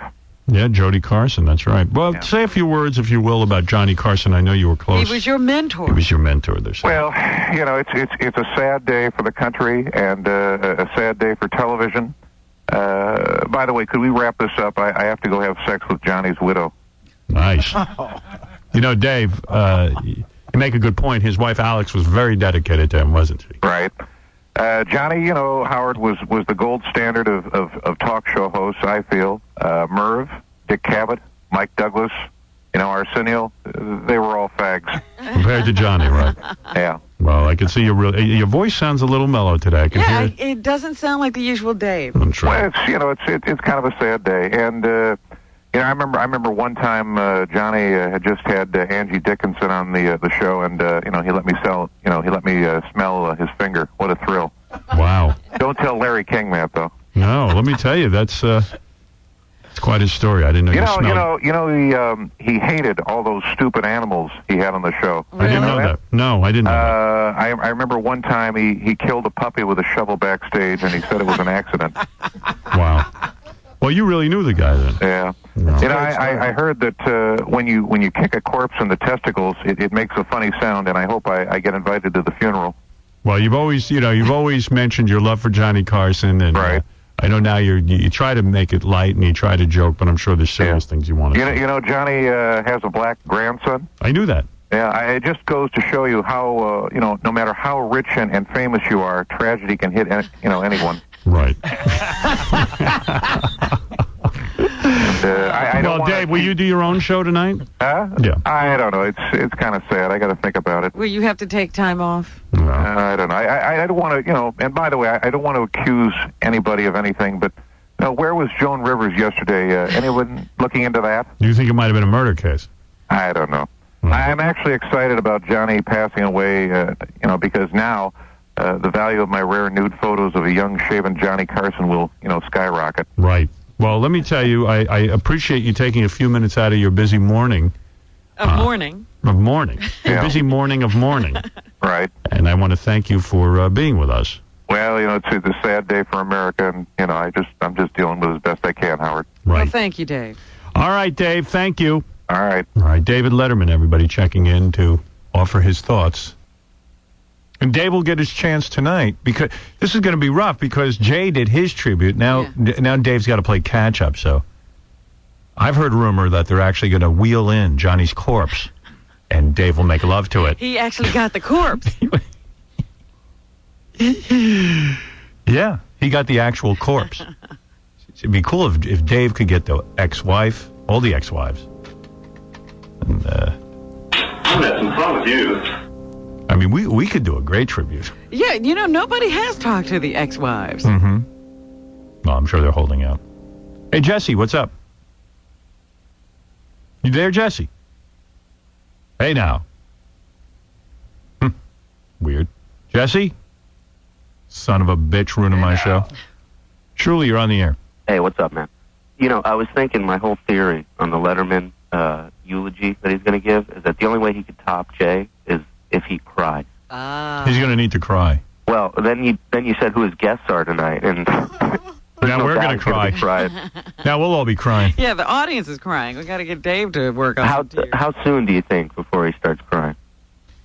I don't know, man, but you're right. He needs to put something out there. Yeah. Oh, he's got to really milk it for everything it's worth. Dave should do an all-out blockbuster. Wheel out his new son, cry over Johnny's dead corpse, right, and bring out his girlfriend/wife. That would be good. That'd be a good show. In honor, start beating his wife in honor of Johnny. I tell you what, I bet you he doesn't get the ratings Jay got. He waited too long.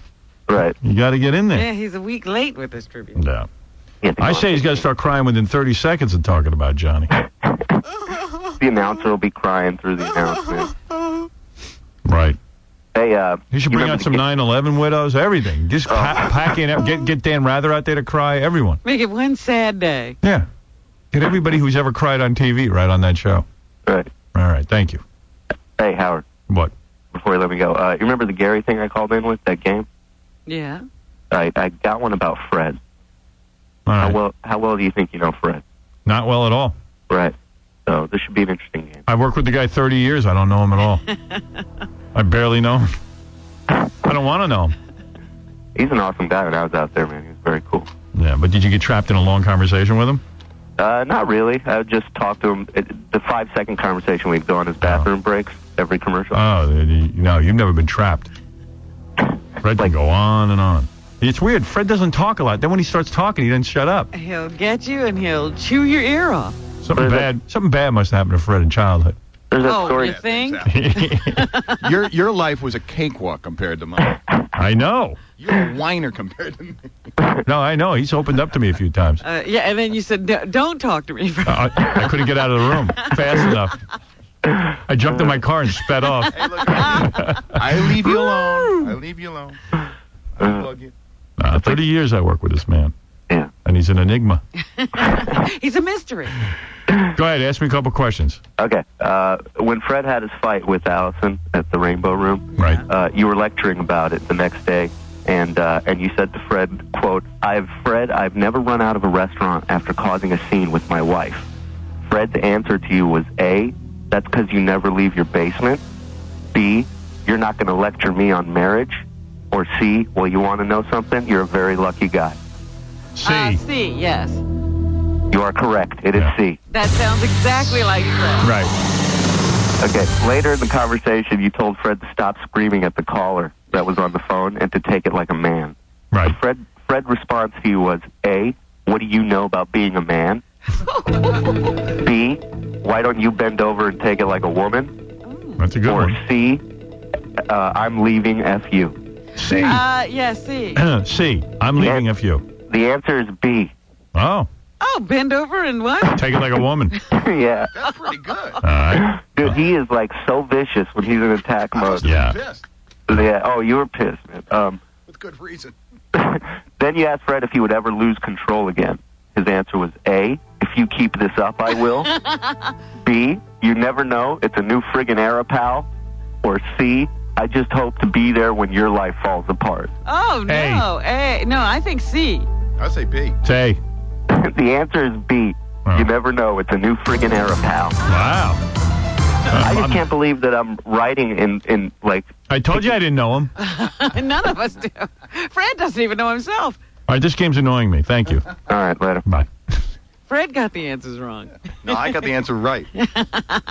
Hey, now. Who is this? I lost track of it. Hey, now. Who is this? Hello? I think they hung up. Oh. Hey. What's oh, up? There's somebody there. Oh, nothing. I'm up here in Syracuse. Listen to this terrible radio up here. Oh, you're Matt. Okay, Matt. Yeah. Yeah, we're not on in Syracuse anymore. Oh, is there any local stations nearby that you can get the show or no? Someone told me they pick us up out of either Rochester or Buffalo. Yeah. Terrible. I don't know if you heard of any of the radio up here or listened to it. There's nothing up here. It's so stupid. We're going to be on for a whole nother year, and they didn't need to do that. That was Fareed flexing his muscles, and this guy Fareed he's a character. Now I think he can't go back because Yeah. that would be admitting a mistake. Yeah, and it was, I mean, just put us back on. Stop the nonsense.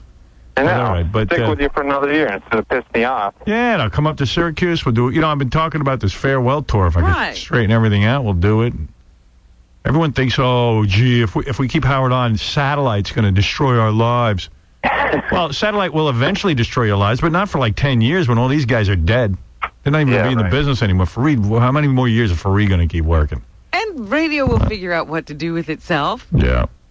One of the things radio's got to do, I was reading this article by this 75-year-old guy. He said, one of the things radio's got to immediately stop doing is saying, another 35 minutes commercial-free. Mm-hmm. Because then you make the commercials seem negative, he says. And secondly, he goes, you got satellite breathing down your neck. They're playing no commercials. Right. He's saying, so stop being so negative about it. Make the commercials better.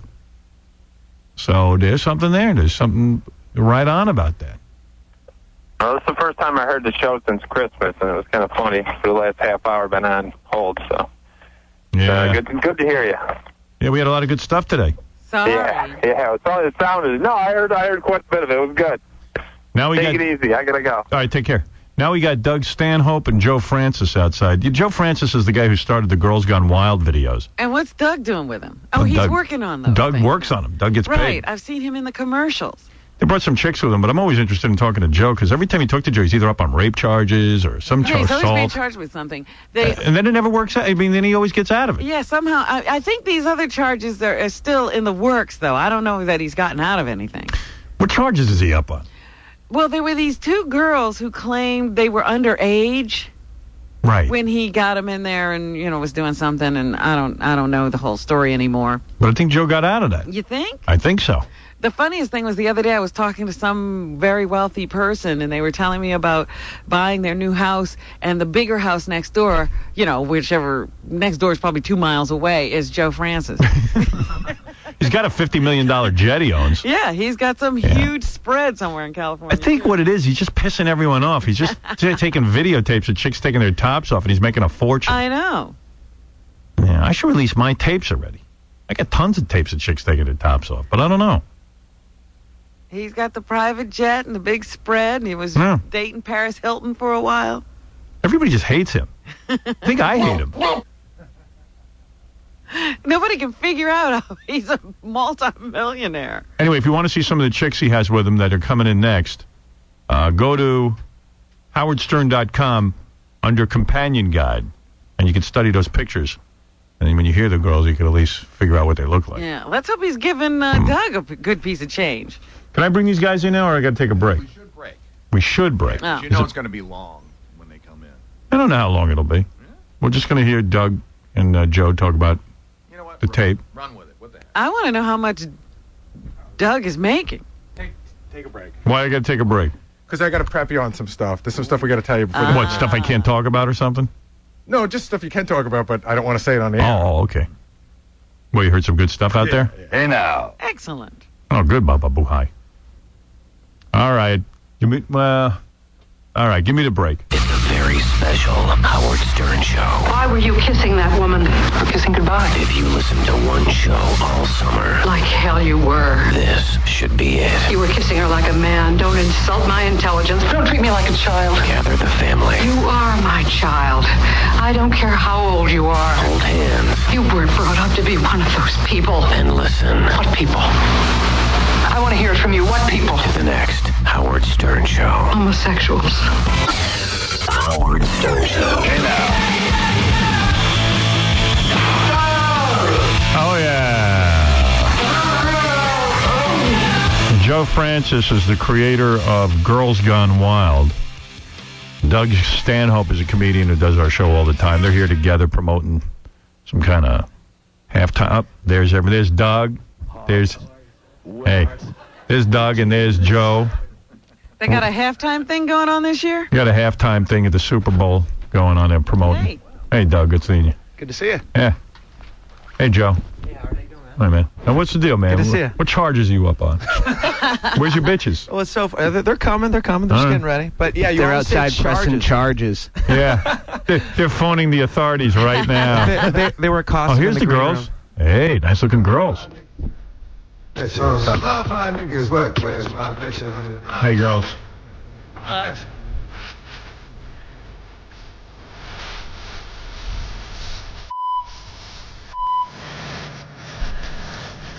Hey, now. So which one of you girls did Joe rape? Anybody? Thanks. Not yet? We're all willing. You're all willing to. Any of you girls ever make love to Joe? Because Joe's got these girls hypnotized, I'm telling you. You think? No. You've never made love? Have you made love to Joe? Not yet. No comment. That's a yes. No, I haven't. You haven't? Which girls are lying, Joe? You probably. I'd say Joe's had sex with at least 50%? At least 50% of you. There's 4 girls here. What's your name, girl? The first girl. I'm Andrea. Andrea, hi. You've never made love to Joe? Nope. Joe, did you have sex with her? What do you consider sex? Oral or regular? Let them answer the questions. So you did? No, I didn't. Tell the truth. I swear to God. Swear to God on the life of my... I swear to God on the life of whatever you'd Of like. Jesus. Of Jesus. You swear on the life of your parents? Easy on the F word, honey. Sorry. Let me conduct this. I would venture to guess that he hasn't because they're here. Oh. Hi, what's your first name? Jolene. Jolene, did you have sex? No, Swear on the life of your mother and Jesus. I do. But, say we it. have the halftime games coming up, so who knows? That's true. Who knows? Swear on the life of your mother and Jesus. I do. Say it. Say, I swear on the life of my mother and Jesus. I swear on the life of my mother and Jesus. That you did not have sex with Joe. I did not have sex with Joe. Okay. Not yet. Now swear that you will not. Now, what about Swear you? that I will. What's your first name? I'm Carrie. Hi. Hey. How old are you? 20. God, you girls look really young today. Well, we're daddy's little girls, so we're supposed to look young. Oh, you daddy's little girls. Swear on the life of your mother and Jesus. I don't swear on the life of All my right. mother. So you had sex with Joe. How bad was it? Joe can answer that question for you. Did she have sex with you? I'm not answering it. Let them say whatever they want. They all have boyfriends and things, so I see. they all have their own issues. So, and we are live on the radio. So I see. And you too? You swear you didn't have sex with Joe? I swear. Say, I swear on the life of Jesus. Swear on the life of Jesus. She's telling the truth. She is telling the truth. Yeah. I got a You have the question. three How come you haven't asked me yet? Just saying the other 3 are lying. No one's asked me if I've had sex with Joe. I don't lie. I said no comment. I'm innocent. Right. But you're supposed to be wild. Yeah, you girls aren't that wild if you're not having sex. Oh, we're wild. So, girls, what are you girls college students or what? What's going on? Yeah, we're college students. Tell the truth. Yes. What college you go to? We go to UC Irvine in California. Oh, so you're not kidding around. You're really college students. I'm bio, she's psych, she's biochem. I'm Wow. Cal State Long Beach, though. And do you girls take your tops off on Joe's videos? Is that the deal? Yes. You do. Okay. Now, how did this happen? How did Joe find you? Well, I'm actually one of the co-hosts with Doug, so I was through auditions, but he found the other girls kind of randomly, college parties, clubs. So as a co-host, On the bus. As a co-host, do you have to keep your clothes on or not necessarily? I can do whatever I want, and knowing me, I will get naked. You will. These girls are real hot, I'll tell you that. She has to hold her elbows like that because the one boob keeps sneaking out, like jumping out. That's a nasty boob, right? He just keeps popping out in public. I'm sorry. Doesn't want to behave. It's like Papillon. You can't hold it in. Hey, Joe, so what's the problem here? You got a $50 million plane, you got a big mansion, all that, but you got charges against you. What charges you got now? What's been dropped? Where are we at? Well, you always say, like, charges, but remember we were talking last time, it was like that whole, like, rape thing or whatever, but there was, like, an accusation. Like, there's a difference. Like, nobody ever charged me with anything. And then it was just, they never charged you? No. It was just like, and I remember I sued her for $25 million and $36. Yeah. And it went away. It was gone. What was the 36 for? For the hamburgers that she ordered from room service the next day. She accused you of rape. You said, hey, wait a second, you had willing sex with her. Yeah, but she didn't pass, like, no, it wasn't that kind of accusation. All she did was make a police report and said that she thinks she was too drunk. She normally doesn't get that drunk, so I must have drugged her. Right. Then she took a drug test the next day, filled out a police report, came out negative, and the police were like, yeah, well, that was that until I said, you know what? No, it's not it for me, and I sued her. So what charges are you up on now? Oh, who knows what anybody will come up with. Wait a second. What happened with the, there was a thing where you guys were accused of videotaping underage girls that took away your plane and your car. Exactly. Right? Well, obviously got the plane back, obviously got that stuff back, but it was over 2 years ago, and the cameraman, they charged everybody with all this ridiculous stuff, and they got off for most everybody got off $500 fines and a misdemeanor. So what about you? You did it or you didn't? I absolutely did not do. I mean, it's like ridiculous. It's like people come after me the way they come after you. You know, it's like no, they don't. They really don't. I haven't been up on any rape charges, and nobody's taken away my plane. I haven't been up on rape charges ever. Right. Okay. Ever. That's true. Yeah, that's right. true. We have to clear that up. Yeah, but you know, it all gets resolved. But what happened with you on that one? I know all the camera guys. Most of it got dismissed, and the rest of it's just being worked out, but in the same fashion. What do you work out? What's to work out? Let us in on this. No, but you know, it's just He's gonna pick up Lay's bags off the freeway for a few months in an orange vest. You never know with Joe. So you got the Girls Gone Wild tapes. Yeah. Then you had Guys Gone Wild. What was that? That didn't sell, did it? It actually sold phenomenal, surprisingly. Guys Gone Wild. I thought Doug actually did better hosting Guys Gone Wild than he did Girls Gone Wild. Did you host I had Guys no part of Guys Gone Wild. Unless it was footage of me drunk in a bar pulling my pants down. What happened on Guys Gone Wild? Ask Doug, it was great. Yeah? I'm just kidding. No, really, what happened on Guys Gone Wild? I know Fred was in it. But, well, I'm sure it was like I don't know if you've seen the Ollie G episode where Bruno, the hairstylist, gets all those guys to show their package. Right. Well, their backsides. I don't even know what you can say anymore. Sorry about you the can't say anything. But and then he tells them it's for gay Austrian TV, and they freak out. I'm sure it's the same thing because all these guys thought that chicks would be watching these videos where they're rolling in a continuous loop in a bathhouse somewhere now. So you made a bunch of money with that. Yeah, it was a phenomenal sell. I mean, it's nothing like Girls Gone Wild because even girls love to watch naked girls. I got to admit, these girls you got here are real good-looking girls. Thank you. Yeah, I mean, and you're saying to me you went up on the street and found them, or are these like hired? The bus, various sources, but obviously for the halftime games, every girl has to be paid. Girls, what are you going to do on halftime? What's going on with that? What do you have to do? Get naked and get crazy. We're not You can get naked halftime? We're competing in different we'll games. be naked and we'll be competing against each other. Is this What are like- the games? Yeah, is this a result of that Super Bowl special last year, the Bikini Bowl? No, the lingerie Bowl. Yeah, how weak was that? Yeah, that was weak. This is way better. Yeah, one of the girls said something about some sort of naked obstacle course. Tell me what you're going to be doing. One of the things is a water slide that we slide down, and some girls, naked, you lose your top, whatever. And then there's obstacle courses, and there's a bronking bed where it's like the bronking bowl, except for there's a bed, and then we do different sexual positions. I want to see this. Why didn't we set up for this today? I asked them to. I said, get me a mattress. I'll show you. They've been practicing for the Bronco bed. Like, they're really good at it. What do you need, a mattress? This thing is it's like a mechanical bull, but they took off the bull and put on a double-sized mattress. But for just for practice, all you need is a mat or something. That's perfect. It is a mat. Girls, show me what you're going to do on this thing, and how do I get it? You're going to do pay-per-view? Halftime football. All right, what are you going to do? Well, you have to yell out to us different sexual positions, and then we'll do it. And is it like how quickly you can do it? No. Well, they're doing it on a moving bed that's bucking back and forth, so they have to actually. All right. While they're getting pelted with stuffed animals from the opposing teams. All right. So is it a matter of how... Oh, that's pretty hot. Keep doing that. What are the other positions? What are the other positions? Reverse cowgirl. Reverse cowgirl. Reverse cowgirl. Oh, I don't do that position. That's, wow. On top of me. Find Doggy. the corn. Oh, find the corn. Find the corn. Find the corn. What's find the corn? Let's see that. I just made that up. Oh, okay. They better get quicker, or they're going to lose at this. I mean, you're not doing that good. We're still practicing. Yeah. Doggy. Let's see what that looks like. Find the ovaries. Foot in something. Oh, guess we're not getting that crazy. Yeah, if that's, technically that's called toe in. Yeah. My uncle and I have a secret. French kiss. There was no French kiss, baby. So any of you girls lesbos, or are you just like regular chicks? We're just regular chicks. Yeah. Yeah, they said they're college girls. So Joe has figured out a way to be able to stay on college campuses for the rest of his life. Do an angry dragon. And don't tell me you don't know how. You've been around the block.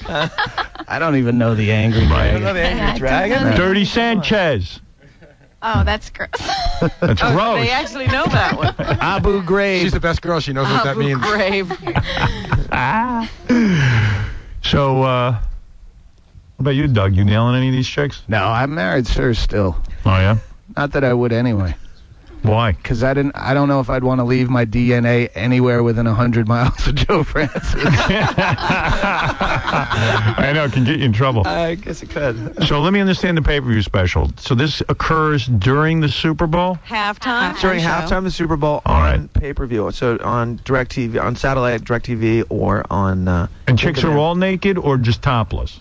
Well, Doug can explain. They get naked at various stages, but there's full nudity. Full nudity? There will be. And it's not going to be lame. Hopefully. There will be, girls. Why, are you girls nervous about being fully nude? No. Let's practice now. Come on. Somebody get nude. Jolene. I'm sure there's a good screening process before they're She has to wait. taken on board. Who has to wait? The one I in the have to end. wait because you have to I wait? forgot my ID at the hotel, but they're bringing it back. As soon as we get word her ID's here, the clothes come off. Oh. What about the rest of you? Aren't you uptight about being naked? Yeah, see, the hostess naked. You're in charge. Yeah, come I on. think I'm okay about it. Are you? I think I am. Yeah. Show us. Be uptight about it. Though. Are you a stripper? I'm gonna wait for her. No, I'm not. Oh, any girl strippers? No. No? No, you will be soon. Yeah, you start out on Girls Gone Wild. All right, so this is halftime. You got a bunch of chicks. They're going to play sports. It's going to be like an Olympics kind of thing. So there's going to be a lot of halftime choices, aren't there? Yeah. Well, it's pretty much this. I mean, Well, if the lingerie bowl is a choice, like, oh no, I'd rather watch girls with their clothes kind of on. Right. Like, No, I that's was not a disappointed. choice. they're not even having a lingerie bowl. They're just having like a lingerie party or some stupid No. thing in Is the that house right? or something. Yeah. Yeah, and certainly these girls are good looking. You'd think like if you're totally naked, like girls would be ugly, but these chicks are hot looking. I mean, you're good looking girls. Yeah, I think so. Thank you. Anybody disagree? Thank you. Nope. No.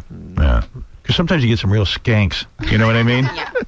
So is Joe paying I you? always push Joe for the has to pay. skanks because I think the skanks are funny, but Mr. Francis will have no part in it. Is Joe paying you good money, or He pays well. he pays well? He takes all care right. of us. Yeah, I figure get some hot chicks to do all this stuff. Bounce around on a bed naked. So what does he pay Joe, or does Joe pay him? I mean, What is Doug. Doug. Doug. I'm sorry. Joe that's is the guy Doug- with that's all Doug the money. Stanhope. Yes, Yeah, Doug, Joe you is the guy with all the money. What Doug, does Doug you can't get? possibly not be getting a lot of money because there's no way you'd be hanging around with Joe if it wasn't for money, right? Thanks, Howard. I did all right, yeah. Yeah, you did okay. So you're going to make some decent bread on this, too. He's And fantastic, by the way. He's like, I think Doug is really the funniest guy around. One of the he funniest is. guys around. He's a real funny guy. Do you have a per tape deal with him? Oh, for the other thing, this is Yeah. this is a flat fee. Yeah, I have some. I haven't seen a check yet, but I'm sure it's in the mail. Yeah, How much- I get a small chunk per copy. Hey, how much you worth now, Joe? Oh, not that much. Come on, be honest. You still got a jet, right? I've got two. But How do you have two? Like, you have to shell out, what is it, like a leasing deal? Well, one of them's always broke down on his front lawn. It's up on blocks. You're saying It really is. It's up on you paid cash for those planes? I did. I paid cash for both planes. And the maintenance and everything is very expensive, isn't it? It's very expensive. It is. Do you lease them out? One of them, one of them I do. What do you got, a Gulfstream? I have a Gulfstream and I have a Falcon. No kidding. Did you guys, this trip, so you, Doug, and the girls just hopped on the private plane and came here? The girls did, but Doug had to come from a gig. I was in Kansas City telling jokes. So Girls Gone Wild Midwest. Girls Gone Wild made $100 million last year. Yep. Wow. And that all goes to you pretty much. I mean, wait, maybe I'm not getting paid so good. Hang on a second. Most of it went to E, actually. E. He advertises like nonstop. Oh, do you? Oh, that's good. Mostly your show. Nice. Well, it's the only show with ratings. Do you watch it? It's like there's girls running around in bikinis, and in the commercials there's girls running around in bikinis, and back to the show with girls running around in bikinis. I never see my own show, quite frankly. I'm asleep. No, his commercials are on Howard every night. Oh yeah. So you made $100 million last year. No, made. But what are you worth personally now? You got the $50 million two jets. You got the. I got to pay Doug. I mean, and those girls. Man. I mean, come on. I'm not making any money. These are the only girls you've ever paid, so stop it. Exactly. Unless it was out of court. So Doug Stanhope is going to host Girls Gone Wild halftime games during halftime on the Super Bowl, available And on with pay-per-view. Zane Lamprey. Yeah, MTV Zane Lamprey, funny guy, by the way. I don't know this guy. He's a very funny guy. I just worked with him for the first time, but yeah, deserves a mention. Zane Lamprey, ladies and gentlemen. How are you keeping that marriage together, man? Working with all these hot chicks. Honestly, His wife, can I just tell you, have you met Doug's wife is like a normal, like, nice, like, girl, like, wholesome, like, it's just so funny. And I'm just What are you trying to say? She's not hot? No, she's hot. Uh-huh. He said like that to her. She wanted to kill him. What? He came over to we were having a fight party, just like 10 of us friends, and we call up Joe Francis, and he comes over and he goes, "Wow, you're really normal." She was not. Take your top off, honey. No, I'm not. Yeah, she was very upset about that. She didn't want to be normal. She didn't want to be called normal by the Girls Gone Wild guy. Okay, so did she take her top off and show him something? No. No, that's unfortunate. So how are you keeping it together? You still in love and everything? Oh yeah. Yeah. Yeah. And you're not having sex with any of these broads? No. Wow. How long have you been married? I'm 38 now. It's not like I haven't, done enough of this in my life. Oh, please, you never do enough. Are you kidding? How far will you go with a girl? You fill them up? What? Yeah, what is I cheating? won't do anything. You won't do anything. No, how long have you been married? I am so antisocial anymore that, I wouldn't. I've been married 3 years. Okay. Oh, 3 years. You're on your honeymoon. Yet. Yeah. Give him 10 years, man. He'll be messing around with you girls. So, girls, this is it. Your big debut on TV. What do you guys want to be actresses or something? Is that the goal? No. What's the goal here? Just to have fun? Just to have fun. Yeah. Get wild. Yeah. What kind of careers you girls want? Psychology. Psychology. I'm pretty much already have one. Cosmetology, probably. Cosmetology? I'm into that. Nobody wants to be president or anything like that because that might be. No, but one of them knows who the president is. Yeah, because we all know who the president is. Because I'm teasing. We No, just you had that don't, I bet. conversation in the Yeah, car. we do. We were quizzed last night. Watch Athena, Secretary of State. Who's the Secretary of State? I don't know. Exactly. We went over this. Anybody here know it? Easily. What? Ask her the Secretary of Defense. All right, Secretary. Rice. Right? Rice. Oh, right? All he did was That's quiz Secretary them of last State. night and just confuse them. Right. You confused all, you jammed them up with a whole bunch of knowledge. I don't know anything. See, this is what I was alluding to before, without trying to, without sounding like offensive. But if I were gonna be tempted by a lady, it wouldn't be during a "who's the president" conversation. I'm not saying you're dumb. I'm just saying I prefer my women a little more intellectual. I don't. A little I don't less care for women. sorority. I don't care if you know the president or the vice president. Who cares? You're into cosmetology. You got a killer body. And let's talk about, you know what? You probably know stuff he doesn't know about. Like ask him how you remove hair follicles. I haven't studied it yet. Oh, you don't even know that? No, I don't. I'm just saying that hot chicks know stuff. It's just they've studied different stuff than you do. I have nothing to say to 99% of the girls that I've met on Girls Gone Wild. I would have absolutely nothing to say to otherwise. Really? I tell you something. I don't mind. If I weren't married, I would be with a really filthy, tired whore. I could be in a relationship with any one of these girls. They're all hot, and that's all that matters to me. I don't care how much you know. What are you relying on her for information? You know what? I'll read the newspaper if I want to know something. Crying out loud. Jolene. Yes. Who is the vice president? Chenny. There you go. Chenny. She's right. They've been totally programmed. Where'd you grow up? I grew up in Upland. Upland? What? California. Oh, California, yeah. I bet you guys were hitting on you all the time. You're super hot, right? Thank you. Yeah, no problem there, right? Were you the prom queen or something? Actually, I was. Yeah, I figured as much. All And right. homecoming. Homecoming queen, too? Yeah. I believe She's it. got 2 titles. Hey, you're super hot. You ever date famous guys? No. I can't believe famous guys don't hit on you. Well, Out there it's in hard to California. find one in Upland. Yeah. Wow, she probably goes to L.A. You don't go down to L.A. to find famous guys? Not a whole lot. No? Orange County. Orange County. Well, you got Joe. I got Joe here, yeah. Working on that Thanks, one. Howard. So now you're running around topless. You went from homecoming queen to being topless and being wild. What's up with that? I know. You went really nuts. I did. Were you really loose in high school? No. Now you're getting loose now, though. Starting. That's beautiful. Was your father distant? Yeah. Yeah. He was living at the home, was he? Yeah. Well, he never contacted you. Right. He's getting deep. See, this is what happens. Did your dad ever contact you?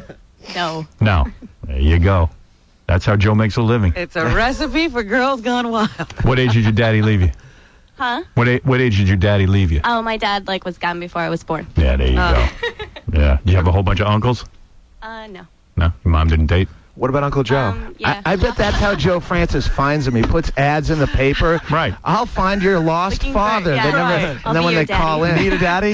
Yeah, it's Who's Your Daddy is the Yeah. title of the ad. Kerry, how old were you when your dad left? 8 weeks. 8 weeks. Oh my Wow. See? I'm But telling he was you. in and out. He was in and out. In and out?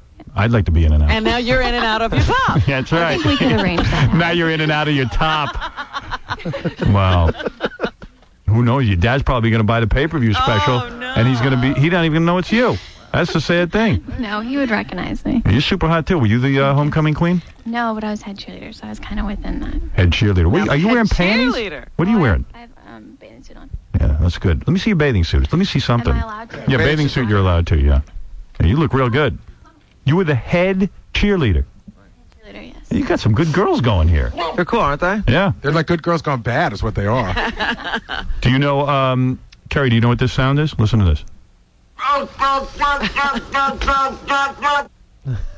Do you know? No. Oh, yeah, I know what that is. All right. Well,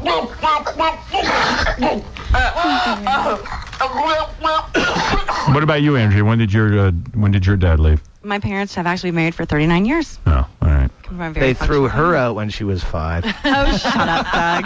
Yes, Jason? Ever since. I just got off the phone with some important people, and they told me that if 2 of these girls will take their tops off and make out, we're authorized to put them on the front page of howardstern.com. If 2 of you will take off your tops and make out, you will be on the front page. This is the fastest turnaround they've ever been able to do. This is the fastest.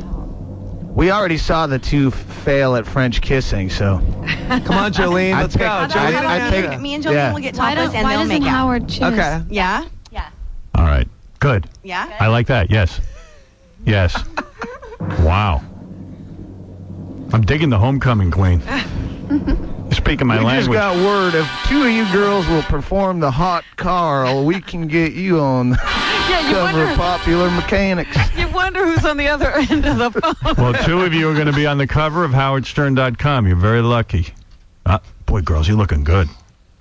No question about it. howardstern.com will be heating up today. It's not perfect. And Jolene was talking about getting breast implants. I just don't think that she needs it. Jolene, no breast implants for you. Right? No. Tell her, please. No, that's perfect. Show him, because I don't know. think she needs to Let learn. me see. Are you thinking of getting implants? I don't No, think you don't need it. Let me see I those. dream of cleavage. You dream of cleavage? How Jolene could use some extra. No way. No. Jolene. Thank you. Thank you. Jolene. Yes. Not necessary. 3 weeks, Howard. Leave it alone. No, don't do it. I'm serious. How big you going? I want to go about 440 cc's, which will be like a full C. That's a full C cup. You didn't know that, No, I did not. I'm the idiot. I knew 440 cc's is a C cup. That's how sick my life You know, is. Howard, she says she's waiting 3 weeks. So are you getting the check from this and spending it right on the implants? Oh, no, I already saved the money. You did. What are you wearing, panties? Yes. Let me see them. Go ahead, don't be shy. No wonder I'm getting good at this, like Joe. Wow, you look good. You do not need implants. Leave that chest alone, baby. Now grab her and force her in a broom closet. All right, you guys make out now. Come on. Somebody's got to make out. Who likes girls here? She does. Go ahead. The cheerleader likes girls. All right, the head cheerleader makes out with the homecoming queen. Oh, my. Yeah, she likes blonde. Oh, don't embarrass her. We can go. All right, go ahead. I tried. Why? What happened? I don't make out. Uptight? Unless I'm drunk.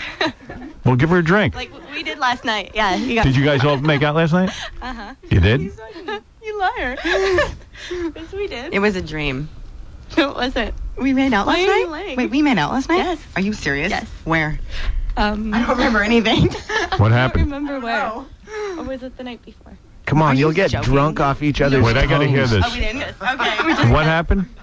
Kiss now. Come on. I can't. We can't. Why? Because it's just something I've told myself I'm not going to do. What, kiss a girl? On television. Oh. Well, what is she preparing I'm sorry. for? I'm sorry. What's your future endeavors? I promised Joe I wouldn't speak of it because I don't want to cross-promote anything, but I do have some other television things I do. Like what? It's fully nude, but other shows I do. Fully nude, and you're worried about kissing a chick here? It's just something like if I start there, like if I do kiss someone, who knows how far I'll go. It leads to dancing. Well, listen, if you're doing fully nude shows, it's not going to hurt your career to kiss No, I know. Jolene. It's just something like I promised myself I wouldn't do. What, does Jolene have bad breath or something? No, I smell like alcohol, though, is what I've been hearing. Would you kiss her already and stop it? This is ridiculous. Getting very frustrated. I thought we made the agreement like we were going to get nude No. and they were going to kiss. I didn't really. I had my fingers crossed. Are you serious? Me too. I can't believe you're rejecting Jolene. She's so ready to kiss you. I don't know. As soon as we go to commercial, I'll do it for you. And Well, we're what in about break. Gary? All right, we broke. Go ahead. Why on TV wouldn't you kiss a girl if you're naked on another show? It's just I don't know. It's just something I've been adamant about for a while. But what do you think it's going to lead to? I don't know. I don't want to. What, Getting like naked porn? on a TV show? It's not going to be porno to kiss. Robin. I've denied it so many times. I think. You know, you have a choice. You could either be on the cover of HowardStern.com, or there can be posters of you all over bus stations across New York City. Oh, that'll threaten them. What are you talking about? You know, it is Girls Gone Wild. No one's going that wild here. How about Athena? She just got out of high school. Yeah, I'm 18. She's our baby. You just got out of high school? Yeah, I'm the youngest one. What high school did you go to? Sierra High School. It's a real small town. Manteca, no one knows of it. So, By Sacramento. So you just literally got out of high school last year? Yeah, a year ago. Howard, what was your major? Because you're doing well now. You don't have couch potato. Yeah. Didn't have a major? In high school, you don't have a major. What do you want to do? You want to go to cosmetology? Yeah. Yeah. Model, maybe. Model? You could definitely model. Howard, you realize in June she was a high school student wearing the cap and gown, and here we are in January. What happened? What? Yeah, how'd you get caught up with these guys? Thanks. All right, listen, girls. It sounds like a fun party. We're talking about New Year. No, what are we talking about? Talking about Super Bowl. I'm sorry. Watch Doug Stanhope host Girls Gone Wild halftime games during halftime of the Super Bowl, available on pay-per-view. Joe Francis, it seems like you're not in jail, and that's a good thing. Seems like you're out of trouble this time. Yeah. I mean, come on. It's always the same story. It's always something, right? All you girls grow up poor? No. No? Not a trailer park among you? Anybody live in a trailer park? No. Come on. Who are you kidding? No way. All right. Anyway, but everybody lost their daddy except for one girl, right? Everybody. I still have my daddy. You still have your daddy? Yeah, I do. You go visit him in No, jail? I live with them. Oh, you live with your I dad? live with my parents still. Oh, you do? Yeah. With your mom and dad? My mommy and daddy. They don't mind you being on Girls Gone Wild? No, they know. All right. That's cool. Do they know what it is? Yeah, they know. I explained. How did you explain it, though? I'm curious. Yeah. I want to know, like, what was your explanation for... Yeah, how did she get a yes and okay? I know. Well, I'm curious. I can don't tell other mind girls to say the same thing. Whatever I do, I'm 18, so I just do whatever I want. Girls Gone Wild, they probably think it's a nature show. You know, like, oh, got Girls Gone Wild, She's yeah. going to be on Discovery Channel. Yeah, she's the host of a new show. That cheerleading paid off. Yeah. You get on that Girls Gone Wild and give them a good rah-rah-ree. What is that? The tickle chair and the robo spanker here they're here waiting. Oh, yeah? Wanted to try maybe. I don't know, man. These chicks are pretty young. Can't put them in the tickle They chair. probably need a spanking, but you don't want to give it to them. Yeah, their parents need to spank them. Ladies, time for false enthusiasm. What is the robo I'm not spanker? familiar with that. I heard it hurts. Really? Want to try it? I will try it. Okay. But I can't do the tickle chair though. Why? Because one of my biggest fears in life is being tickled to death. Let me tickle you. No, I can't. Get in the tickle chair. I can't. I absolutely can't. Get in the tickle chair. Every girl I'll do it. No, it hurts. It hurts. No, it won't hurt. No, I can't. Come on. I have it's like my fear, my biggest fear in That's life. what we got to get over, your fears. No, like I've kicked people in the face. Like, No, I'll bolt you down. No, I know. I can't handle it. I can't last more than like 2 seconds. Let me do it. No. Please. You'll go in it? Are you ticklish? I'll do the spanker though. Whoa. Are you ticklish? Yeah, but I'll go in it. All right, get her in the tickle chair. That's the one you want. The one that doesn't want to get in it. I want the one that... I mentioned it this morning. I was like, I want to go in the tickle chair. You sure you're ticklish? I'm really ticklish. All right, okay. But only for like a few seconds. Strap her in for a few seconds. All right. And you, honey, you're going in the robo spanker. Okay. All right. You're not going to be able to handle the robo spanker. I heard it hurts. This is good. Are you ready for the tickle chair? No, well, I don't know. When I come over there, it's not going to be funny. Only a few seconds. Oh, no. I don't want to pee my pants. Are you going to pee your pants? No, but... You're the girl he's been looking for. You're the one. Be quiet, Doug. Let me I handle didn't say this. anything. If you take your top off, you won't pee in your pants. Easy, Joe. You're a perv. The girl just got out of high school. Taking your top off is the cure for everything, according to Joe. I think so. Are you bolted? When I need headphones. All right. Leave this to me.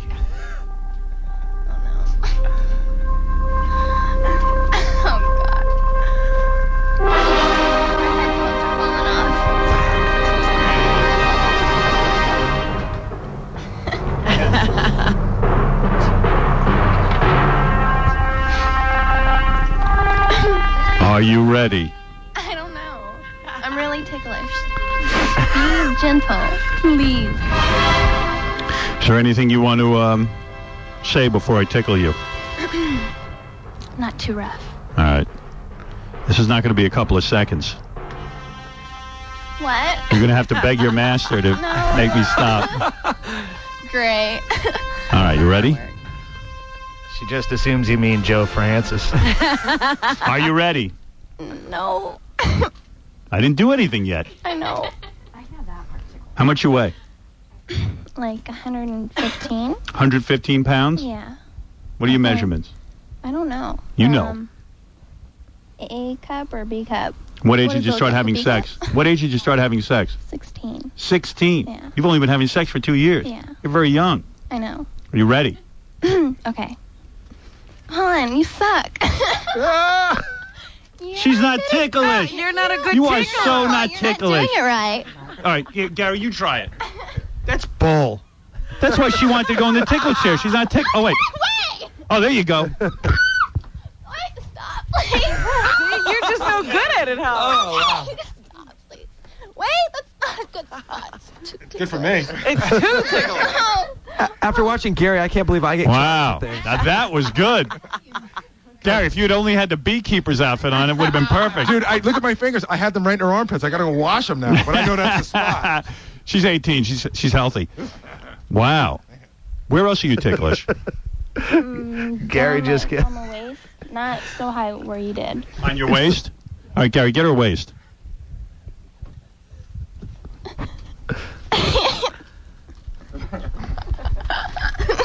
Okay.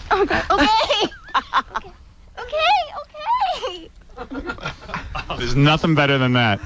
Oh, my goodness. You need a girl who really is afraid of the tickle chair. Get in there. Which one was Get in afraid? there. Our Well, host. all right, we won't touch your feet. All right, we're not doing your feet. Get in there. Get in. Oh, this is good. Please no feet. I'm deathly scared of being tickled on my feet. You will not be tickled on your feet. Keep I your made shoes a on. promise to myself I would never kiss a girl on TV or have my feet tickled. No, I can't. It's like, it's seriously like a huge thing for me. You can't my kiss whole a girl life. on TV. All right, get in. Get in there. Go ahead. No, we didn't take. We got to strap you in. You got to get strapped in. Don't. No. It's for your own protection. Okay. Getting over your own fears. That's good. It's for your protection and ours. I might pass out. And our entertainment. Right. It's for both our safety. All right. I'm serious. Strap her in I'm completely. really freaking out right now. All right, are you ready? Get your hand in. Get strapped in. Please, I can't. Get strapped in. Come on, Doug, get to work. You lazy bastard. That's the other Doug. Let's the other Doug, yes. Let's be clear. Okay, are you completely strapped in now? You're talking to a beekeeper. Unfortunately, I'm really scared. Like, just so you know, I'm really. Take off her shoes. No. Take off her shoes. No. We lied. I have to get out if you take off my shoes. I can't. No. All right, leave on the shoes. What's the matter with you with the shoes? And my feet are so.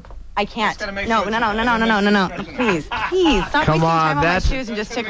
Don't leave her shoes on. That's a Scared. joke. I stopped it. I only did half a syllable. All right, are you ready to be tickled? I'm really scared. You know your breasts are going to fall out of that shirt when That's you fine. get tickled.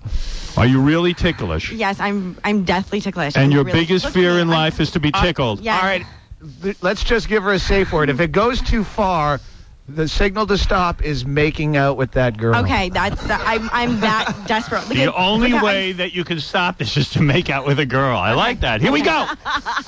Okay, that really. Okay.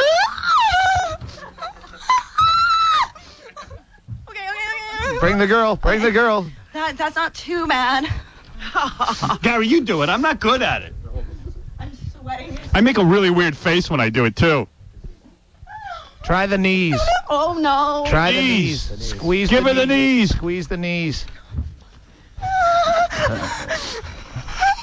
scaring me. Go for the feet. No. She's getting No. scared. She's getting scared. Give her the girl. I'm sweating. Okay, that feels kind of like a massage. Okay. Oh my god. It's not intolerable, but it's pretty bad. Then let him try your feet. Let him do your feet. Get over it. Listen to me. The only way to tackle your fear is to get over It's it. not really a fear. It's more like it really hurts. No, it won't. No, It will not hurt. They haven't hurt Take you a so chance. far. Take one shoe off. Try it. All right. Okay, all right. my foot is sweaty though now. That's all right. We don't Like care. Yeah, I'm maybe this is sweating just a bad. cover because her We like feet that. reek. You have nice feet. Be very calm. Very calm now. Very calm. Get out of this just to kiss No, the girl. stop. Just slow. Just Okay, yeah. Sherry, get close. Please get close. Please get close. Please get close. Please get close. Jolene, Oh, she's begging for get it over now. there. Please, someone. You don't look like you're having that much trouble. Because I'm kind of mentally blocking it out. This is like You got over it. You did it. animals. This isn't He's not really sexy. like going for it. I'm sorry, I'm gonna break. All right, stop. It's like electrocuting a cat or something. This- What? That actually helped. I think. You see, I was trying to help Not you. as bad as you thought. That's why you should go make out with that girl over there. I'm sorry. Jolene. All right, anyway, you did great. Girls, I think you're a fun group. I think this special. I think I'll tune in. That was a workout. You girls are a lot of fun. How many girls in the entire special, Joe? I think there's like 40 girls competing. Oh, good. A serious question. 40 girls. Right. And then there's a bunch of cheerleaders, like so. It's other girls are okay. coming in and out of the situations, which is kind of fun. All right. He's had to adjust a flake factor because a Somebody lot of the might not chicks show that up. would show up for this would say they'd show up. And Right. Well, that was really pervy. You're saying you can't rely on these girls? That was really pervy. You're going to give the girls alcohol. That I was hope, the before. Abu Ghraib. Actually, you know what's interesting in practice? These girls are taking the competition very seriously. Like, shut up, Joe. Ask them. You know what? They are. Really. I swear. You know what? Like I really care Yeah. if they take it seriously or not, but they Right. actually do. All right, okay. Where are you doing this? Where is it going to be filmed? For Girls Gone Wild Island, which is somewhere in the Pacific. Undisclosed location. Girls Wow. Wild Island. Well, A girls- place where labor laws don't exist.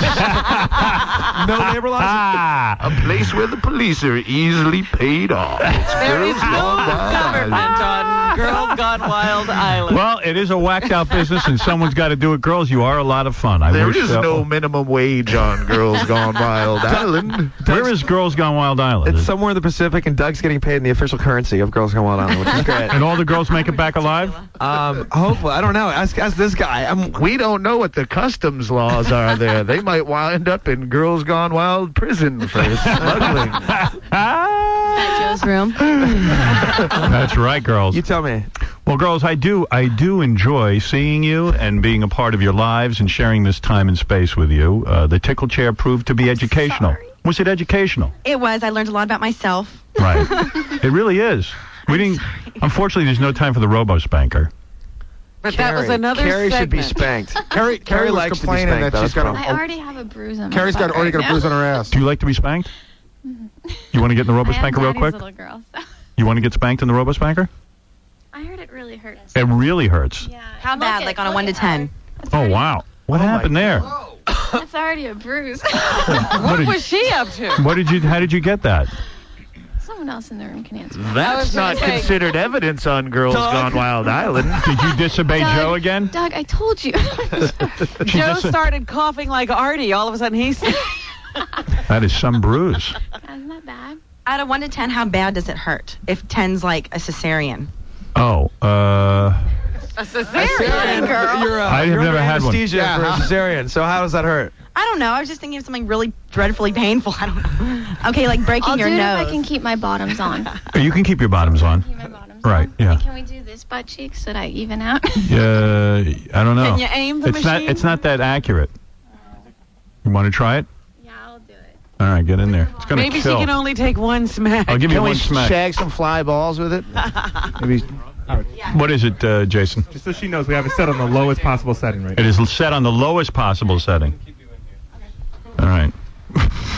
We got girls chained to the wall. I know. You What can is keep- going on here? You can keep her there all day if you want. You know, it's kind of like a decoration. If these pictures get out, there'll be more charges. It's going to be me and Gary now, though. In the beekeeper hat. Up on charges. All right, here we go. Look at that bruise on her ass. That's what happens when you press charges against Joe.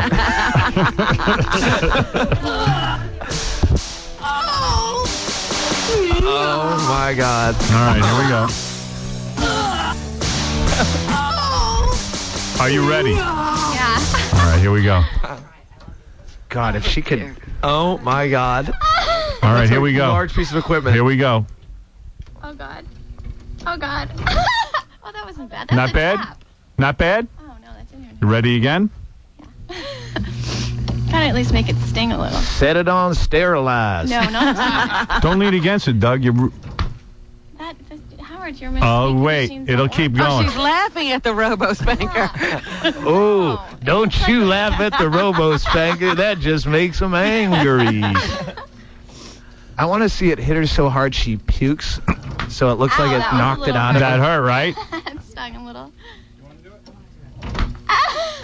See, now you can... Ah. It still wasn't that bad, though. Oh, wait a second.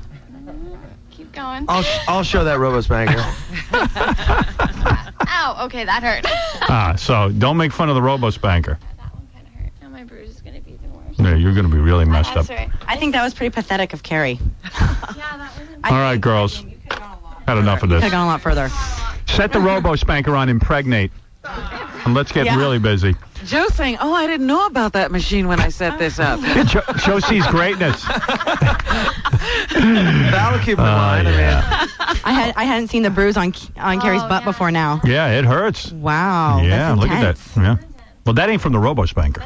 No, that's not. No. Hard night's work. All right, we got to go. Guys, thank you. Doug. Hey, it's good to see you, You sir. had a really promising comedy career. Now you're in with this group. Thanks, Howard. We don't know where you're going. Yeah, we That don't know what career you're up still to. goes on 51 weeks a year. All right. Well, listen, Doug Stanhope, always good seeing you. He's the host of the halftime show Girls Gone Wild halftime games during halftime on the Super Bowl, available on pay-per-view. Joe, good luck to you. Thank you, Howard. Stay out of jail. Thank you. And hopefully everything will go well at your trial. Which one? I don't know. The one from today? Charges when I walk out of here? And girls, it appears to me you're well on your way. To what, I don't know, but you're well on your way. And Andrea, Jolene, Kerry, and Athena, thank you. We'll be back right after these words. If you want to see the girls, you can go to howardstern.com. We have that, and you'll see them on the halftime special. And we'll be back right after these words. The Howard Stern Show. Actually, I'm an actor, Paul Giamatti, and I was in Private Parts. Oh, well, see, that's okay. You know, a lot of actors have to do porn on their way up. Howard Stern Show. Hey, yay. Hey now. Those girls were hot. I just Very felt, pretty girl. I just have trouble doing the tickle chair on really young girls like that. Just like, and Doug gets in here because he wants it on E, so he starts prodding me. Hey, get the girls in the tickle chair. I was, I mean, you were about to end it without either one of those things. And then I know they need that little promo piece right at the front of the E show, right where they go, coming up on Howard Stern, and then you see the chick in the chair, and I'm standing over like a big lech, tickling her ass. Fred said it looked pretty hardcore.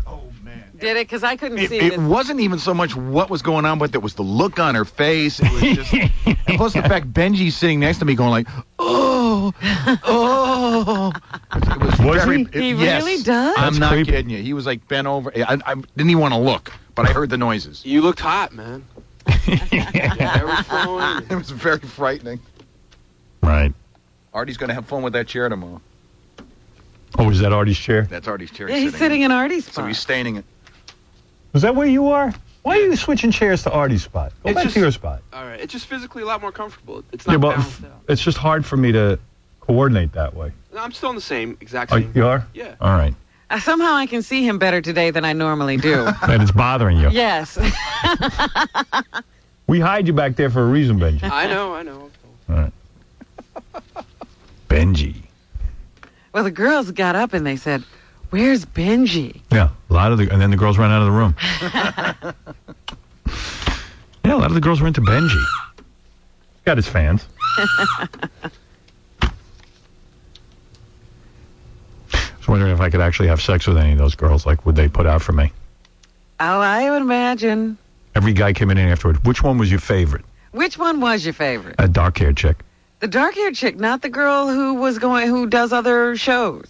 No, but that's Scott DePace's favorite chick. Oh, is that right? He likes the chick who does other shows. Uh-huh. Who can't mention them here because she promised Joe. And she can't kiss a girl because was she the one that was getting tickled a lot? Yeah. You like her? No, she's got too big a mouth. I thought the other chick that was hot was the one who was the cheerleader in high school. Oh, yeah. No, I like her, too. Yeah, the brunette's number one, and the other one. Yeah, I like the one with the big bruise. Yeah. I do. Oh, we should have had her do a cheer. I always like to see those girls do their cheer. Hey, Gary, get that girl in here to do a cheer. Maybe she's here. I don't know. Bet you she's split. Gone? Too bad. Oh, we missed the cheer. God damn it. What's the matter with you? Letting those girls out without a cheer. Yeah, I just didn't even think of it till now. Gary, you do a cheer. Tonight on E, the AVN Porn Awards. It's real funny. Got a whole red carpet thing going on out there. It's funny. Do they really have a red carpet? Yeah. Well, a lot of the girls are on the reg. So, had a whole bunch of email to read. Didn't get to it. A whole bunch of other stuff to read, but what am I going to tell you? Here, real quick. Howard, put Gary back on trim spot, please. He looks fat again on the E shows. Baba Booey. Winfred's money. I'm amazed by the knowledge that Fred demonstrates. That was amazing on Friday. It was. He seems to know anything you ask him. I'm also amazed by the retards that work on the website. In the article about Winfred's money, the answer of Patsy Cline, C-L-I-N-E, is spelled K-L-E-I-N. Klein. She wasn't a Jewish yenta. She was a fat Southern woman. Tell those morons on your website. I know, these guys, their spelling is abominable. Hey, where'd you find those pictures of Kelly Ripa's camel toe you guys were talking about? My curiosity is piqued. Hey, now. I don't know. Maybe we could link to that website, though. Check out howardstern.com. Maybe later in the day we'll have that, because that's a pretty good picture. That's real major camel toe. Oh, dear. Here's And a that guy. was from the TV show? Yeah. She's her in series or her... No, the regular Regis show. Wow. Yeah. Here's a guy who supports Jay Leno. I often see the Jay Leno program. I think you're very wrong. The Jay Leno program is a great show. It seems to me you're very, very jealous of Jay Leno because he's a little bit better than you as a comedian. Howard, you have a good program, so don't be so defensive. Also, Robin, Gary, Fred, Artie, and the other characters on your program agree with whatever you say because they are your lackeys. Last night, for example, Jay interviewed Karen Butler of the Lakers, a great interview. Also, he complimented Johnny Carson many times. Yeah, now that he's dead and Johnny can't argue back. A suggestion, there are other parts of the country. Just don't focus on New York. They didn't even win the World Series or the Super Bowl. Good luck on your endeavors. We support you in the West, Central, and East Coast. Well, gee, thanks. Thanks for saying Jay. It isn't possible that we all just don't like Johnny. We just said it because of you. Right. You mean Jay. Or whoever. There was a big article in was it the Times I read it? About, some guy wrote an article about how late night television is no good. Except that Jimmy at least is doing some different things. Yeah, they like Jimmy. They like Jimmy, but the guy said all the shows are the same. And they pointed out that the biggest fiasco is Stuttering John on the on the Jay Leno show. Ooh. Well, because he's not organic to the show, the guy pointed that out. It was an interesting article. I was reading it. I'll have to take a look at that. I didn't see it. It was pretty interesting. Well, because he has nothing to do with that show. Yeah, he was sort of just plopped in there. Yeah. Well, also they give him the moron stuff to do, you know. The head of Spike TV, I'm working on a cartoon for Spike, as you know. A lot of work, but we're getting there. The head of Spike was let go. Albie Hecht. Yeah, what happened there?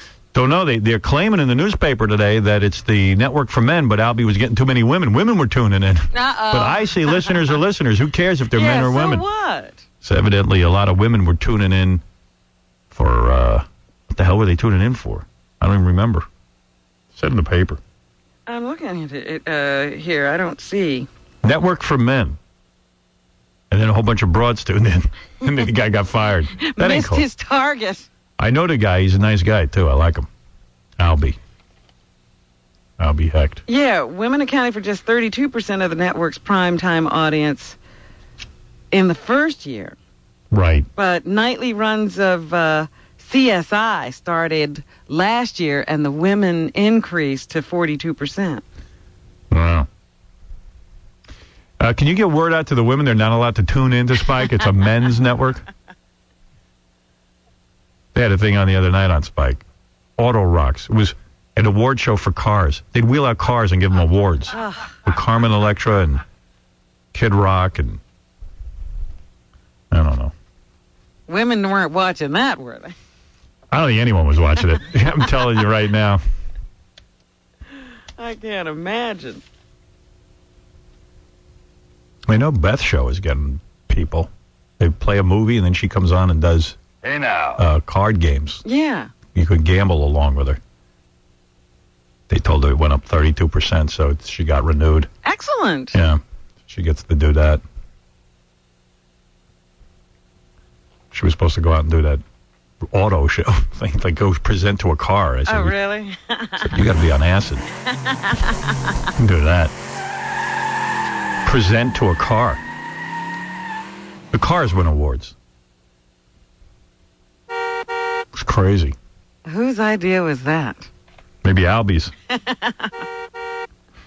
He'll land on his feet. You know who landed on his feet? My man Mitch Semmel.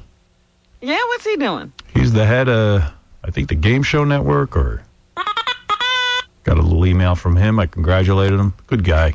Yeah, he's at the Game Show Network? Used to be here at CBS, and then he was doing something else for a while. Now he's the head of some network. Game show or something. Hey, Gary, you know what he's the head of? Maybe TV Land. Something like that. One of those networks. I was on a website, wild website this weekend that Kid Chris told me about. This chick is on there. She's 19 years old, blonde, and she only bangs black guys. Hey, now. And it's wild. So what do you see on this website? Oh, my God. She's on there only with black guys, and she's calling these black guys nigger like to their face and going, "Come here, nigger," and I mean, and these guys, they love it. Wow. And this is it live or this on? No, it's all taped. She's probably dead now. I mean, she's calling this big black guy a nigger. Like right on this website, you know, I guess he's waiting for sex, but it was really disturbing. I didn't like that part. I'm being serious. It was not cool because, like, this guy's just like, it felt like slave days or something. But, you know, guys, when it comes to poontang. I was going to say, you like the rest of it. That, I don't understand. You liked watching that? I did. I watched it. I watched it. I can't say I didn't watch it. Oh, Mitch Semmel's at TV Land and Nick at Night. That's a good gig, Nick at Night. Yeah. I guess the rest of the day, during the day, he's at TV Land, and then at night, he's at Nick. Right. Well, Nick at Night and TV Land are about the same thing. Right. She's on there, man, this chick. F me, you effing nigger. And I mean, did you see, like, a vast difference in size? No, there was no white guys. What? No, it was only black guys who were big. But that's what I'm saying, a vast difference in size. Yeah, I mean, these guys were pretty big. And that doesn't bother you? You don't want to watch a... What? You don't want to watch a girl saying that white guys can't satisfy her and... You know, I didn't care. I mean, it was kind of interesting to watch, and she was kind of hot, too. Yeah. SpringThomas.com. Anybody been on there? How does Kid Chris find all these? I don't know, but he sends me his password so I can get in there. And I couldn't even. I had the password, and I couldn't even get into the super secret areas. I just could see the preview areas. Oh, really? So you couldn't even watch a whole thing? But I felt like a real schmuck writing him back going, your password isn't working.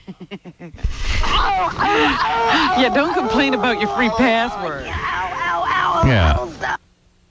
I don't know. Chris is like way onto that website crap. I mean, he's constantly on it. Yeah, I mean, how does Richard Christie doesn't find any of these things? He's like, I know, more in love with his porn sites. Hey, Richard, you been on this one, SpringThomas.com? That's heavy. That's like hardcore. These black dudes. You should see what's going on there. And it's all different black dudes? Yeah. One of the black dudes I know is retarded. I can tell because the guy was like really messed up. You ever been on that one? Which one is SpringThomas.com? No, I haven't. Yeah, she only has sex with black guys. Oh, yeah? Yeah. Would that turn you off, Richard? No, that's fine with me. What does he care? I might be a little jealous. I don't know if I could live up to what a black guy has, but, you know, it don't bother me. Right. I was partying with him Friday night. Yeah, we had Richard a good Christie. time. Yeah.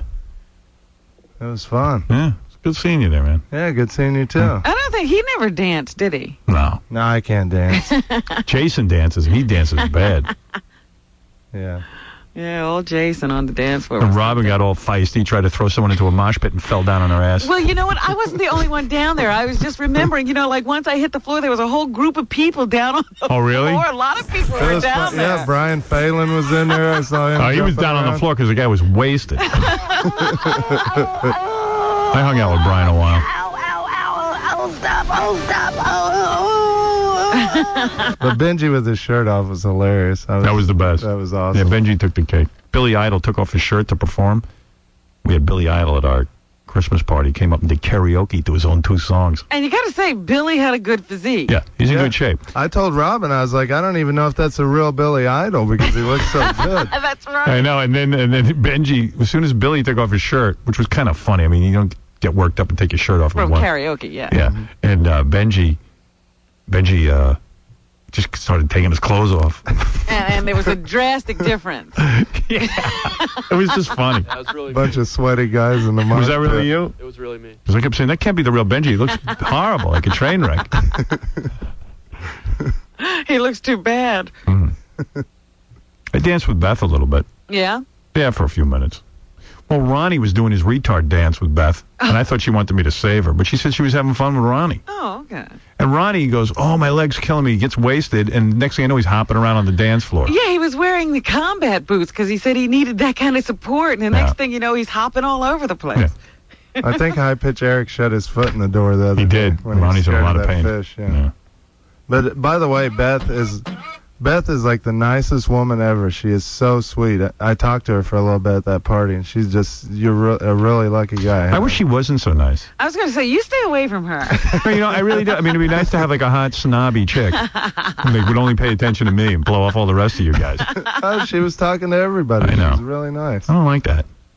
Tell her to get a little attitude. Yeah, I want a chick who like walks in the room like, I dated Looking a chick. down on everybody. After my divorce, I dated a chick who looked down on everyone. It was Really? hot. She only paid attention to me. Everybody else was a scumbag. And I kind of liked it. She was never mean to you, though? No way. She was crazy about me. Wow. But everywhere we went, she'd be like, let's get out of here. They're all Said jerks. he was the best sex she ever had. I didn't say that was the person. Robin's assuming. But you're close. No, she was like, it was so hot. She'd walk in all hot. We'd go places. She wouldn't talk to any other dudes or girls. Yeah. She cared less about them. She was way zeroed in on me, and I'll tell you what, I like that. Yeah. Yeah, I need that. That's hot. You know I need all the attention. Mm-hmm. I can't stand when the attention goes to someone else. That was right up your alley. I got to tell you something. It was. That plays right into my illness. She worshipped you, huh? Oh, yeah. Yeah. She just goes, ugh. Like if she met you, she'd be like, oh, you're a loser. She'd be rude to you. She'd be totally rude to you. I bet. You tried to talk to her, she just turned her head away. And I liked it. Well, I mean, she's not missing much, like whoever that was, not talking to people like me. You know? This chick had an evil black heart, but not for me. But I liked it. Well, eventually they'll turn on you. That blackness does come out. Well, I liked it for the short time I had it. Hey, Ron. What's up? So the girl, there's a few of the girls are a little freaked out by this dude. By Richard Christie? Yeah. Like what happened? Yeah, they were all freaked out. He just sits there, like stares at everybody and like makes his. But that's his thing. Yeah, I know, but that freaked them out totally because they don't know him. Oh, it scores? Yeah, it scores. Yeah. So Oh, really? They don't know the real Richard Christie. So He's so not used. out. He's not used to being with a woman. He's used to looking at women on the internet. Yeah, but he just sits there. You know how he sits there and he just stares and it's like kind of weird, you know. And he's got that weird voice. Hey, what are you doing? Hey, can I buy you a sody pop? You know, and it's like they get all freaked out. Man. I'm used to staring at the ones in the computer, you know, and it doesn't bother them. He was busy looking for his mouse. Yeah, but these girls are alive, dude. Did he get a lap dance? Yeah, someone told me you blew $200 over at Scores. Yeah, I did. I got that. Well, you know, Lonnie would take care of us for a little bit, and then I just kind of kept going, and it was awesome. I wish I could have been there. It was money well spent. You didn't go, huh? No, we're thinking of having a daytime party though. Maybe Thursday. Cool. Yeah, Lonnie was saying we got to get over there, and I agree. He's been saying that for 6 months. Let's blow off the staff meeting and go over there and have our meeting. Yeah, there Thursday. you go. There you go. Just say the word, it's done. Certainly. The word. All right, I'll take care of it. Really? Yeah, let's just do it. Okay. I know me and everyone's going to clamor for one. All right. Now comes the problem with your list. No list. Just me. A couple of guys. Right. Yeah, Gary, make the call. I'm coming over. I don't like a whole bunch of guys there. It's Can like I be 4 on the guys. list? No, you're too weird. You're a perv. I will see. I'm a nice perv, though. Let me do the news. Okay. And we'll talk about you on the list. Okay, thanks. All right. You can go. I like a guy who freaks out the girls. Yeah, it means that they'll be running over to you. I look downright normal. Oh, that guy's a real perv. That's what I say to him. Makes me seem like I'm normal. Yeah, but what are you doing with him? How do you explain that little technicality? I don't know who that guy is. You pretend he's not with you. Okay. Yeah. Anyway, let's do some news. All right.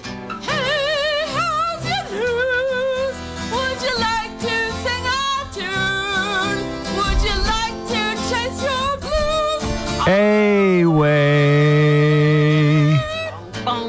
Put on your dancing shoes. All right, Robin, what's in the news? All right, first of all, do you have HDTV? No. Because I was just wondering if I should go HDTV for the Super Bowl this year. Well, how would you mean you're going to buy a whole TV for the Super Bowl? No, I have HD TV ready sets. I just don't have the HDTV boxes. Oh, how do you get that? I think now they're available through cable. Maybe I have it. I don't even know. You'd know if you had it, because they weren't available for a long while. Oh, yeah, probably don't have it then. Because everybody's telling me it makes such a huge difference to the game. Want to be honest? I think my definition's high enough. I mean, I'm seeing everything I need to see. I don't really feel jit. I don't know what I'm missing. Yeah. That's my problem. I can't imagine it gets much better than what we have here in America. Well, I know. What do you mean, what we have here in America? TV, cable, satellite, it's so great. It's all CD quality, DVD quality. It's fine. You can't see it that well. Your resolution's not that good on your... I don't know. With a regular signal. Looks good to me. I know that I was watching tennis last week, and I lose the ball sometimes, and that won't happen to you in HD TV. Maybe you're right. I don't know. I'm not going... I'm trying to decide if that's something I should do, because I know they also have it on satellite now, too. You can get the satellite box. I'm waiting until they invent X-ray TV so I can see through girls' clothes. I'll be watching You just Lost. want to flip a switch and see through the clothing that everybody's wearing. Screw HD TV. I want X-ray TV. Football, baseball, my balls. What's the difference? All righty. Well, it was election day yesterday in Iraq, and they're saying that 60% of the people showed up at the polls. That's pretty amazing. Yeah, everybody's totally impressed and saying that, this was much better. I think when you lower the expectations enough, then you get a big plus out of the whole thing. Here's Condoleezza Rice, the new Secretary of State, who says the large numbers defied expectations. C2. The Iraqi people have taken a very important step in losing the sense of fear and intimidation that has been in their lives for decades. Here are some Iraqi people who... well, that's a big victory that elections were held. They voted in Irvine, California. Now, they didn't take their lives into their hands, but they were excited to vote. C3. Just like a dream that comes true. Yeah, I couldn't follow that. I was reading the newspaper, and they had a whole bunch of pictures of Arab dudes voting, Iraqis. And they go, oh, they're expatriates. They're all living in California and Dearborn, Michigan. Yeah, those pictures are not from Iraq. And I'm like, well, they were unafraid to vote. I go, yeah, you're voting in Dearborn, Michigan. That's where it was pretty safe. I am happy. Definitely, after the whole thing is over, it's going to be... I tell you, Michigan looked a little scary. a life that everybody wishes for. Cool. So there are the people who got to vote absentee. They said it'll take weeks to actually count the vote because they're just paper ballots and stuff. So we have no election results to speak of. It'll be weeks before that happens. Ayad Alawi, who is the Iraqi interim prime minister, says the election dealt a fatal blow to the insurgency in Iraq. C5. The terrorists were defeated yesterday in Iraq. And why is that annoying guy talking over that over our tapes? Be violence, but the terrorists now know that they cannot win. So he's feeling that the violence will stop. 40 people did lose their lives in Iraq on election day. Yeah. The president says that the Iraqi people stood up for themselves, though. C4. They have refused to be intimidated by thugs and assassins. He was very short but sweet, and again was very pleased with the turnout. Democrats, I think, are a little upset that it went so well. They were hoping that it wouldn't. So well, that's great. Hard to figure out what to say. So Ted Kennedy started immediately calling for the removal of troops. He said the president should start thinking long-term now and start bringing home the troops. Well, they should remove the troops so they can quickly assassinate everyone who just won their election. And then John Kerry said it was... In fact, John Kerry and Ted Kennedy went over to Iraq and started shooting at the people voting, hoping it would go badly. I don't think they put that much into it, but they were surprised that 60% got to vote. I'll have to take a look because I don't know. There were a number of different groups who were saying they weren't going to participate, and that would kind of invalidate the election. But I'll have to check and see what happened in those communities. Here's Jesse Jackson, who also threw in his little bit about the Iraqi election.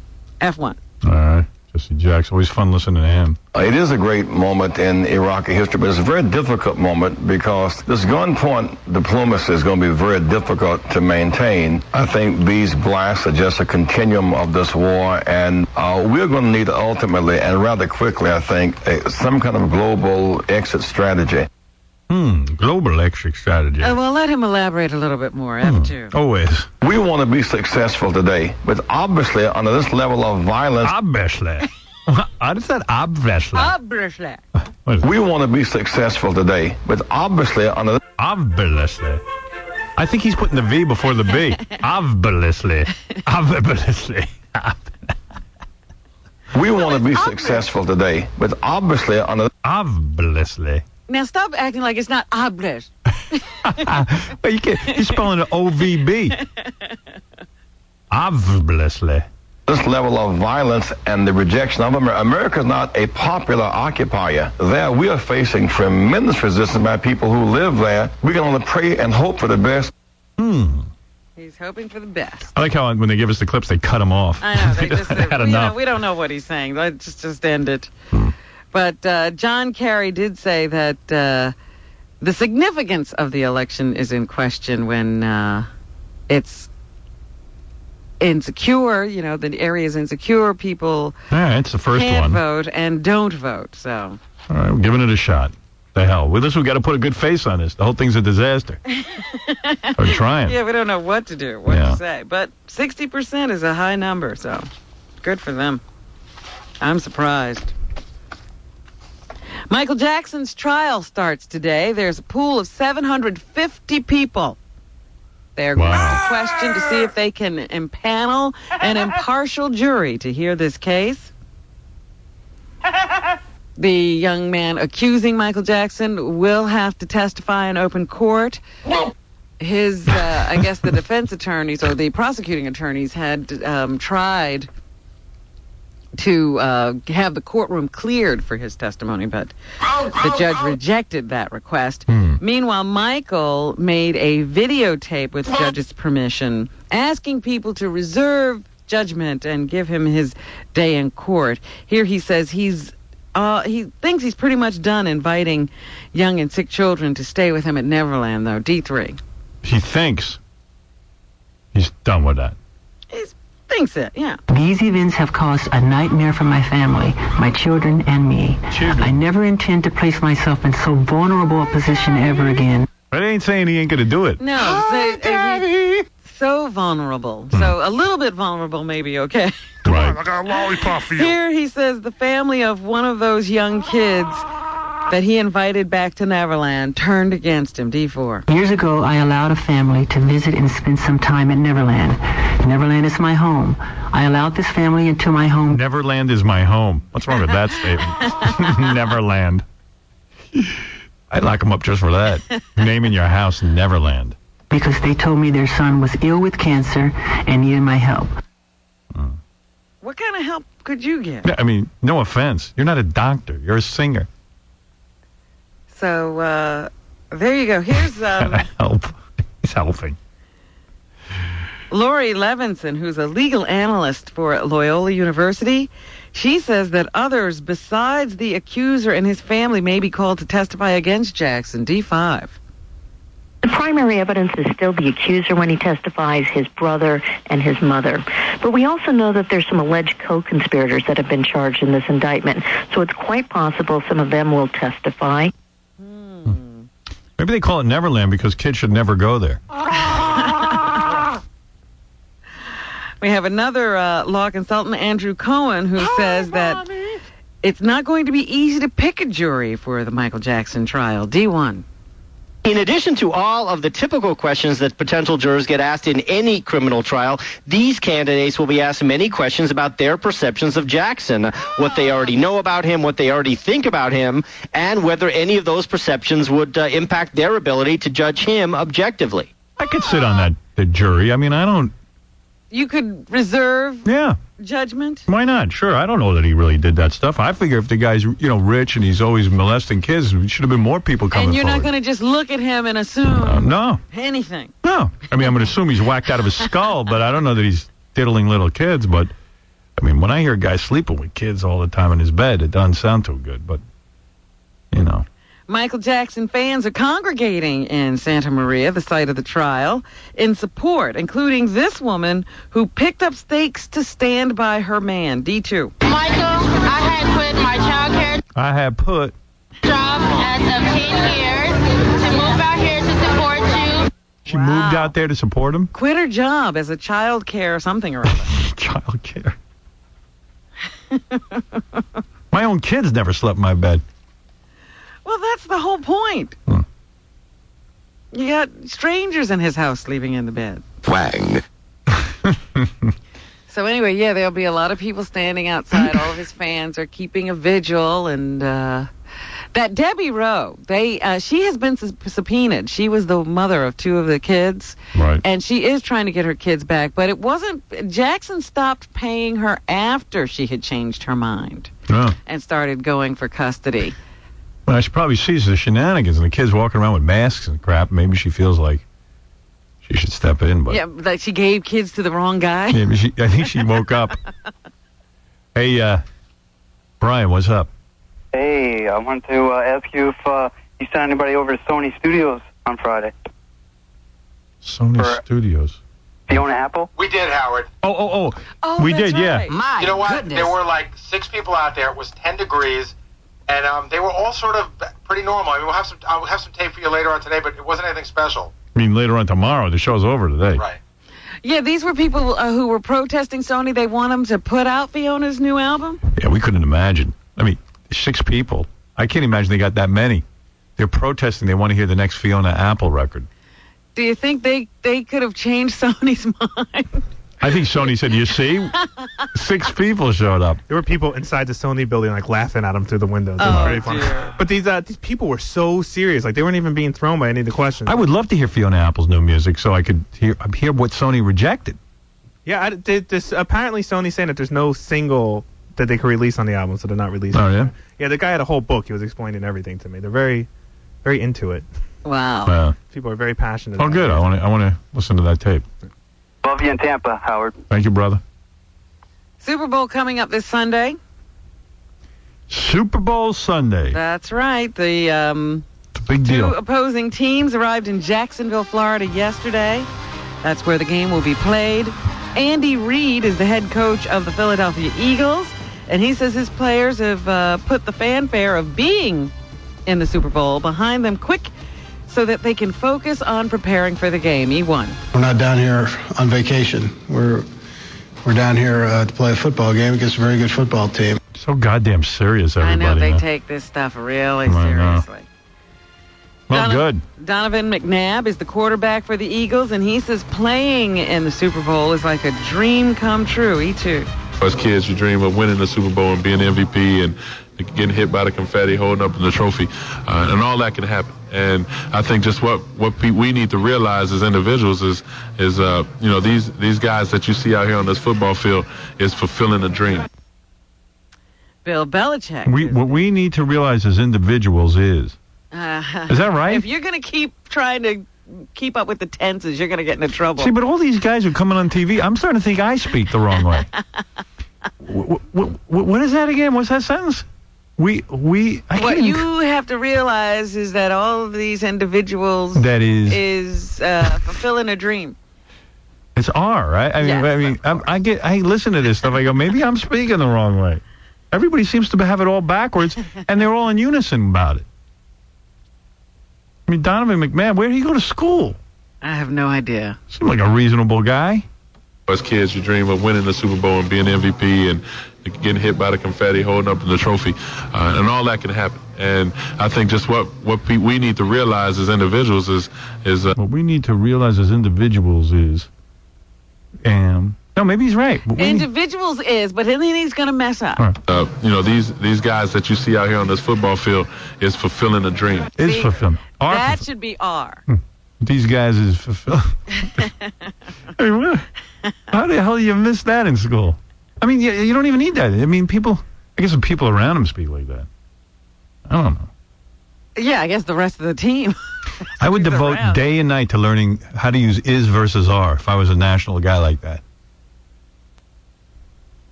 Doesn't seem to hold anybody back these days. Nobody seems to get upset about it. Bill Belichick is the head coach of the New England Patriots, and he doesn't believe that prior Super Bowl experience makes any difference once the game starts. E3. Whether we do or don't, or whether somebody else does or doesn't have experience, I don't think that's nearly as important as performing well. Look at him showing off that grammar. Players are like, that's why he's the coach. And look how smart he is. That's what happens. They get into a huddle and they say, who speaks the best? Right. And that guy gets to be the coach. Well, do the Eagles stand a chance at all? Sure, they stand a chance. All right. A slim chance. I mean, they're only, what, is the spread 6 points? Yeah, I hope it's a good game. Couldn't be any worse than those playoff games. Yeah. They're usually the good games, so maybe the Super Bowl will be good this time around. All right, I'll watch. I'm there. There's something in the paper today about Libby Pataki, and I don't know quite what it means, but they're saying a personal aide of hers. See, it means nothing. I got to tell you something. Somebody is on the Republican payroll. Rupert Murdoch loves Republicans, but he's got it in for Pataki. Every day he's trying to start a scandal for Pataki. Uh-huh. And I don't know. I mean, there's no scandal there. Did you read that story? I can't even figure out what the wrongdoing is. They don't actually say anything's wrong. They just say nobody knows exactly what she does. Now, when would the Post ever... I mean, what happened... Here's the real story. What happened between Rupert Murdoch and Governor Pataki... What's the beef, sir? ...to make Rupert Murdoch attack a Republican? Because I'm looking at that story. You would have thought that Governor Pataki did something horrible. It's front page and... Yeah, they're saying they've secretly funded a personal servant for Governor Pataki's wife. The Republican Party. Yeah. But it's no secret. You know how many... All these politicians all have assistants and people doing stuff for them? Well, there's always a problem when a politician is using, party funds that are raised by contribution to fund his personal life. Well, but it is a blur there because, here's a guy, in order to make his